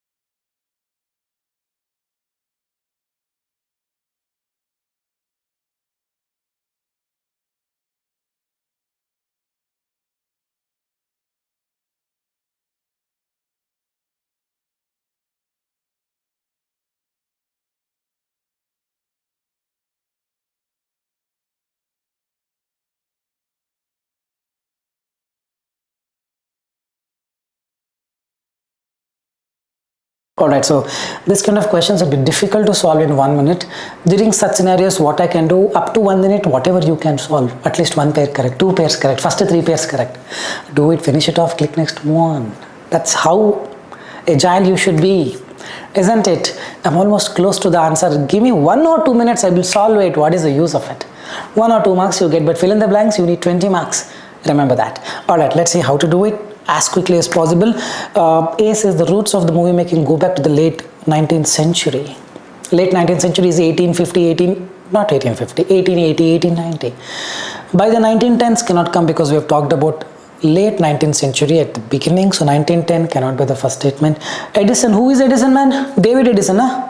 I think it should be Thomas Edison, written in E. C cannot be the first statement. D, devices like created the illusion of movement. What is the context? Why are we using devices? D cannot be the first statement. F says early films were silent, often just a few minutes long. Where are you bringing this topic of films? F cannot be. E says in the 1890s. Probably A and E are linked. A says the roots of movie making go back to the 19th century when inventors is the object. Now the inventors such as, exact word is there, A, E is the pair. Thomas Edison in the US and Lumiere brothers in France developed cameras and projectors that could record and show moving images.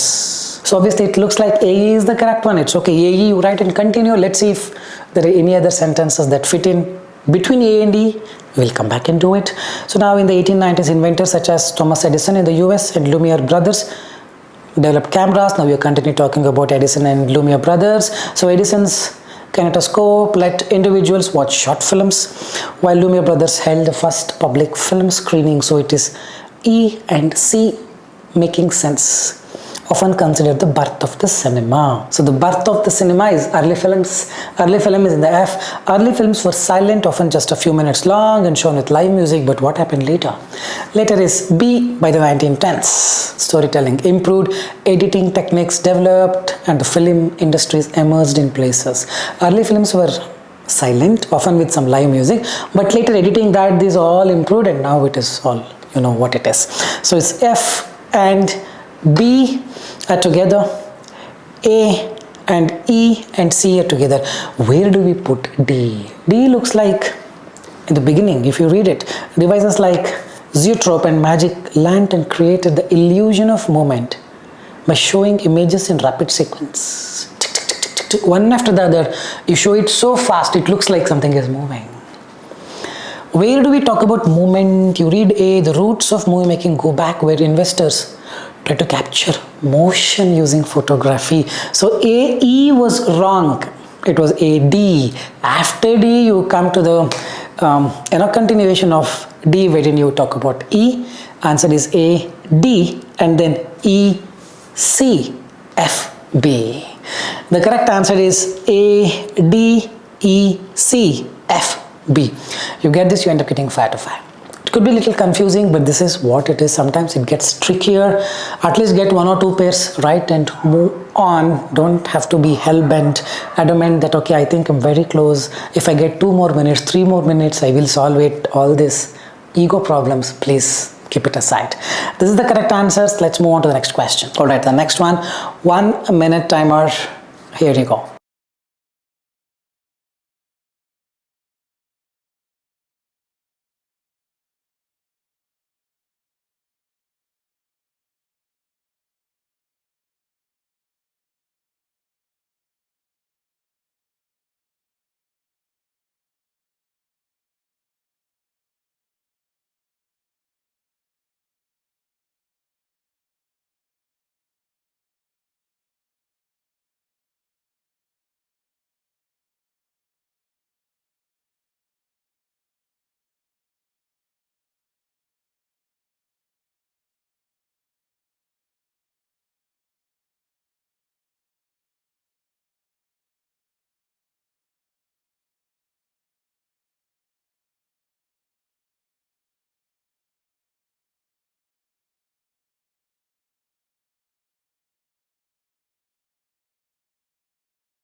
Alright, I really hope you have solved it. How to do it very quickly. Early research said the exodus was, what is exodus? Migration of people. Who is migrating? No idea. A cannot be the first statement. C, from then on, from then when. D says up to the 15th century, the territory we now know as Greenland reached a population of around 2000. Don't you think this up to the 15th century, don't you think some event has happened and from then they're saying up to the 15th century, which is B. B has to be the first statement. There was a time centuries ago that settlements in cold northern lands grew little by a little. Grew, population grew. That's the object. This object becomes the subject in the D. Hope you are getting it. There was a time centuries ago settlements in cold northern lands grew little by little. With the arrival of new inhabitants, new people came in, migrated. D says up to 15th century, the territory we now know as Greenland reached little by little. Grew little by little is the object that is being talked in D as the subject. Population of around 2000. B and D holds perfectly well after this. From then onwards, the lands began to depopulate. People started leaving. Why? Early research said the exodus is the object of the previous sentence. Here exodus is the subject, but in the previous sentence that was the object. The object is depopulate. He eats apples. The apples he eats. Apples, apples. From then onwards, the lands began to depopulate. Early research said the depopulation was due to, if the word was depopulation, you would have easily written CA. Just that you don't know what exodus is, so you're struggling. Exodus is depopulation. Getting it? People moving from one place to another, leaving the original place. So the answer has to be very simple. It's BDCA, as simple as that. You would get BDCA, you end up getting 3 out of 3. Let's quickly move on to the next question. 1 minute timer. Here you go.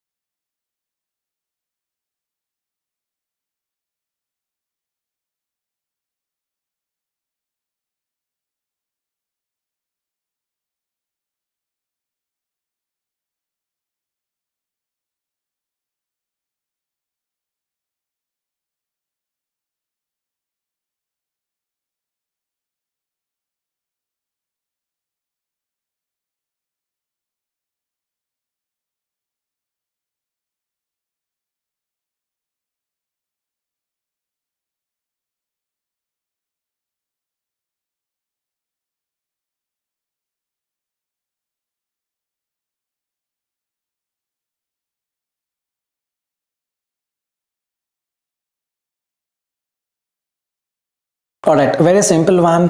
This full name, short name, we'll just figure it out. A says inspired by the popularity. Bourbon, B-U-R-B-N. Somewhere else B-U-R-B-N was used. B says his initial creation was bourbon. I think B has to come and then only A can come. Because in the B, the company B-U-R-B-N, bourbon is introduced. But who introduced? His initial creation. Who is this? His. C says Systrom. What's the full name of Systrom? Systrom is Kevin Systrom. It comes in E. Full name, short name. Instagram originated with Stanford graduate Kevin Systrom, who had previously worked at Google. D says they. They means one more person should come. Who is that person? At the moment we don't have him. So let's leave that D. Once we find another person, then we can say D. For now D we will keep it aside. As simple as that. E says Instagram originated with Stanford graduate Kevin Systrom, who had previously worked at Google. His, I told you, his, her, their, he, she always used to come in the second place, may come in the second place, and this second place is going perfectly well. His initial creation was bourbon, so named because of his interest in whiskey and bourbon. Now B is done. After B, what has to come? Continue talking about bourbon. Subject is bourbon. Object is also bourbon. Continue talking. A is the one that is continuing to talk about bourbon. In spite of the popularity, bourbon allowed users to post check-ins along with photos, which were not at a staple of social posting. So we started with E and then we went on to talk about B and A. Now we have left with C and D. D says they. Where is the another person getting added in the C? Systrom secured venture funding and recruited fellow Stanford graduate Mike Krieger. CEO put and Mike Krieger and Systrom. They is D. Simple one, it's E, B, A, C, D. E, B, A, C, D. E, B, A, C, D is the correct answer. You get E, B, A, C, D, you get 4 out of 4. Alright, the next one, a little lengthy, tricky one, but again, try doing it in 1 minute, whatever you can in 1 minute, let's do it. 1 minute timer, here we go.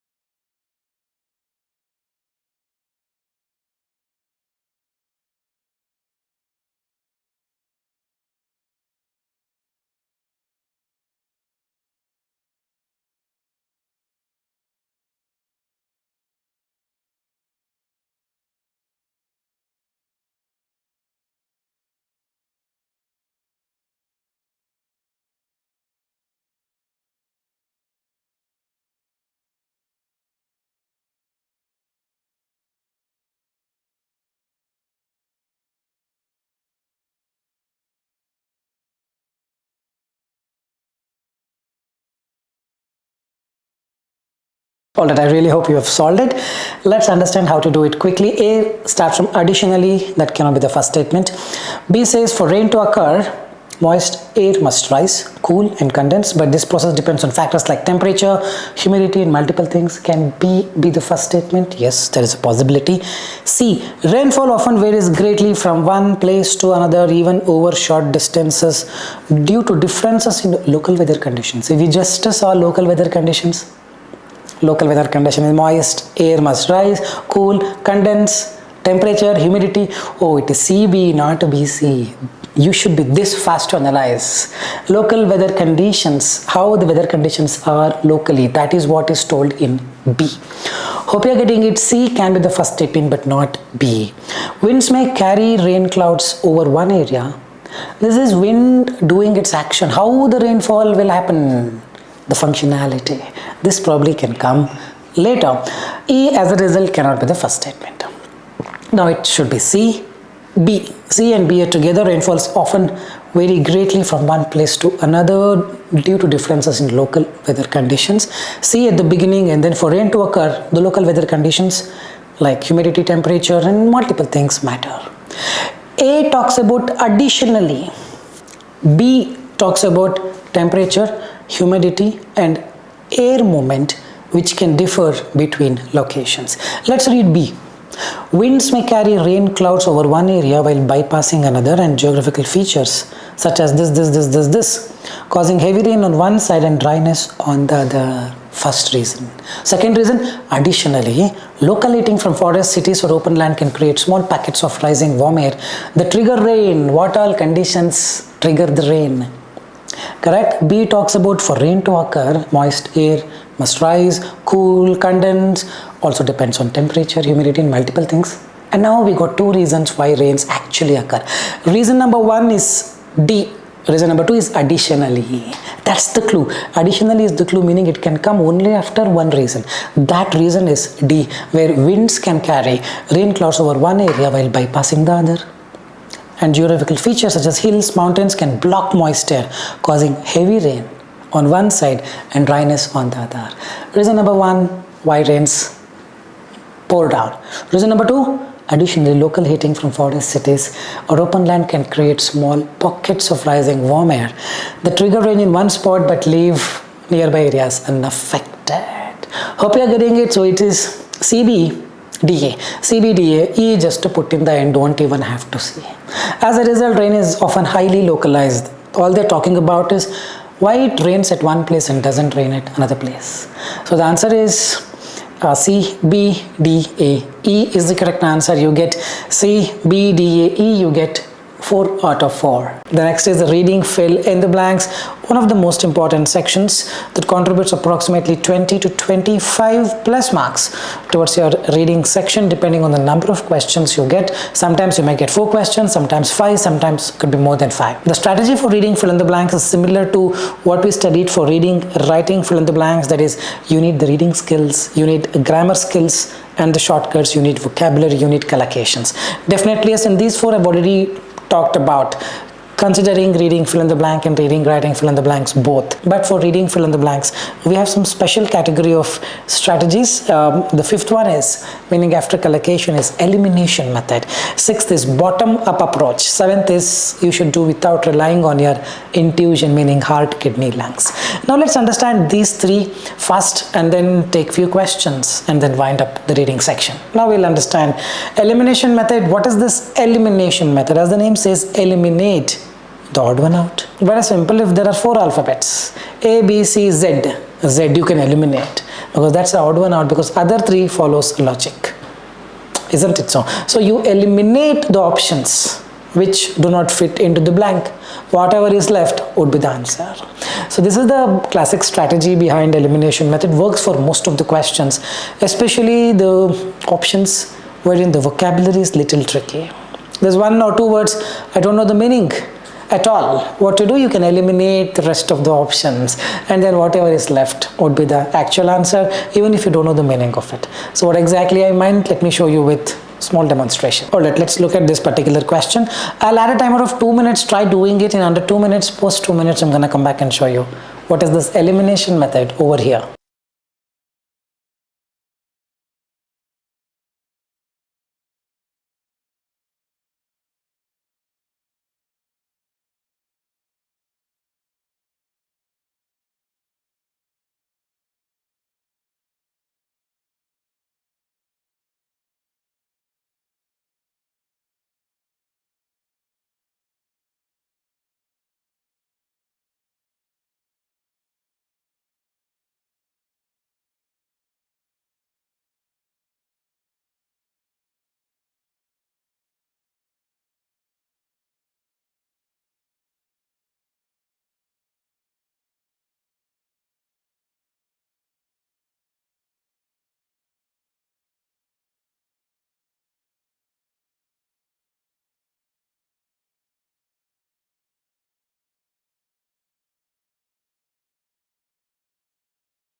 Alright, I really hope you have solved it.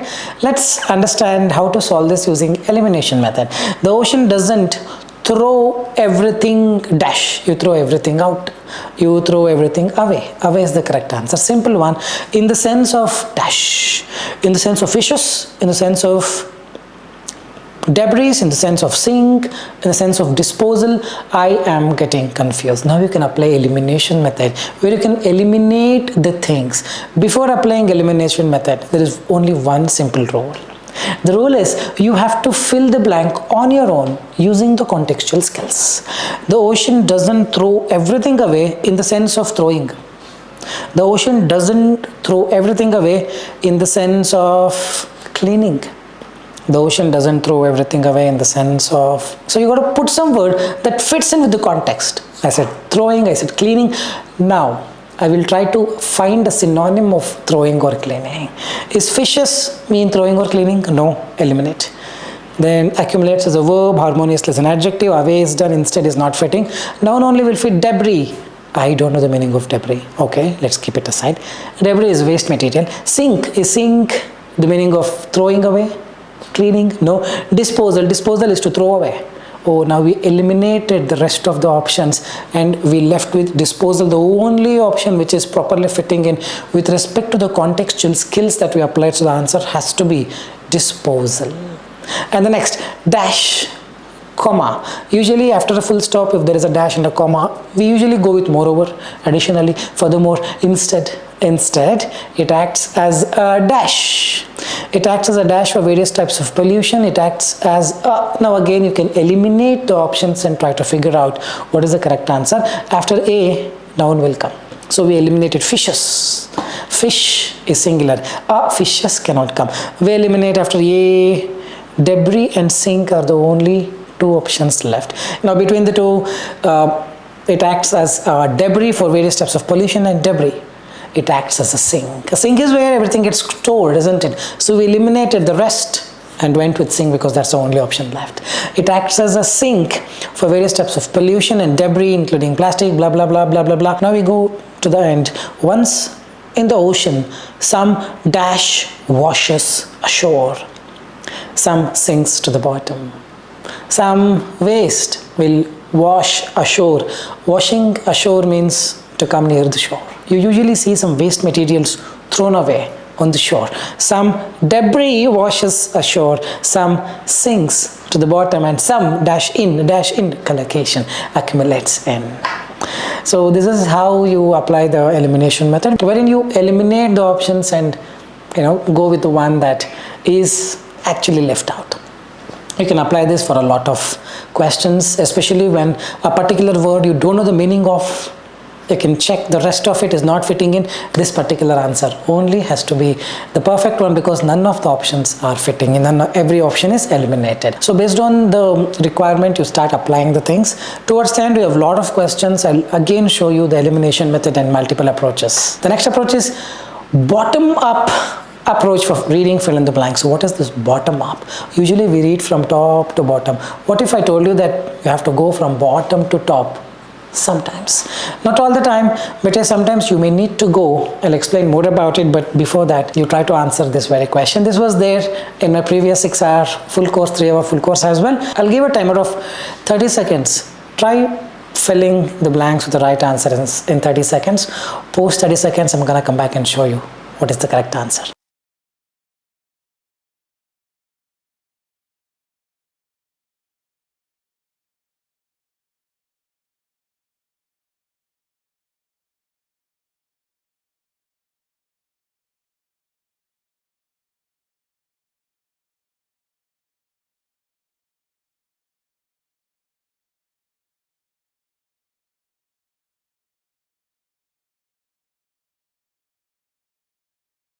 Alright, I really hope you solved it. Let me help you with the correct answer.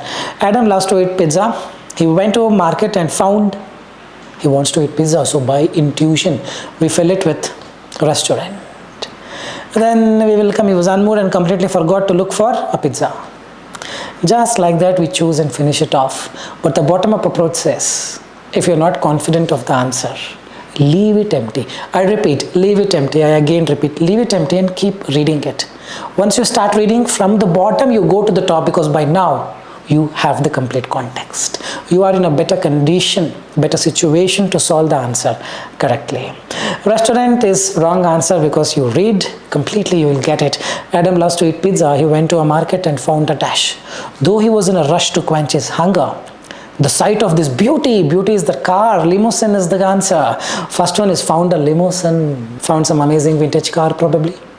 Getting it because the next line says, the sight of this beauty struck him. He was unmoved and completely forgot to look for restaurant. The answers are found a limousine, last is restaurant. So this is the bottom-up approach, meaning few of the blanks, if you just solve it then and there itself.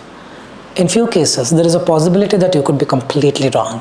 In such a case, what you should do, just leave it empty and keep reading. Once you get the context from the bottom, you go to the top and finish it off in style. Now I'll give you another question. Try solving it in under 2 minutes. Post 2 minutes, I'm gonna come back and show you how to do it. Let's start.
Alright, I really hope you have solved it. 110 years ago, Chinese laborers transformed Central California from what? From orchard, from a swamp, from a process. After the A, noun has to come, so many words fatal. I don't want to risk it. I go to the medical shop, buy a tablet called patience, gulp it, drink some water, and just tell myself, dude, I'm gonna come back to you in just a while, because I'm applying the bottom-up approach. Otherwise, most probably you would go wrong if you write orchard, and by the way, an orchard has to come. Process, swamp, I don't know the meaning of swamp. You can apply elimination method as well here. So in doubt, leave it empty and continue. Over the period of time, you will realize so many options that you thought would fit in for the first one would have been fit into second, third, other blanks. The process becomes more easier when you leave it empty in doubt and continue and come back in the end.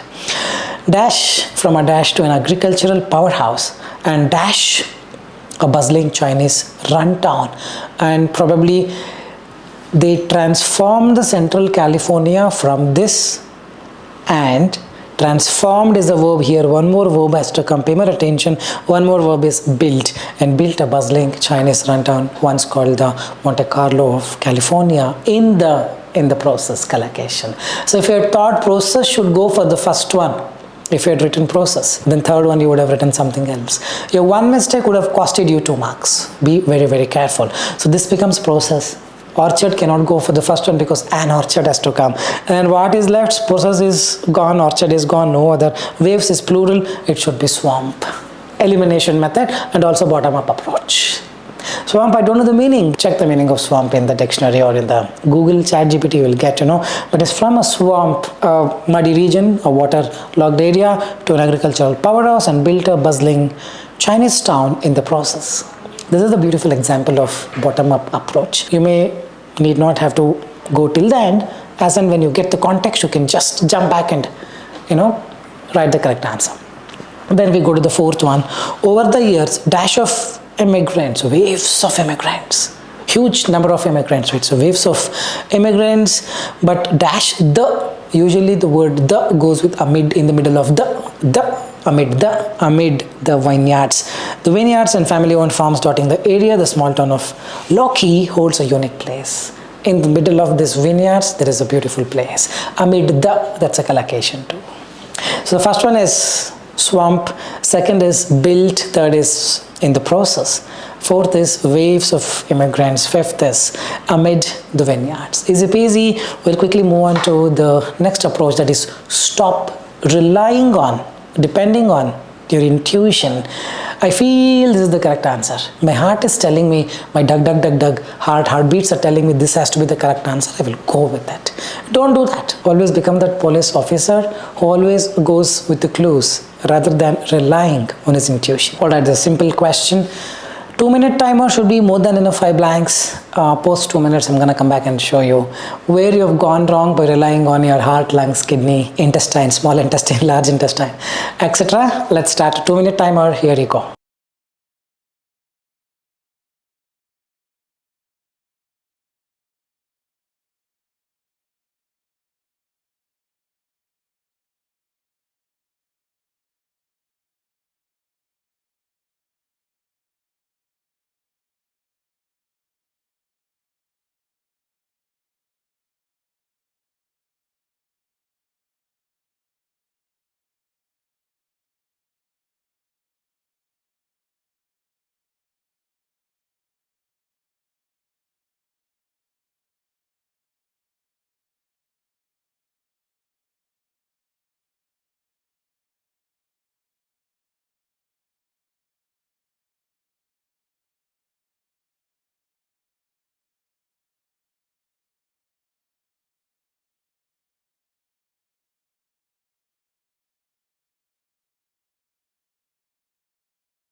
Alright, let's understand how to do this. Ashton Forest conservatives have, after have, verb 3 has to come. Have addicted, have warned, have opted, have wiped, have recorded. You all 5 can fit in, man. Get the context. Have dash a protected butterfly species colony could be completely wiped out as a collocation if wildfires hit the site's health land. As done, forest conservatives have warned a protected butterfly species colony, have recorded, have probably opted. A lot of people write opted, just like that, recorded, just like that. Now the point is, where is the clue? You cannot rely on your intuition, correct? Again, the method here is not to solve immediately, but rather wait for some time, get the context into it. The organization that cares for the East Sussex Forest said a recent survey had dash, survey had warned, survey had recorded, survey had opted. Multiple things can again fit in. You rely on your intuition. I feel answer is this, I feel answer is this, gone case. Get the clue, get the context. The highest single day count. Single day count is a collocation, single day count. The highest single day count, you always record the highest numbers. The count is always, you record it. The recent survey had recorded the highest single day count in more than 5 years. The last one, extremely -2, -2, -2, vulnerable to, done and dusted. Now the first one, Ashdown Forest conservatives have warned. They have given a warning. Protected butterfly species colony could be completely wiped out if wildfires hit the site's heathland. It's a warning that has been made. Get the context and do it. Don't just randomly go with what you feel like is the correct answer. Remember this. So the answers are: have warned, completely wiped out, had recorded, single day count, extremely vulnerable. Alright, now let's practice some of the questions of reading fill in the blanks. Let me give you the complete strategies: bottom-up approach, elimination method, collocation, grammar, multiple things and multiple ways of solving it. Let's start with the first question. I'll add a timer of 2 minutes. Here you go.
Alright, simple one. We can quickly go to the second line. The absolute joy of life is not standing at the dash, it's in the climb. Probably they're talking about trekking. It's not just reaching the final point, it is the journey. Get the context. Reaching the final point, standing at the edge. Intuition. Your intuition always goes wrong. Most of the times it goes wrong unless it's backed with a proper evidence. It's summit, not Sumit. By the way, if Sumit is watching, very sorry Sumit, it's not Sumit, it's summit. Summit means the tip of the mountain, the final, the destination. It's a summit. So the absolute joy of life is not standing at the edge and just fall down committing suicide. No, the absolute joy of life is not standing at the summit, it's in the climb. It is in slipping on. You slip on. Lose always goes with the word what? Loose mud? No, loose gravel. You have to fall down, you have to slip on the loose gravel. That's the fun. Feeling the burn in your legs and wondering halfway through if you should turn around and go back home and give up. But when you catch your breath at a ridge or find your footing, you caught that footing after you fall down, isn't it? After multiple fall downs is where you get your firm footing. Find your footing after a fall. After a fall is stumble. Pure context. You understand what it is. You fell in a world and then read the story. It has to make sense. Not just to you, but even to the writer who wrote it. Isn't it so? Alright, after a stumble, then we go to the bottom. The dash will disappear just when you think you're getting somewhere. You can see the path and you thought this is the final destination, and then nothing is there. The path will just disappear. The path is trail. The trail will disappear just when you think you're getting somewhere. The air will get thin. You might even feel like dash But that's the beauty of it. You might even feel like going back, giving up. You might even feel like running. You might even feel like quitting. Quitting fits in because it's all about giving up. Entire thing, except for the second one and the first one, entire thing is context. Standing at the summit, lose gravel. They both are collocation. The rest is all find your footing after a stumble. The trail will disappear and you might even feel like quitting.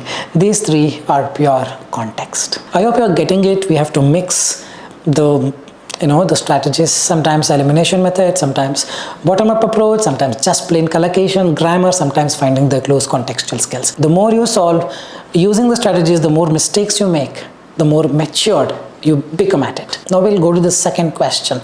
All are easy questions, not so difficult. The question that can be easily solved in under 2 minutes.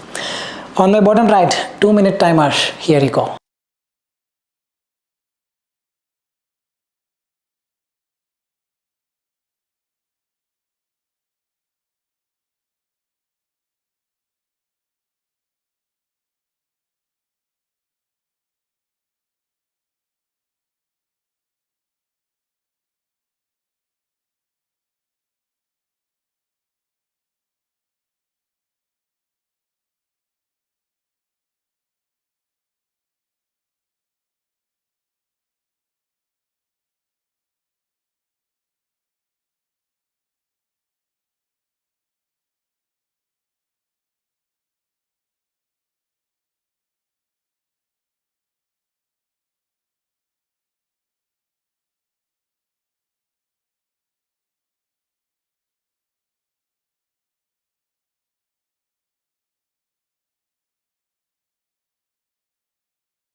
Alright, I really hope you have solved it correctly.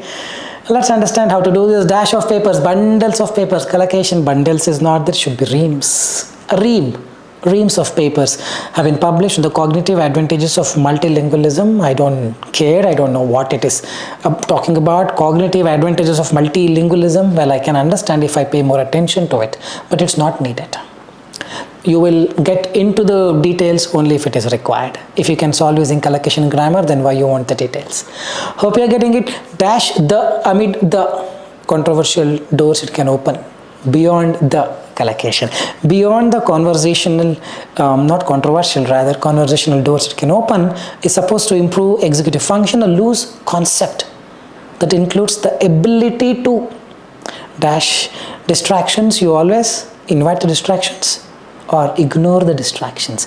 Includes the ability to, after to, can, could, will, would, may, might, shall, should, ought. Remember the rule number 1, grammar, verb 1 has to come. Now verb 1 is replicate and ignore. No other verb 1's there. It should be ignore distractions.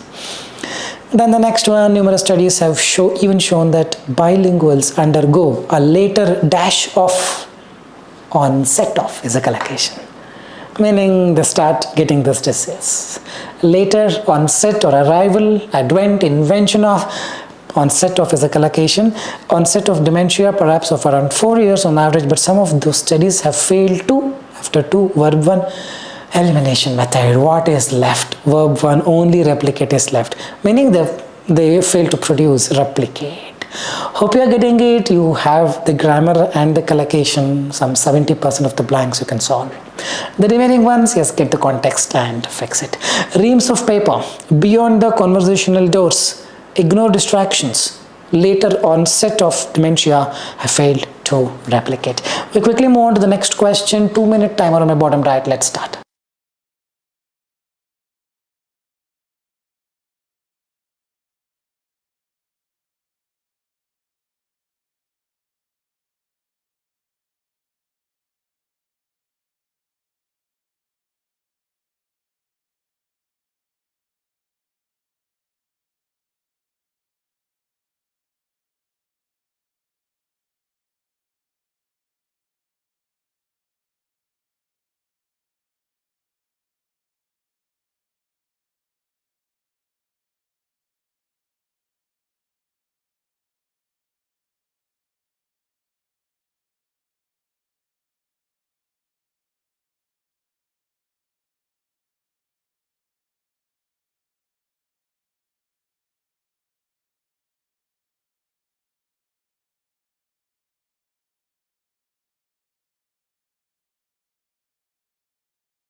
Or a little tricky one, especially the first one.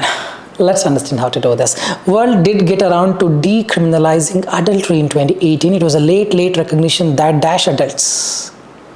Now adults is a noun, before a noun adjective has to come. Now people who can find the adjective clearly would quickly know the correct answers, but let's say you're not sure as to how to solve this. Let's leave it empty and continue. We'll come back here in just a while.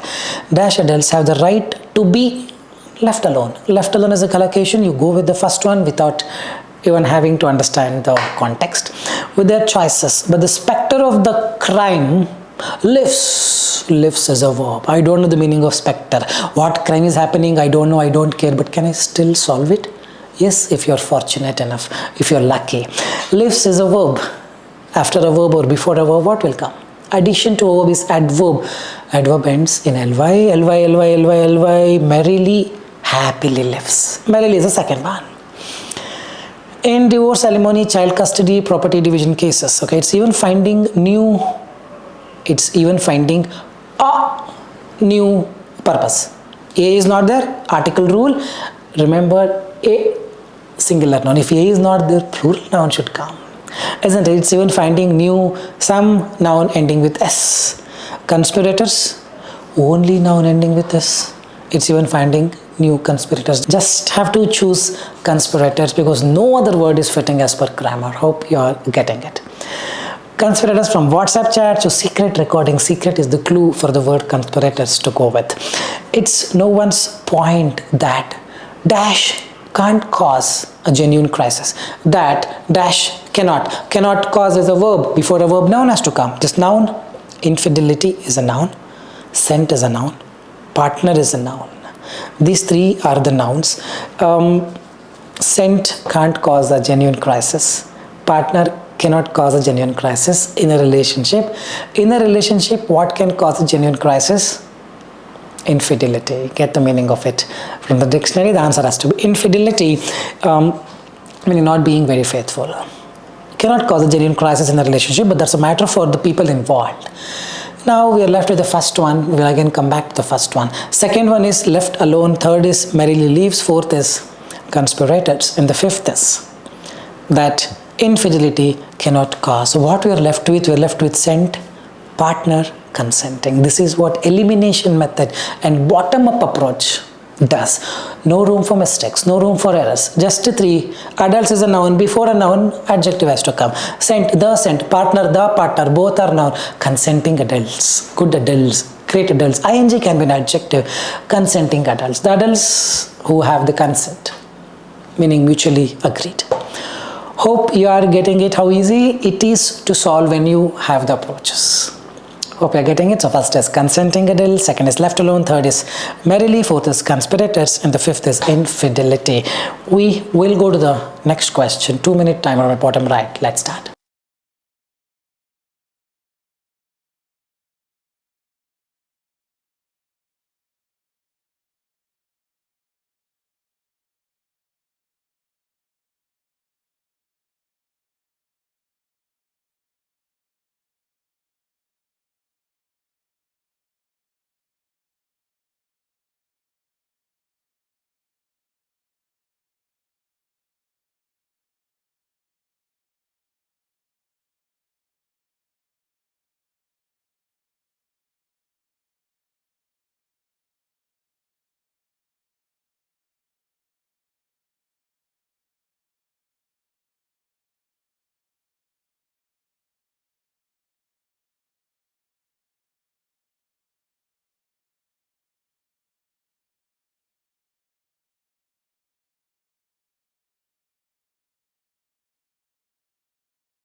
Alright, I really hope you've solved it.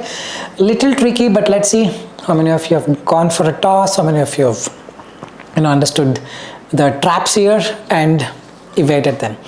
The last few years have seen a marked dash in prisoners going from this to this. Something has increased, it's uptick, isn't it? Last few years have seen a marked uptick. A marked uptick is a beautiful collocation. Is this tick mark? In prisoners going from dash row collocation, death row to acquittal. Acquittal is getting freed, isn't it so? Higher courts and Supreme Court are routinely expressing, you express what? You express concerns. Now we need to find something that is related to concerns. Expressing death is over. Expressing acquitted cannot come, noun has to come. Clingers, expressing slogans, expressing dismay. So dismay could mean here expressing concerns, they're shocked. Something of this says. Dismay means they're not really happy at it. Routinely expressing dismay at sloppy investigation. Now we quickly move on to the fourth one. In Feb 2022, an analysis by the print showed that in the previous year 6 HCs had dash 30 convicts sentenced to death by the lower court. Lower court sent them to death row, but the context is from death row to acquittal, freedom. So here had acquitted 30 convicts sentenced to death by the lower courts. Getting it? What are the mistake the lower courts had done by sending these prisoners to the death row? The higher courts understood that they have not done the mistake, so they have moved them to acquittal, meaning they have given them the freedom. That's the entire context. It's about pure context. Had acquitted 30 convicts sentenced to death by lower courts. In each, HCs had dash investigators. After that, verb 3 will come, isn't it? Verb 3 acquitted is over. What is pending? Rebuked is pending. Rebuked investigators for false evidence, meaning taking them into charge. missing forensic samples, blah blah blah blah blah blah, and pulled up prosecutors for even eating this pizza. For ING will come hiding the evidence. That's the reason they've rebuked the investigators for false evidence, manipulating the data, hiding the evidence, blah blah blah blah blah blah. Everything goes together. Hope you're getting it here. It's full of contextual skills. Only the first two are collocations marked uptake, death row. Next is all pure context.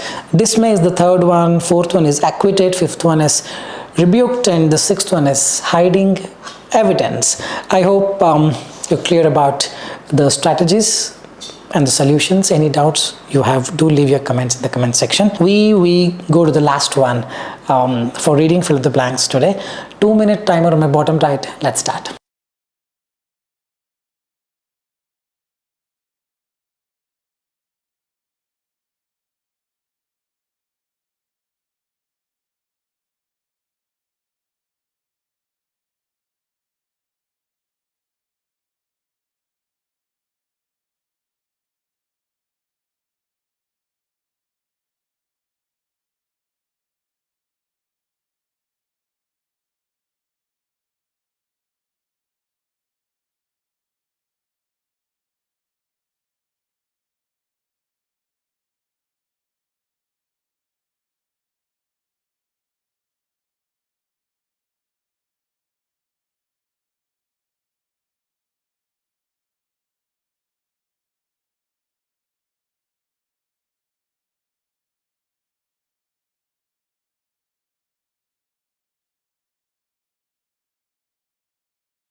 Alright, I really hope you have solved it. Let's understand how to do this. The West named India after Indus. Indus became India.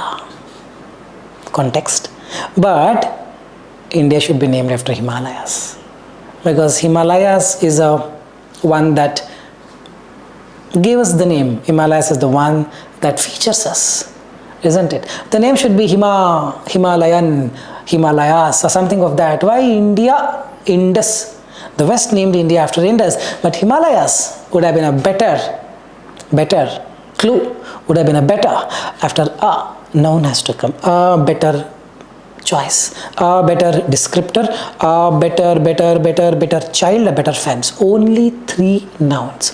Inducers is plural noun, intervening is ing verb, excluded is ed verb, civilization is a noun. Yes, civilization also can fit in. It's descriptor, civilization, invaders cannot come, sailed cannot come, child defense. Himalayas would have been a better civilization, no meaning at all. Himalayas would have been a better descriptor. If they had thought that it's the Himalayas that is giving us the name, they could have named our country something else. That's what it means. The West named India after Indus, but Himalayas would have been a better descriptor, geographical descriptor. About 50 million years ago to 15 million years ago, after the big giant dinosaurs extinct, the Indian landmass noun, after noun a verb has to come. This is 15, 20 or 100 million, 50 million years ago. It should be past form of the verb named V2. What is V2 here? V2 excluded, sailed. Indian landmass excluded 6,000 kilometers from the vicinity of Australia. This is Australia. 6,000 kilometers is this. This is where Indian landmass came, sailed. Indian landmass, probably they're talking about tectonic plates, I believe. Indian landmass sailed 6,000 kilometers from the vicinity of Australia. It came and rammed the Eurasian plate and folded. See, it was like this. It folded whatever it came in between. It folded the ground. What ground? Just like the previous questions. Adults, consenting adults. Ground, something ing can be an adjective, which is intervening. Intervene is to come in between. I'm in the class, don't intervene. Still the person comes in the middle. Intervening ground into mountains. It was like this. It rammed the plate, and whatever the ground that is present here, it became up. It became a mountain. Once it becomes a mountain, like a newly arrived neighbor, raising a dash, raising a fence. The neighbor who comes there, first thing he does is put a compound. He doesn't like you. Isn't it so? Raising a fence.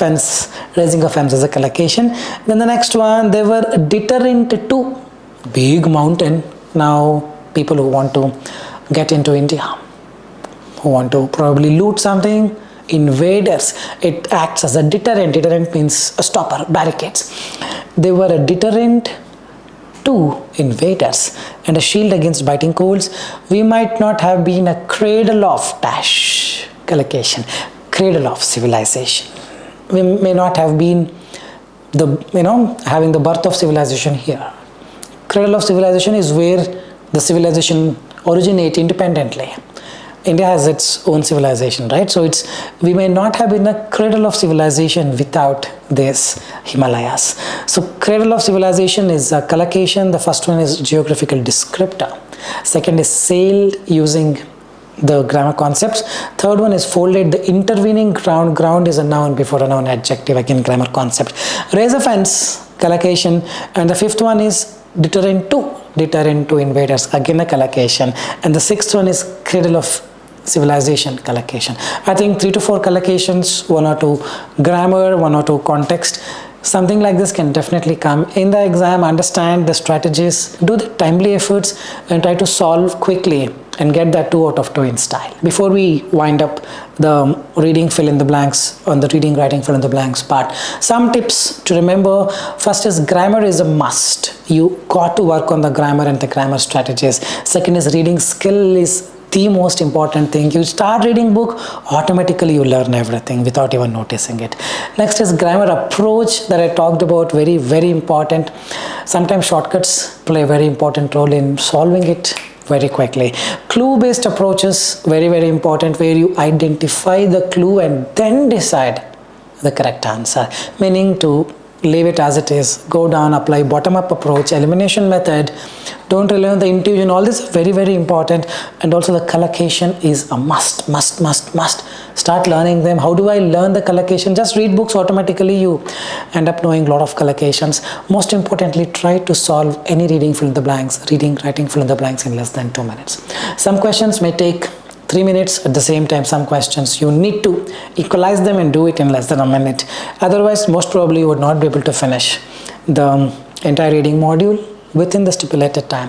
If possible, watch my 2-hour grammar full course video in the YouTube. Just type SKILLS PTE ACADEMIC grammar full course. 2-hour video is done long time. Soon I'll make one more, but watch that, definitely comes handy. Next is watch my 6-hour reading fill in the blanks full course. The video is somewhere there. It's 6-hour just solely on the reading fill in the blanks. You got everything, collocation, grammar, each and everything for the straight 6 hours. You can check them out as well if you haven't. The last module, reading multiple choice, choose single answer. This comes after reading fill in the blanks. If you still have time, most probably you will not, but if you still have time, bingo, you try solving it. But this is not going to give you much of the marks. It's not going to give any marks. In fact, people have randomly chosen one and moved to the listening module and still have gotten 89, 90. I don't recommend studying it. If you really want, you can just read the question. There would be some options. Read the options first and then go to the passage. This is the trick. Read the question, read the 4 options, and then go to the passage. You quickly would know what is the correct answer. Otherwise, just click one and move on to the next question. 2 questions may come 2 or 3. I think 2 will come. Just click one and move on and move to the listening section. This is not important. This is a dummy module. So before we end the reading section, let's understand how the marks is distributed to the entire reading module. 20 marks to reading will come from summarize a written text. 25 plus marks will come to reading from reading and writing fill in the blanks. 20 to 25 marks to reading will come from reading fill in the blanks. Reorder the paragraph, choose single, choose multiple on an average max of 10 marks. The remaining marks to reading will come from listening section, wherein highlight incorrect words will contribute some 12 to 15 marks. Overall, the important modules to get a better score in your reading section is summarize written text, reading fill in the blank, and reading writing fill in the blank. These three, if you're perfect, most probably will hit that 90. Now we will go into the entire listening module. So before I explain you the modules of the listening, remember the marks distribution for the listening is little tricky. 50 marks out of 90 to listening will come from speaking. That is repeat sentence contributing approximately 27 to 30 marks. Retell lecture 10 to 12 marks, and summarize group discussion 16 to 20 marks. And then answer short question, probably 1 mark, and these entire things will be converted to a max of 50 to 51 because we have tried and tested only speaking module, and listening, speaking was 90, listening was 51. And the remaining 40 marks to listening will come from listening section, meaning around 60% of the listening marks come from speaking, the remaining 40% only will come from listening. And listening module has 8 sections, of which only 4 are very important. First is summarize spoken text, second is listening fill in the blank, third is highlight incorrect words, and the fourth is write from dictation. The remaining 4 you just have to click one and move on. As simple as that. Also, let's understand the score distribution before we get into the summarized spoken text. Summarized spoken text contributes some 10 to 12 marks towards your listening. Listening fill in the blanks contributes some 7 to 8 marks. Highlight incorrect words 12 to 15 marks. Write from dictation around 11 to 14 marks. When you add up all this, it may exceed 90. Probably towards the end they will convert it to 90 and show you the total scores for 90. Let's now quickly start with the very first module called summarize spoken text. Summarize spoken text, as the name says, summarize the audio spoken text in your words. The only difference between summarized spoken text and Retell lecture is in Retell lecture they play an audio for you to speak an audio. Here they play an audio for you to write the summary. Apart from that, the strategy, the note taking, the way the audio sounds, everything almost remains the same. Summarized spoken text looks something like this. They're gonna give you some space for you to enter the text. After some 8 to 10 seconds the audio begins. Audio will last probably for 40 seconds, 50 seconds, 1 minute, 1.5 minutes, depending on if it's your day or not. And the total time that is given to you here is 10 minutes including the audio. If the audio lasts for 1.5 minutes, that means the remaining 8.5 minutes is what the time that is given to you to finish your entire write-up. For PTE Academic, you gotta write between 50 to 70 words, and if your summary is not in this word limit, mostly entire thing will not be scored. The number of questions that you get in the exam for PTE Academic is only 1 as per the new changes from August 7, 2025. Approximately contributes 10 to 12 marks to listening. Now it is a priority. 1 question contributing 10 to 12 and 12 to 15 more marks to writing, because writing is now contributed by only 4 modules. Summarize written text, essay, summarize spoken text, and write from dictation. The entire writing marks calculation I will talk in the end once I finish the entire listening section. Now we'll understand the evaluation criteria. Earlier the content was 2, now the content is important. They made it a priority by shifting from 2 to 4 marks. Content is 4 marks, grammar is 2, vocabulary is 2, spelling is 2, and form, meaning the number of words that you write, is 2 marks. Now how to get good marks for grammar? Avoid grammatical mistakes, meaning basic grammar errors should be avoided. If you don't make any spelling mistakes, you get 2 out of 2. But let's say 1 spelling mistake you make, 1 marks you would lose. More than 1 spelling mistake, 0 out of 2, done and dusted.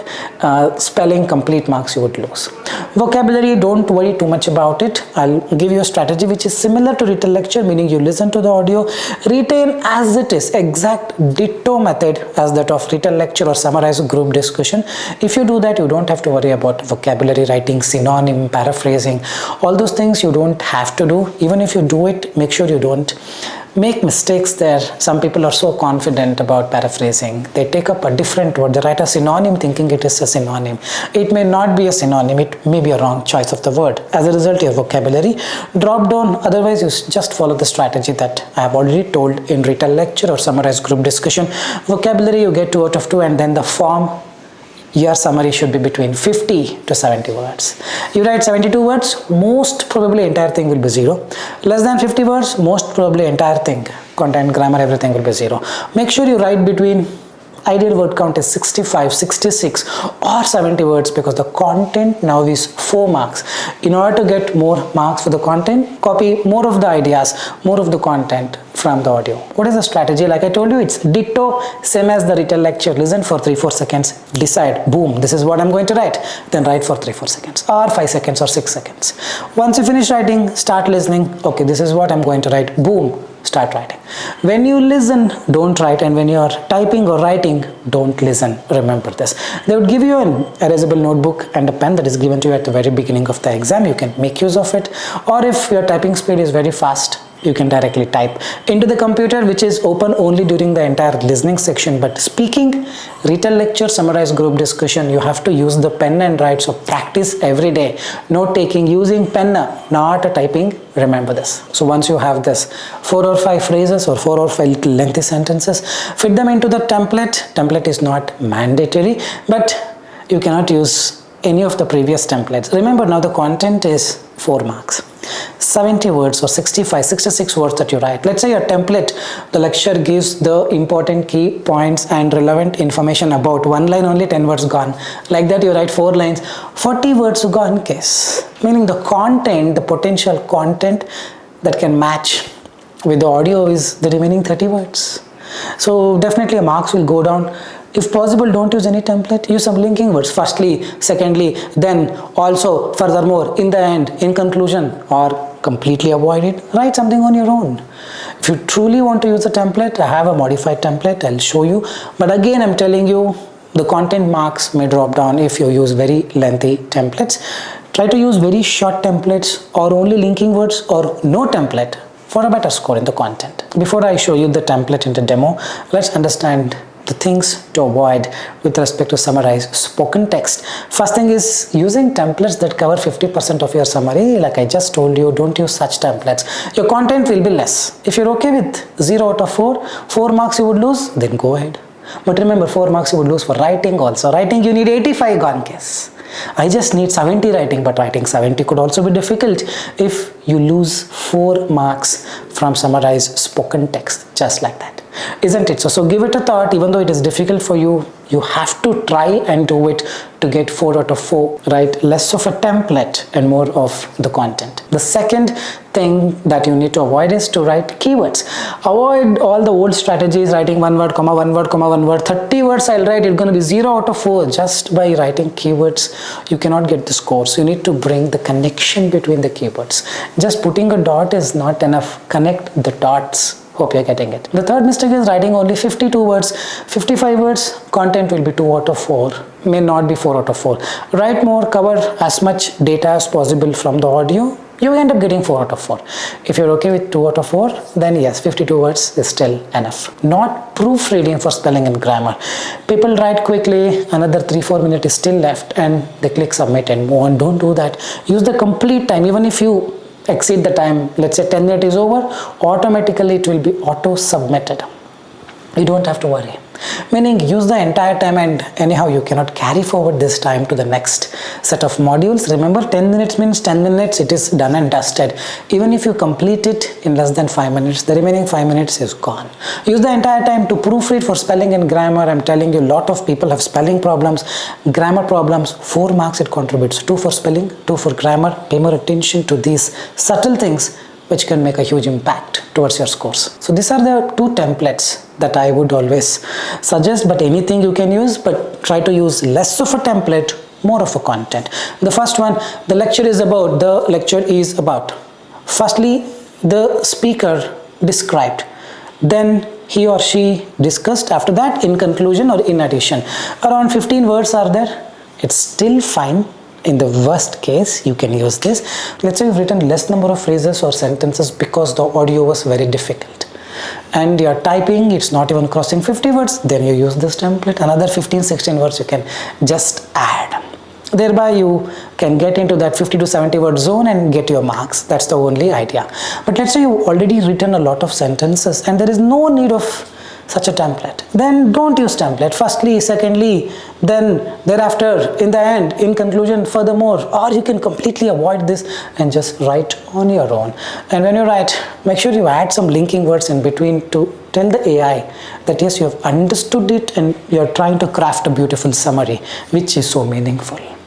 Hope you're getting it. I'll show you 2 demonstrations. I'll play the audio, I'll take the notes, I'll convert them into full sentences. Just watch, don't do anything. Ready? Alright, I'm just playing the audio. On my right hand side, I'll show you the notes. Let's start. Before formal mail systems, messages were carried orally or by trusted individuals on foot or horseback. Ancient empires like Persia and Rome developed organized courier networks with designated routes and stations. In medieval times, mail was primarily used by kings, nobles, and merchants. The 17th century saw the rise of national postal services, including the British Royal Mail.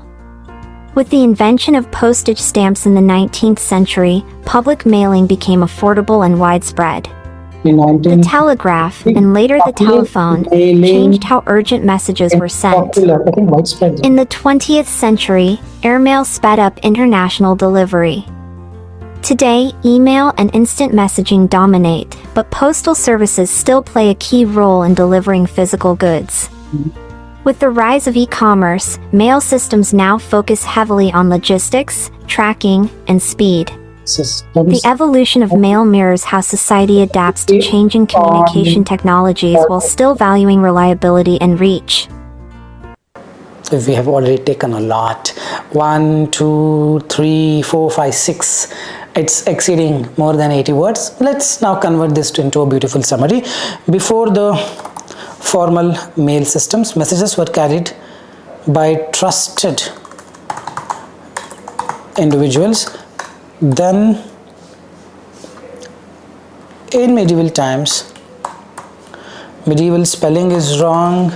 I think it's I-E-M-E-D-I-E-V-A. Medieval times, mail was primarily used by kings, nobles,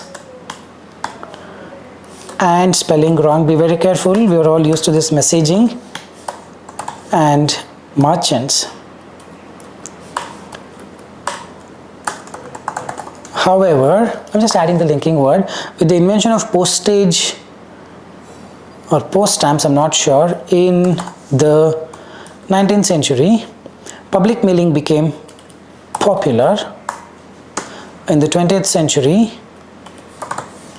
air mail sped up. It sped up international delivery. Because of the air mail, international delivery became popular, comma, and today I'm just adding a compound sentence. Today, email and instant messaging dominate. Email spelling is hyphen. Email and instant messaging dominate. Also, with the rise of e-commerce, with the rise of e-commerce, one moment, I'm just correcting it. Mail systems rely on logistics. Full stop. I think it's crossing 67 words. That's it, done and dusted. Everything has been written. But let's say you're not able to write like this and you did this, it's around 55 words. Then you can use the template. Otherwise, the structure is 100% not needed. Try to write something like this. Remember, the structure of the template that you make use of, those words are not there in the audio. That will not give you any mark. It's just a push for you to finish off in style, probably between 50 and 70 words, if at all you are not reaching.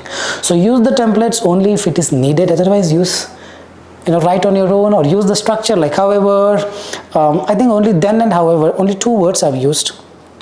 Then is one word that I used, and let me highlight it. 1 second. And however, rest all are the words that I've taken from the paragraph exactly as it is. So content should be 4. Grammar, based on whatever the silly mistakes I may have made, I may lose some 0.5, but it's totally fine. But spelling is precise. Content 4 out of 4. Vocabulary is precise because I've taken the exact thing, which is very difficult to do. This way you do 100%, you get full scores. Let's say you have not done this and few of the content is missing, then probably 3 out of 4, 2 out of 4, it just varies, something like this. Now we will take up another question. I'll just start. Just watch, don't do anything, just watch. Later maybe you can rewind the video and do it on your own and compare. Let's start. The concept of locking something for safety dates back over 4,000 years, with the earliest known wooden pin locks found in ancient Egypt. These primitive devices used tumblers and large wooden keys. The Romans improved on this with metal locks and more compact keys, allowing greater privacy and control. During medieval times, locksmithing became a skilled trade, producing ornate and more secure locks for nobles and churches. The Industrial Revolution brought mass-produced, reliable designs like the Yale cylinder lock. In the modern age, locks evolved to include digital keypads, biometric scans, and smart locks that can be controlled via phone apps. Though the materials and mechanisms have changed, the basic idea of securing belongings remains the same. Today's keys might be virtual, embedded in smartphones or access cards, but they trace their lineage back to simple wooden pegs. The evolution of locks reflects human concern for privacy, security, and convenience. Okay, many words we have written. Wooden pegs, I'm not sure. We'll just see. Probably you can start. Firstly, the concept of locking something for safety dates back to 4,000 years. These primitive devices used, you need to fix the grammar, remember this, used tumblers and large wooden keys. I was not sure. See, something like this, allowing greater privacy and control, do not have any meaning unless you link it. So avoid writing something like this. I started writing in the middle. This was the problem. Allowing greater privacy and spelling wrong and control. During medieval time, not medical time, medieval time, locksmithing became a skilled trade, and in a modern age, locks evolved to include smart locks that can be controlled via that can be controlled LED or double L, both are fine, via phone apps, full stop. Today, keys might be virtual, but they trace their lineage back to simple wooden pegs, full stop. May not be full 68 words precise, and that's how it goes. The only trick here is the note taking. You need to be really quick. So every day, don't simply have to practice summarized spoken text. Practice note taking. You will fix your Retell lecture. You will fix your summarized spoken text. You will fix your summarized group discussion. You will fix your respond to situation. You will fix your write from dictation as well. Wait for it towards the end. I'll explain how note taking play a very, very important role to your write from dictation as well. So only one question will come. Put your heart and soul into it. Be agile, be quick. Take some short notes, something like this, big sentences, then you're done with it. Alright, so with this, we will move on to the next module. After the summarized spoken text comes listening, multiple choice, multiple answer, similar to reading, multiple choice, multiple answer. Here, the big paragraph that you used to get in the reading module, right, that has been converted to the audio.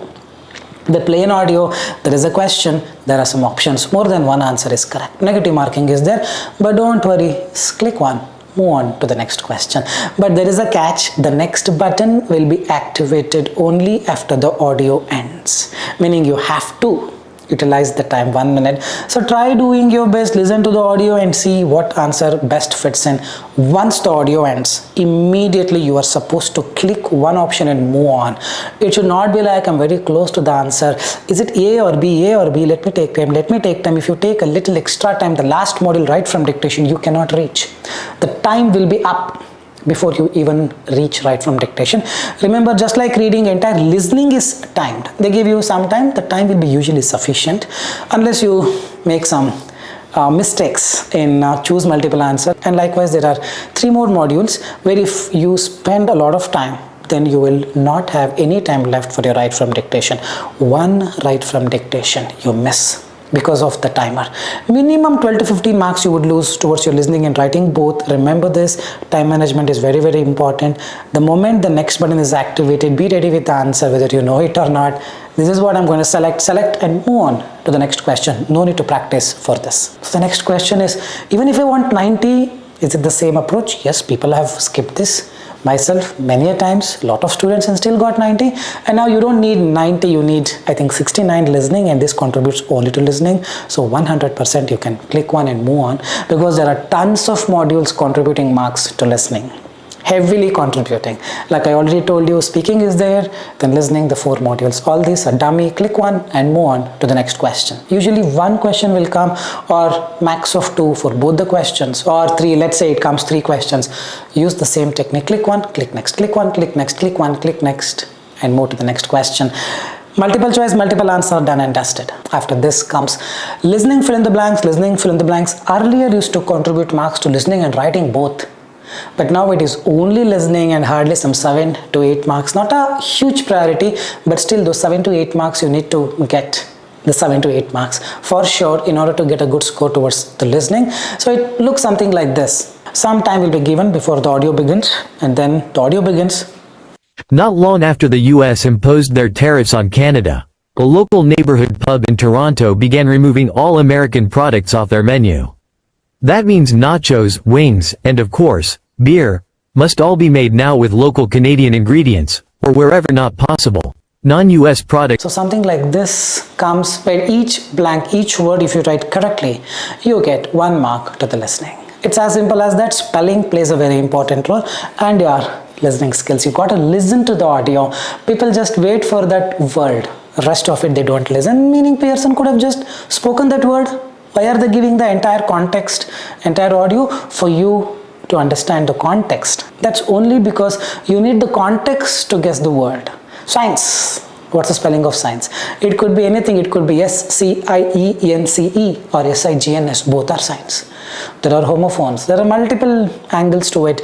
Unless you get the context, it's difficult for you to predict what was spoken. Listen to the audio, understand the story, automatically it becomes clear as to what was spoken. First step, listening skill. Then you write the correct spelling. You fetch 1 mark to listening from 1 blank. On an average, in the end, it will be converted to 7 to 8 marks. You don't get more than 7 to 8 marks from this module to your listening. Now we will show a demo. I'll take up 3 questions. I'll play the audio. I'll write the correct answers. We'll submit it and we'll see how much marks to we get. Let's start with the very first question. Let's start.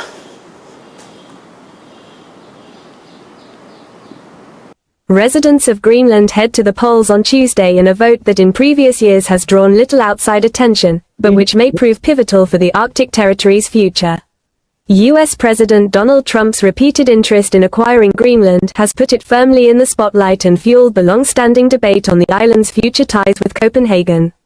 There's never been a spotlight like this on Greenland before, says Naude Bianco, a Danish Greenlandic policy expert on the Arctic. Greenland has been controlled by Denmark, nearly 3,000 kilometers, 1,860 miles, away, for about 300 years. It governs its own domestic affairs, but decisions on foreign and defense policy are made in Copenhagen. Simple one, we will just verify the spellings, everything looks correct. It will be 1 word, don't write the words with a space. You write something like this, you get 4 out of 4, as simple as that. Now we'll take up another question and see if I can really get 4 out of 4. The Russian Foreign Ministry had said then that it intended to retaliate to the expulsion. In the past year alone, there have been 7 British diplomats expelled from Russia, with Moscow accusing them of espionage, allegations denied by the UK. Relations between the UK and Russia have deteriorated to post-Cold War lows in the years following Russia's invasion of Ukraine. In Monday's reported action, Moscow said it was expelling the diplomats on grounds of espionage. In a statement, the FSB said the two had declared false information about themselves when receiving permission to enter Russia. Russia's foreign ministry said on Monday it had also summoned a representative of the British embassy in protest. Alright, I've tried my best to retaliate. British deteriorated, expelling, and representative. We'll just see how much marks I've got. This is what it is. You listen, understand, write the correct spelling. You end up getting 5 out of 5. We quickly move on to the next question. Maybe you guys can try along with me. Syria's defense ministry says it has completed a military operation in the country's western coastal region after days of violence in which hundreds of people have been killed. Security forces had neutralized loyalists of former President Bashar al-Assad in several towns in Latakia and Qartas provinces and were paving the way for life to return to normal, a ministry spokesman said. A monitoring group says more than 1,500 people have been killed since Thursday, including 1,068 civilians. So usually what happens, few of the words will be very closer. If you don't pay enough attention to it, then you wouldn't even know that you got to be very quick. Correct? In the beginning, around 8 to 10 seconds will be given before the audio begins. Use that time to locate the distance between the blanks.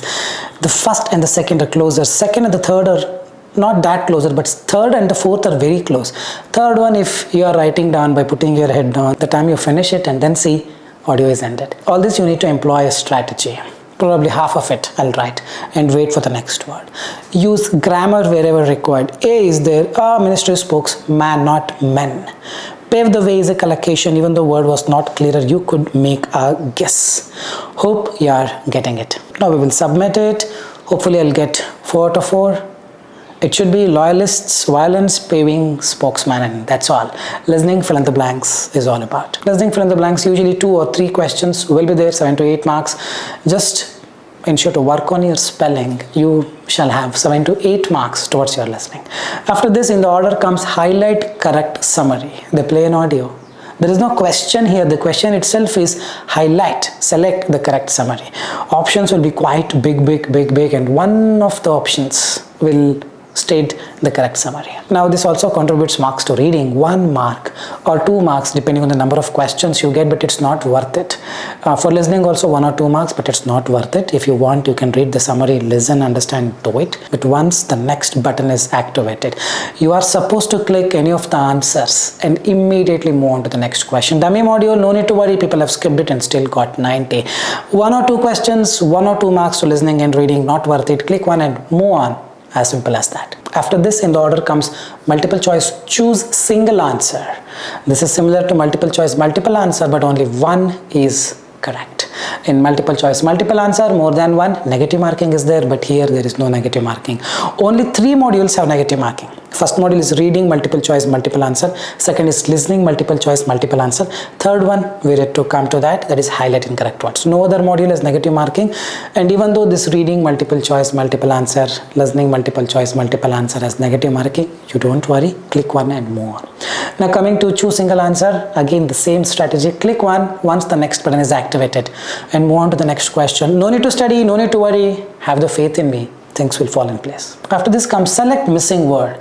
This is again a dummy module. You just have to click 1 and move on, but let me help you with what the module is all about. 1 or 2 questions will come, 1 or 2 marks to listening alone and not more than that. They play an audio, and towards the end of the audio, David really wants to eat a pizza, so he went in search of beep will come. They've spoken the audio, but in place of that they've put a peep. Now you need to read the options and accordingly choose. He wanted a pizza, so he went in search of a hotel. Get the context and choose. If you can, you choose, otherwise randomly click 1 and move on. And not important, don't think I'm going fast. You have seen how slow the video was till now. These are the modules that you don't really have to pay attention to. If you can select one correct answer, please do. Otherwise, once the next button is activated, click 1 and move on. 100% will not be affected. The next is highlight incorrect words. Well, this is the module that has negative marking. 2 or 3 questions will come and you can expect some 10 to 12 or 12 to 15 marks depending on the number of incorrect words that you get in the exam to both listening and reading. A very important, man. Reading, first of all, not much of the modules contribute, so this helps you get some free marks because it's a very simple module. 2 or 3 questions. The more questions come in the exam with respect to highlight incorrect words, better it is for you because you can bag as much marks as you can to listening and reading from this. So what is this module about? They're going to give you a text and they play an audio. In the audio, they intentionally speak few of the words different from what is shown to you. They are the incorrect words. Your job is to just click on the words which are spoken differently. I'll just show you a demo. Single click will highlight the word with yellow color. Double click will deselect it. Now the marks depend on how many incorrect words you've correctly chosen. As much marks you get. One correctly chosen incorrect word will get you 1 mark to listening and 1 mark to reading. Let's see a small demonstration through our website. I'm ready. Let's see. Fashion has continuously evolved, reflecting societal trends, cultural shifts, and technological advancements. From traditional garments to high-tech fabrics, clothing serves both a practical and expressive purpose. Additionally, sustainable fashion movements have gained momentum, promoting eco-friendly materials and ethical production methods.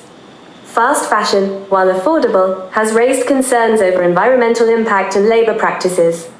As consumer awareness increases, brands are adopting greener solutions to meet the demand for responsible fashion. Simple, easy peasy. You select these 4, you end up getting 4 out of 4 marks to the listening and reading both. With the negative marking, let's say you selected fashion, which is not an incorrect word. Now you get -1, the remaining you get 4, and this is -1, 4 minus 1, 3 marks. But let's say you did not select that, you end up getting 4 out of 4. But let's say you did not even select the one which is incorrect. The answer also you did not select. Now do I get negative marking? No negative marking. Negative marking is only when you select something which is not an incorrect word. Even if you don't select the correct answer, you don't have to worry. Now it gives 3 out of 3. Let's verify that once again. In fact, 3 out of 4 because 1 I missed it, so it's precise. 1 option I've missed it, so 3 out of 4. But let's say you select all the answers correctly, you end up getting 4 out of 4. But if you select something which is not an incorrect word, then it is 4 minus 1 out of 4. Negative marking gets applicable. So what is the main strategy for this? It's very easy for a lot of people, but some struggle here only because of their reading skill. Ears are all functional. You're able to listen to the word clearly, everything precise. But reading skill, you're not able to catch up with the speed of the audio. Audio is going a little ahead of you. You should be ahead of the audio for you to get full marks in the module. If the audio is ahead of you, meaning you are reading a bit slower, then you cannot catch up. Simply practicing this again and again may not make a huge difference unless you couple it up with a reading activity. Read every day a bit fast reading skills for 10-15 minutes, do it for 15 days, then come here and do it, done and dusted. Now we'll take up another question, after which we move on to write from dictation. You can just observe as to how I do it. I'll increase the speed to, let's say, 1.5x. Software has become an indispensable part of everyday life, powering industries, communication, and personal devices. From operating systems to artificial intelligence, digital tools have streamlined work processes and enhanced efficiency. Additionally, cloud computing has transformed data storage, making information accessible from anywhere in the world. However, cybersecurity threats remain a pressing issue, requiring constant updates and proactive security measures. As technology progresses, software continues to shape the way people live, work, and interact. I was not sure, maybe one I may have missed it. Let me read it to see if anything wrong in the sentence. Making information accessible from anywhere in the world, I think it's fine. I may have got 4 out of 4. I think I've got it by luck. Can the audio come this fast? Sometimes yes, you never know. But usually it will be easy peasy, not so difficult. But very rare cases, they increase it to 1.2x, 1.5x. If that day is not your day, then yes, you need to be really quick and you need to adapt to this. The last one, write from dictation. If you follow all the things that I told about time management, skipping the modules, then when you reach here, you will have 4 minutes minimum left. 3 or 4 questions, you need at least 1 minute for each question. You have only 2 minutes left, then 4 questions you cannot do. Usually 3, but 4 questions can also come. And this is the module. Write from dictation. Contributes 35 to 40. 30 plus, but it can be 40 plus. In official mock test, I took only write from dictation. I got 52 writing. You can't believe this is the module that decides when you're going to make an entry to Australia if you're not in Australia yet. So 30 plus for sure, 30 to 40 marks to writing, and whatever you get for the writing, probably they divide it by 2 and get it to listening. Listening, we have tried and tested approximately 11 to 14 marks and not more than that, meaning listening module has got a lot of sub-modules to contribute marks to listening. This alone, if gives 40-50 marks, then where would other modules go? Probably that's what, once they convert to 90, we can expect some 11 to 14 marks to listening. But in any way, you have to get it done correctly because it contributes marks to writing, and writing you need 85 somehow. So what is the module about? They play an audio right from dictation. He goes to market every day and eats the mangoes. The 10 words. You write exactly as it is. 10 to writing and 10 to listening, but exact as it is. Goes, if you write go, you will not get marks for the word goes. He will give 1 mark, goes will give 1 mark, to a market every day and eats the mangoes. Every word will give you 1 mark to listening, 1 mark to writing. If you write all the words exactly as it is with spellings correctly matching, 20 marks, 10 to listening and 10 to writing. Additionally, we have some strategies for the write from dictation. Soon I'll show you how to do the write from dictation. But before that, let's understand some secret strategies that are still working. Strategy number 1, you can write in any order. For this, he goes to a market every day and eats the mangoes. You can write a market goes he to and eats mangoes the every day. As long as the word is situated somewhere, you're gonna get the marks. But intentionally don't interchange. Keep writing in the same order as you listen to. But in case if you're confused whether this word comes here or there, you can alter it the way you want it. It is not going to make difference as long as you have written the correct spelling and that word is somewhere in the corner. The next strategy is add extra words. None of the modules in listening you can add extra words. Listening fill in the blanks you cannot add, but here you can add extra words. Now what to add? Any sentence will have a noun. For this sentence, he goes to a market every day and eats the mangoes. Mango or mangoes, add both. First is singular noun, plural noun. Then any sentence will have a verb. He goes to a market, go or goes, add both. For some sentence like he develops the project, develop or develops or developed. Now comes the grammar method I told you about in the reading section, grammar section. V1, verb 1, verb 2, verb 3, verb with SA, add all. Develop, develops, developed, add all 3.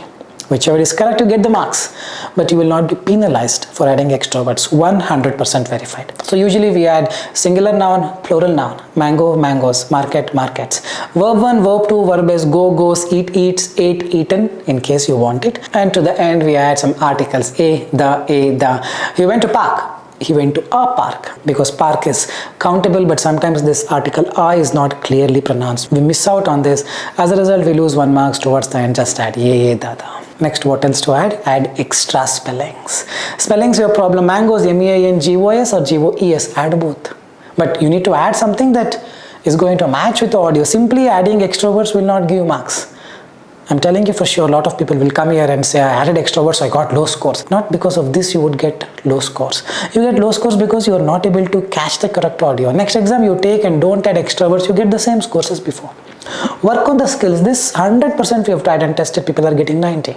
You follow this correctly and have a good skill, then 100%. You also will get full marks from write from dictation towards your listening and writing. And some more tips and tricks here. You can write in all capital, all small, first letter capital, it's not going to make any difference. You can write first letter capital, rest all small. If any proper noun like country name, if you wish, you can write in capital, but you can write in small letter as well. All those are not going to make any difference.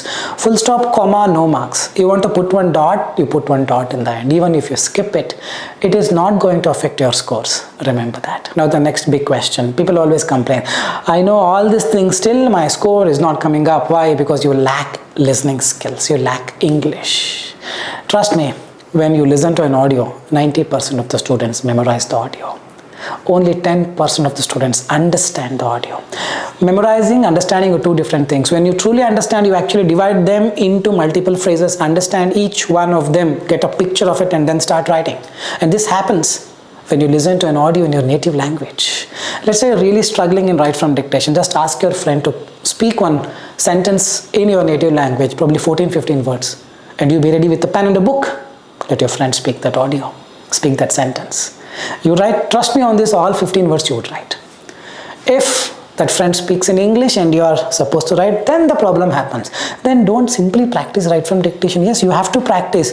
If you're practicing 1 hour write from dictation, reduce it to 30 minutes. The remaining 30 minutes, give it to listening skills. Listen to podcast, watch a movie, read a book. It's listening skills, it's English, it's the language. You work on the language, automatically scores will come up. No wonder you would have listened to so many students telling you, I did not prepare only, I got 90. Because all these years is prepared, not for PTE but for English.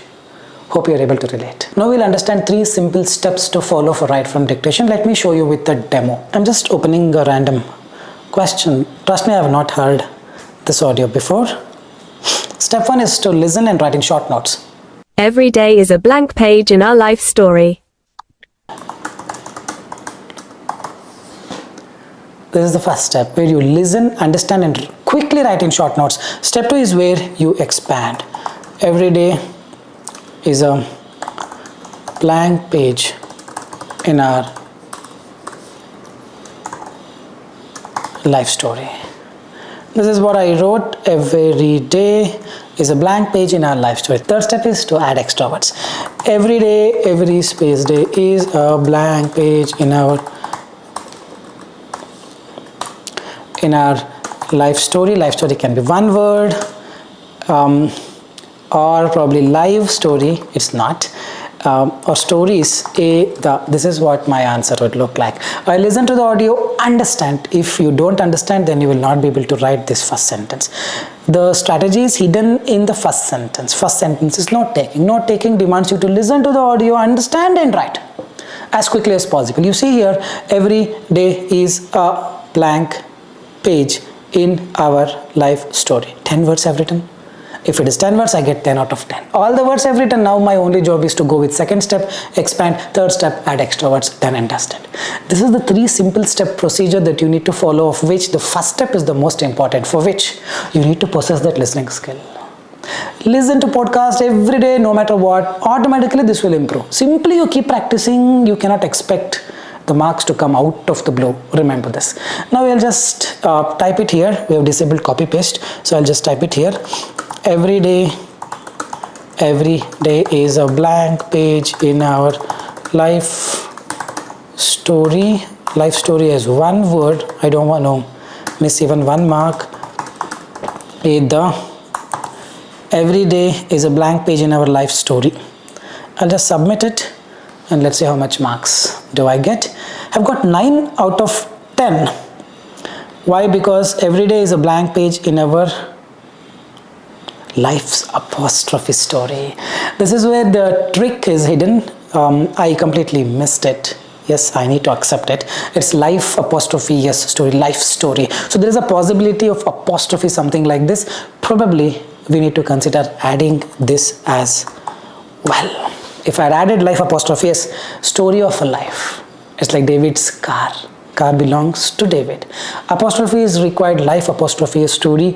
Yes, my mistake, but 1 mark have lost. Something like this you write, you lose 1 mark as well. But yes, make sure you add as much extra words as possible so that you get good scores. Now we'll quickly move on to the next question. Random question. Trust me, I have not listened to this before. Otherwise, previous one I should have gotten full scores. Alright, let's start. Friendship is a treasure that grows richer with every year. That friendship is a treasure that grows richer with every year. Friendship is a treasure that grows richer. Every year, with is not required, we'll just add it. Friendship is the treasure that goes richer every year. I'll just add extra words now. Friendship is a... Okay, we'll just add it directly. Friendship is a treasure that was a treasure that grow with every year, full stop. I think I should be able to get this time at least. Please, again I've lost 1 mark. Friendship is a treasure that grows richer with every year. I think I skipped the word richer. This is my mistake of copy pasting. Please don't consider this. Richer word I've written, probably I'll add it here. Oh, I think I have to restart. I think I would get full scores if I had richer. I hope you accept this. Richer I have written. If I had written richer, it would have been full marks. Let's quickly move on to the next question. This time I'll be more careful. Time heals wounds, but memories shape who we become. But memories shape who we become. Time heals wounds, but memories shape who we become. Time heals wounds, memory shaped who we became that which either, I don't want to risk it, I'll try to take more time. Time healed wound, but memories shapes who we became. Becomes cannot come, healed. I really hope this time I get full scores. I think I've got 9 out of 9 finally. This is how we do it. The entire thing is all about the first step, which is note taking. Listen, understand and do it. Things are possible. We go to the last question for today before we move on to the next small section of doubt clearing session. All right. Wisdom often comes from the quiet contemplation of life's lessons. Quiet contemplation of life lesson. I think it's life apostrophe S lesson. Now I'm a quick learner. I may make mistake once, but not again. Let's do it quickly. Wisdom often comes from the quiet. It is quiet, not quiet. We're adding extra words as well. Contemplation of life lessons and lives as well. We're adding comes from the of a contemplation of life apostrophe S, life's lesson. Wisdom often comes from the quiet. I think I've got everything. This time I challenge, I'll get full scores. I have to get 10 out of 10, and that's how you do right from dictation. When you practice in the right way, 100% you will nail this module. 3 simple steps again to recapitulate. First is to listen and write quickly in short notes. Second is to expand your answers. Third, add extra words. Done and dusted. Now let's discuss a little bit about the writing marks calculation. Writing marks, 20 marks will come from summarized written text, 26 to 30 marks will come from essay. Meaning 50 marks will come from the writing module. Then 10 to 15 marks will come from summarized spoken text listening module. That comes up to 65. The remaining 25 to 30 marks plus will come from write from dictation. Only these 4 contribute to writing. And reading I've already explained, but let me recapitulate again. Reading marks, 20 marks will come from summarized written text, 25 marks will come from reading writing fill in the blanks, 20 from reading fill in the blanks. Reorder the paragraph, choose single, choose multiple. Another 10 marks. Highlight incorrect word from the listening will give you another 12 to 15 marks to reading. Now let's take some quick doubts before we end this very long video. The first doubt is, what is the ideal time to speak and read aloud? 12 to 14 seconds. It usually will not exceed this unless the audio is very lengthy. Second doubt is, should I click the next button immediately in the speaking? Yes, entire speaking, the moment you finish, click the next button. Don't give room for errors. You don't know who is shouting, who's sitting right next to you. If you keep quiet after you finish speaking, ideally microphone should turn off after 3rd second if it detects silence. But what if there is no silence? Mr. Butterballs are shouting at the top of their voice. For sure, not most probably, for sure, their voices will be recorded. The moment you finish speaking, click next and move on to the next question. Entire speaking. Third question, how do I practice? You can practice from anywhere. You can join our course, or you can choose to log into our website. It will be released very shortly. The link will be in the description, or you can have subscription with anybody's website. Everyone has really done a good work. You can just use it for practicing, or you can use YouTube free materials for practicing. The fourth doubt, can I rely on third-party website scores? Not all the time. Some have really done it good. Some, even if you do it correctly, marks will be 0. For some, even if you make mistakes, the marks will be full. So decide which one best suits your requirement. Do some research. Accordingly, you choose which one that best fits your requirement. The fifth one, what if people start yelling, shouting in the exam? It usually will not affect your scores because the mic that you have will have a noise cancellation. meaning it cancels the outside noise when you speak. But again, after you finish your exam, Pearson is doing post-processing and cut down the noises. Something will be there for sure. So it's always better you speak a bit louder. You don't shout. A bit louder. Like I told, if you have a pitch issue or something, the pitch will even more come down. So try to fix the pitch things, have more clarity. Even if people are shouting, it should not be a big problem. Don't worry about it. The next question is, how do I plan my practice and study plan? See, at the end of the day, you need to study the important modules, which is repeat sentence, describe image, summarize group discussion, summarize written text, essay, summarize spoken text, reading FIB, writing FIB, listening FIB, write from dictation. These 10 modules you just give time every day. Probably some 10 minutes of repeat sentence, 10 describe images, 2 summarize group discussions, 1 summarize written text, 1 essay, 5 reading fill in the blanks, 5 reading writing fill in the blanks, 1 summarize spoken text, some 2-3 listening fill in the blanks, and some 10 write from dictation. Per day you do it, approximately it will take not more than 1.5 to 2 hours. Post this, if you still have time, even if you don't have, you have to make time. 1 hour of reading activity is a must, and some 10-15 minutes of spelling test, and some 10-15 minutes of listening to a podcast. This is even more important. On a particular day, even if you don't practice PTE, it's okay. But you cannot miss out on this routine of reading a novel or reading a newspaper or a book, listening to a podcast and spelling, which really is very much critical and vital for you to get a very good score. The next question is, should I buy all your 4 ebooks? Well, if you are not short on money, you buy it, the books will not disappoint you for sure. Otherwise, if you're quick enough to grasp information, say everybody do not need to buy the book or join my course. A lot of students, you could see the comments, see none of the comments are fabricated. Some people say you are fabricating the comments, you're writing on your own. We don't have time for all these things, guys. All the people who have commented to this video or any of the videos that they got 90 overall, it's all genuine, okay? But those are the people who already have good English. Those are the people who are very good at grasping things. Many people grasp the things from the video the way it is meant, but most of them again will grasp in a different way. They understand differently.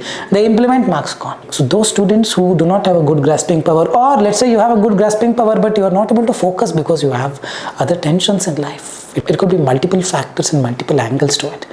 Those kind of people can definitely buy the ebook. It will be a booster, score booster. Also, you can join our course if this is the scenario. Otherwise, students can definitely watch these videos because it has got each and everything for you, free materials for you to pass, for you to get a good score. Even after this, if you're not confident, join our course, meaning you need more boost, more confidence, more materials, more strategies, and lot many factors. I think that's all about this lengthy full course video on time. A lot of people were requesting, so we decided we would do it. It took a lot of effort. Trust me on this. We are into our website development, spelling app development. By the way, spelling app is coming very shortly, and this one came in between where I was compelled to do it. I've put all my heart and soul into it. A lot of people have worked for it. It could be the technicians, it could be the cameraman, it could be the lights, it could be the people who are working behind the lights, editing. A lot of people have really worked day and night for this video to give it to you, to deliver it to you on time. If you truly appreciate this, hit a like button and leave your valuable comments in the comment section as to how you felt about the video. Any doubts you have, do leave your comments. At the earliest, we'll come back and address it. I think that's all for today. Really happy that I did this video on time. With this, I'm gonna park the video here. This is Nakul, N-A-K-U-L. Nakul signing off from SKILLS PTE Academic. Soon we'll be back with the next set of videos. Till then, take care. Bye-bye. Thanks much.